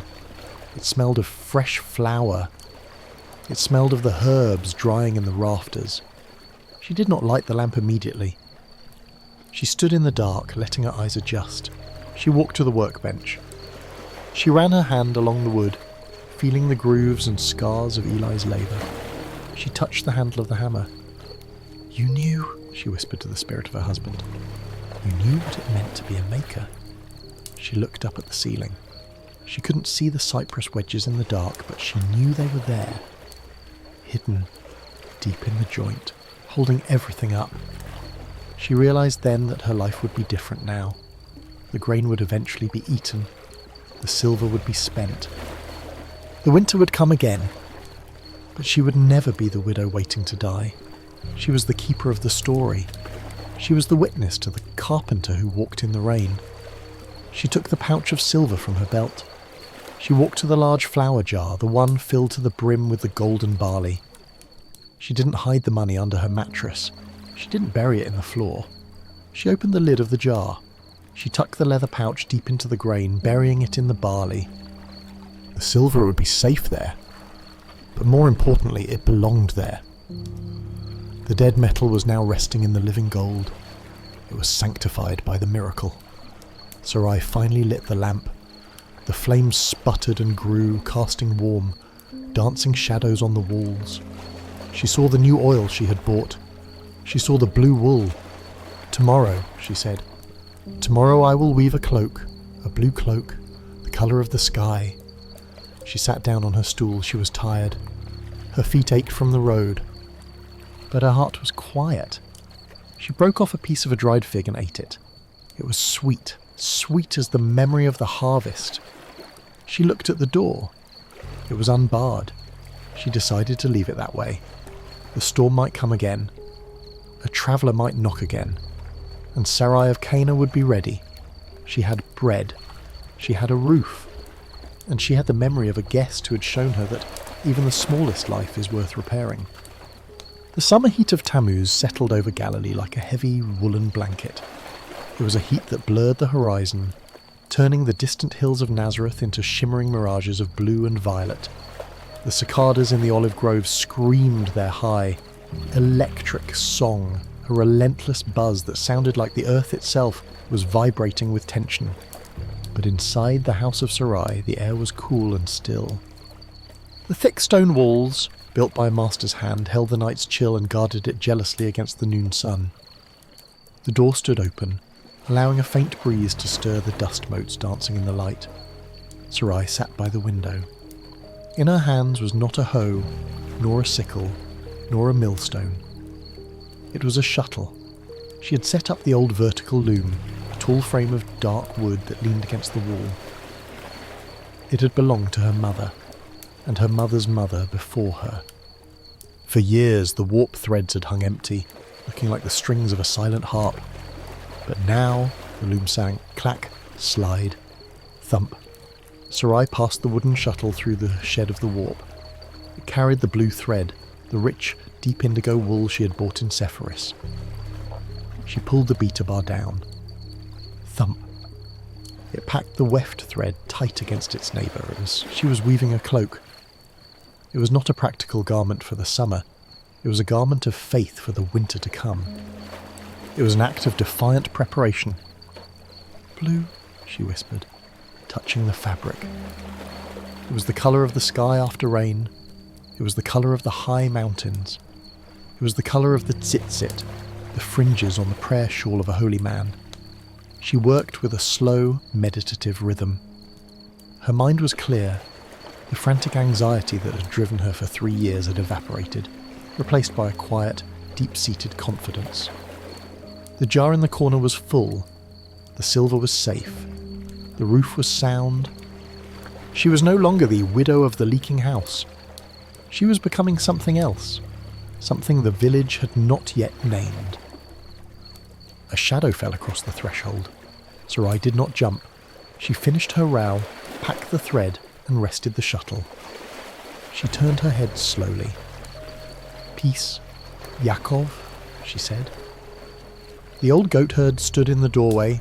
He blinked, surprised. You have eyes in the back of your head, woman. I made no sound. You smell of the flock, Sarai said gently, a smile touching her lips. And you tap your staff 3 times before you step on a sill. I know the rhythm of my neighbours, Yaakov grunted, shuffling into the room. He took off his headcloth, revealing a shock of white hair that stood up in the heat. He looked tired. The summer was hard on the old. Sit, Sarai said. I have water, and I have figs. Yaakov sat on the stool, the same stool where the stranger had sat. He took the cup of water Sarai offered. He drank it in one long draught, his Adam's apple bobbing. He wiped his mouth with the back of his hand. He looked around the room. His one good eye rested on the great jar of barley, then moved to the sack hanging on the wall, and finally settled on the loom. You are busy, he said. Weaving blue. That is a rich colour. It is for the cold, Sarai said. I will not be cold again. Yaakov nodded. He leaned forward, resting his hands on his knees. His knuckles were swollen, like gnarled roots. I came to speak of the grain, he said. Sarai paused. The grain I gave you for the donkey. Was it not good? Good? Yaakov let out a dry chuckle. Sarai, I threw a handful to my chickens. They fought over it like wolves. I crushed a handful for my porridge. It was sweeter than honey. He hesitated, looking down at his feet. It was hard for a man who had farmed the hills for 60 years to admit what he was about to say. My seed stock, he murmured. It is old. It is tired.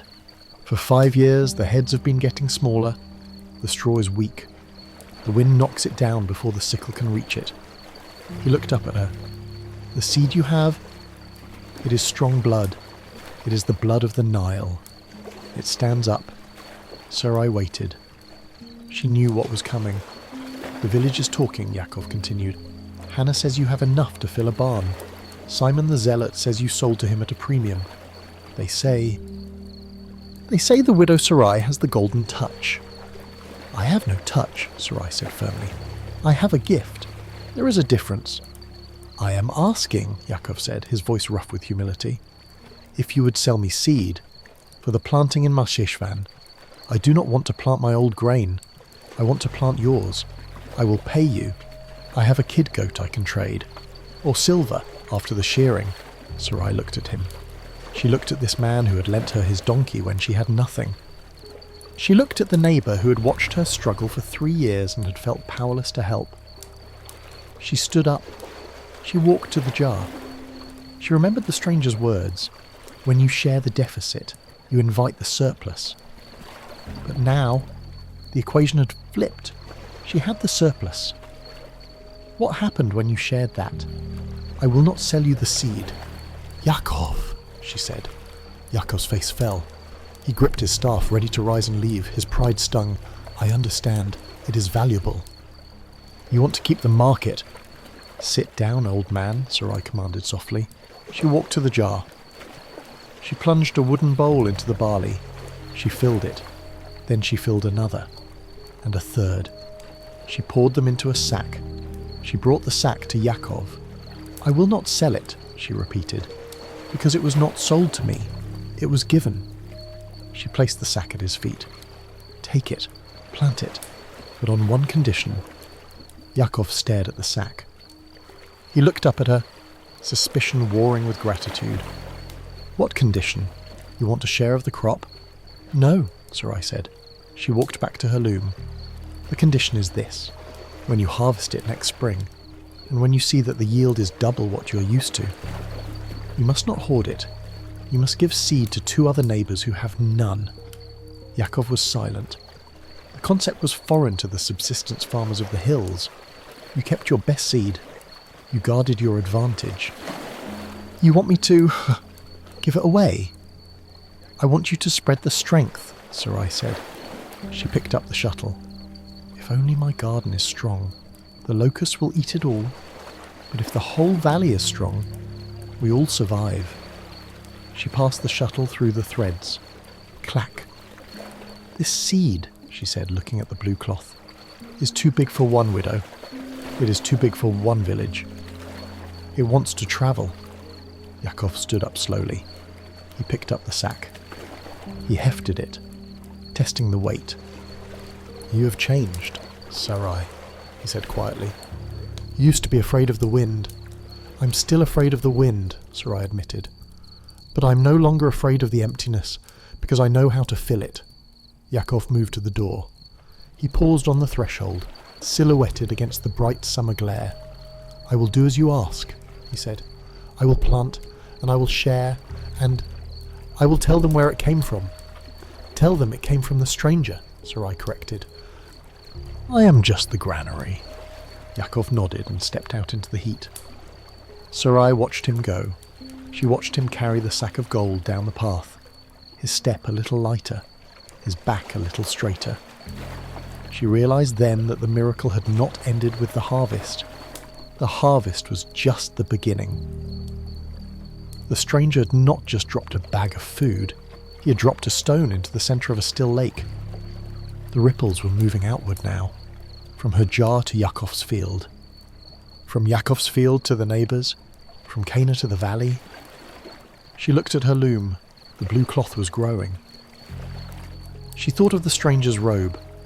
It had been rough, stained with travel, but in her memory it seemed to carry the same colour as the thread in her hands. She was weaving a cloak for herself, but in a way she was also weaving a mantle to pass on. One seed becomes a stalk, she murmured, the rhythm of the loom taking over again. One stalk becomes a sheaf. One sheaf becomes a field, and one act of kindness, performed in a storm, was becoming a legacy that would outlive them all. She worked on into the afternoon, the clacking of the loom sounding like applause in the quiet house. The wheel of the year turned again. The scorching heat of Tammuz and Av gave way to the milder, golden light of Tishrei. The air grew crisp. The olives on the trees turned from green to black, heavy with oil. The grapes in the valley were crushed, their purple blood staining the feet of the treaders and filling the air with the sweet, fermented scent of new wine. And in the village of Cana, a different kind of fever took hold. A wedding was coming. It was not just any wedding. It was the union of Susanna, the daughter of the village elder, to a young man from a good family. For weeks, the narrow streets had buzzed with preparation. The women gathered at the well, not to complain about the heat, but to discuss the menu, the guests, and the robe of the bride. Sarai stood in her kitchen. The room was no longer the silent tomb it had been the previous winter. It was a factory of joy. The great jar of barley was open. The millstones were singing their grinding song from dawn until dusk. But Sarai was not grinding for herself. "More flour, Sarai?" Hannah appeared at the door, her face flushed, her arms covered in flour dust. "The steward says we need another 3 measures. The guest list has grown. They say family is coming from Nazareth." Sarai smiled. She wiped her hands on her apron. "The jar is deep. Hannah, take what you need." Hannah hurried in, filling her basket with the golden flour that Sarai had ground that morning. "Your flour is the best," Hannah said, breathless. "It rises faster than the wheat. It makes a crumb so soft it melts on the tongue. The steward says the bread will be the glory of the feast." "It is not my glory," Sarai murmured, watching the golden dust settle in the air. "It is the glory of the seed." She helped Hannah lift the heavy basket. "Family from Nazareth," Sarai repeated, testing the words. "Yes," Hannah nodded, pausing at the door. "Mary, you know her? The one with the quiet eyes, and her son? They say he has been travelling. They say he is different now." Sarai's heart gave a sudden, hard thump against her ribs. Her son? She turned away quickly, pretending to adjust the wick of her lamp so Hannah wouldn't see the sudden moisture in her eyes. "Go," Sarai said, her voice thick. "The bride waits." When Hannah was gone, Sarai sank onto her stool. The room spun slightly. He was coming back, not as a storm-tossed stranger seeking shelter in the night, but as a guest of honour. Not as a carpenter with a bag of tools, but as a man surrounded by family and disciples. She looked at her hands. They were dusted with the flour of the barley he'd given her. She looked at the roof. It was held up by the wood he had shaped. She looked at the garden wall through the open door. It was the cradle where his gift had slept and risen. Everything she had, everything she was, bore his fingerprint. "I must see him," she whispered. But then a second thought came, a thought born of the deep humility that the garden had taught her. Why? Why did she need to see him? To claim credit? To tug at his sleeve in the crowd and say, "Look, Rabbi, look at the widow you saved. Look at my full jar." That was the way of the world. The world wanted to be noticed. The world wanted a receipt for its gratitude. But the seed did not ask to be noticed. The seed fell into the dark earth and died to itself so that the stalk could rise. The leaven did not ask to be seen. It dissolved into the dough, invisible, doing its work in secret. Sarai stood up. She walked to the hearth. She had reserved a portion of the dough, the finest portion. She had kneaded it with the fresh oil she had bought in Sepphoris and sweetened it with the date honey. She began to shape it. She was not making a common loaf. She was making challah, the braided bread of celebration. Her fingers moved deftly, dividing the dough into 3 strands, one for the sower, one for the reaper, one for the keeper. She braided them together. The strands hugged each other, creating a pattern of unity, strong and unbreakable. She placed the braided loaf on the hot stone. She covered it. She sat and watched the fire. She thought about the wedding. There would be wine. There would be dancing. There would be music that shook the ground. But underneath it all, supporting the feast, would be the bread. Her bread. His bread. The guests would break it. They would dip it in the stew. They would wipe their plates with it. They would be filled by it, and they would never know that the bread they ate was born of a stormy night and a widow's despair. And that, Sarai realised, it was enough. The smell of the baking bread filled the room. It was richer than before, sweeter. It smelled of harvest home. When the loaf was done, she took it out. It was a masterpiece. Golden brown, shining with an egg wash she had traded for, twisted like a crown. She wrapped it in her best linen cloth, the one she'd woven with the blue thread. She walked out into the twilight. The village was already transforming. Torches were being lit along the path to the elder's house. She could hear the tuning of a lyre and the low thrum of a drum. Sarai walked not to the front gate of the wedding house, but to the back, to the kitchen entrance where the servants were rushing in and out. She found the steward, a harried man with wine stains on his tunic. "For the feast," Sarai said, holding out the wrapped loaf. The steward took it, distracted. "Bread? We have mountains of bread. Woman." "This is for the high table," Sarai said firmly. "Place it before the groom and before the guest from Nazareth." The steward peeled back the blue cloth. He saw the golden braid. He smelled the date honey. He stopped. He looked at Sarai. "This is fine work," he admitted, his voice softening. "Who shall I say sent it?" Sarai smiled. It was a smile of absolute peace. "Tell him..." She paused. She looked up at the first star appearing in the indigo sky. "Tell him it is from the woman who planted the gold." She turned and walked away. She did not stay for the wedding. She did not wait to see the miracle that would happen later that night, the water turning to wine. She did not need another miracle. She lived inside one. She walked back to her small stone house at the edge of the village. The wind was picking up again, the first cool breeze of the autumn evening. It rustled the olive trees. It blew against her door. Sarai entered her sanctuary. She lit the lamp. The flame was steady. She looked at the wall, the tools, the sack, the level. She sat down at her loom. The blue cloak was finished, folded neatly on the chest. She picked up her spindle. There was still wool to spin. There was still work to do. The music from the wedding drifted up the hill, laughter, clapping, the sound of joy. Sarai closed her eyes. She imagined the stranger sitting at the table. She imagined him reaching out his scarred hand. She imagined him breaking the golden braid she had baked. She imagined him tasting it. And she knew, with a certainty that went deeper than bone, that he would smile. He would taste the barley. He would taste the smoke of the cypress. He would taste the memory of the storm. And he would know that the seed had fallen on good soil. "Eat," she whispered into the quiet room. "Eat, and be glad." She gave the spindle a flick. Whir. The thread spun out, strong and even. The widow of Cana was no longer waiting, she was weaving. And in the centre of her house, the jar was full, and the door was open, and the heart was at rest. The morning after the wedding, the village of Cana lay under a blanket of exhausted, blissful silence. The music of the lyres had faded. The torches had burned down to sputtering nubs of black pitch.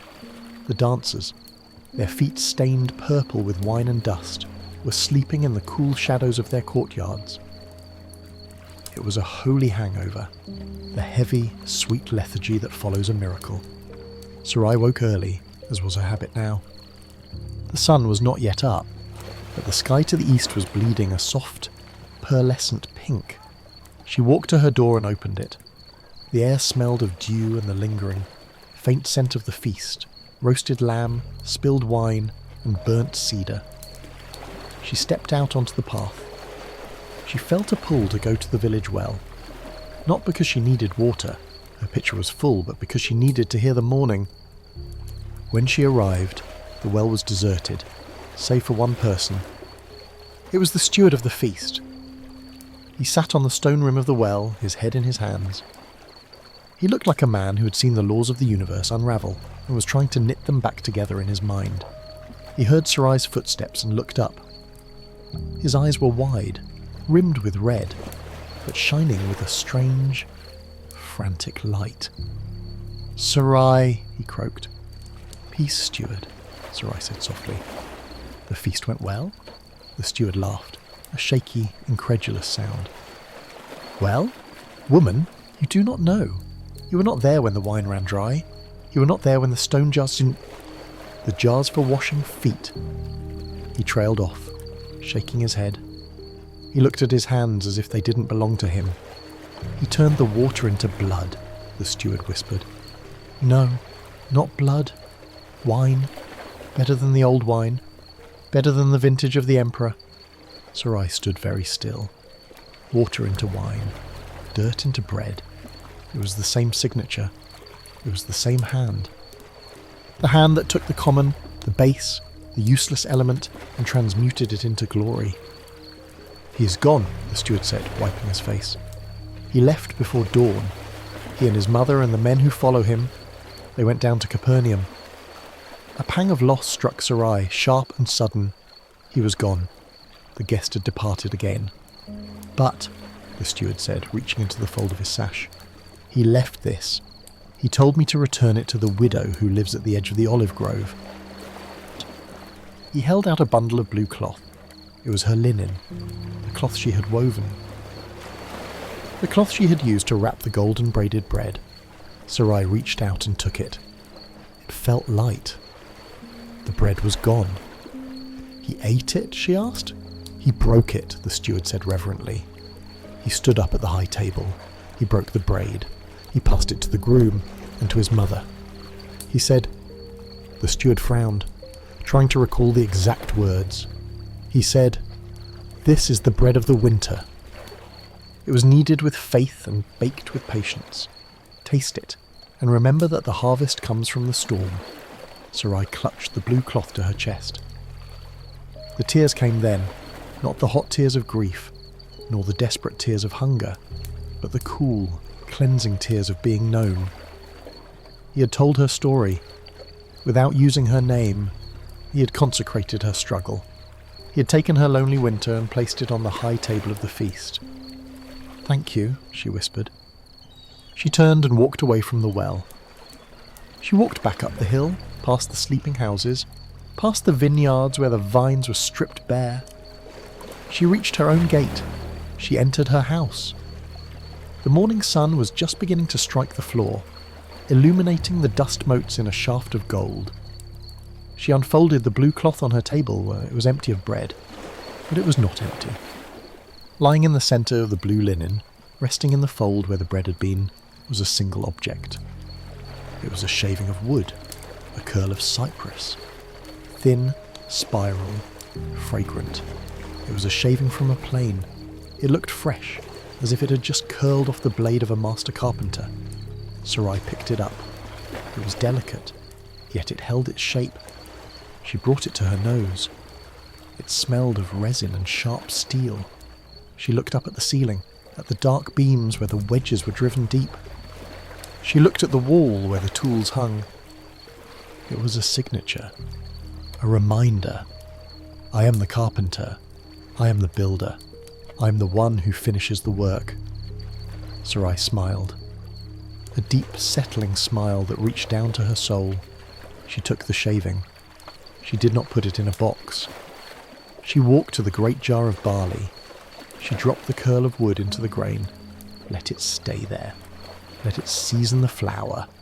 Let every loaf she baked from this day forward carry the scent of the carpenter's wood. She looked around her room. The fire was banked. The floor was swept. The jar was full. But the sack, the burlap sack on the wall, was empty again.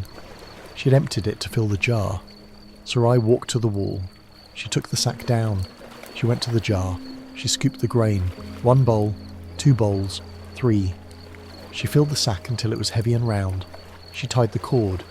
She slung the sack over her shoulder. It was heavy, but Sarai was strong now. Her back was straight.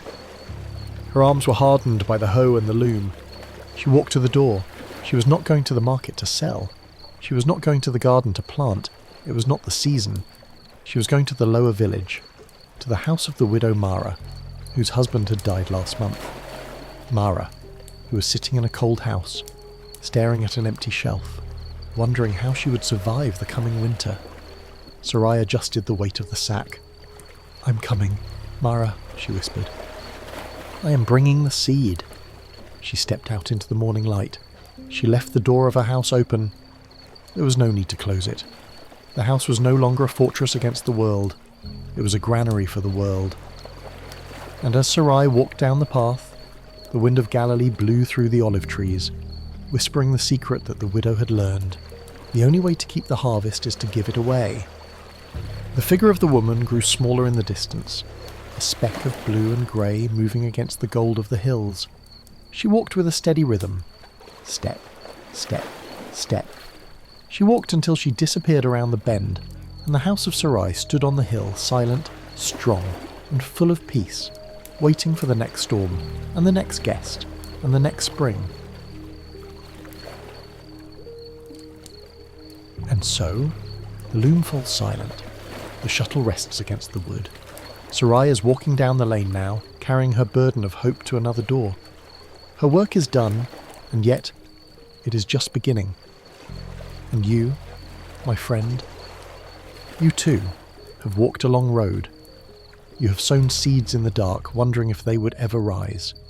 You have faced the storms that rattled your windows and threatened your roof. You have stood over empty jars and wondered if the morning would ever come. But listen to the wind in the olive trees. It tells you the truth. The winter does not last forever. The frost always yields to the sun.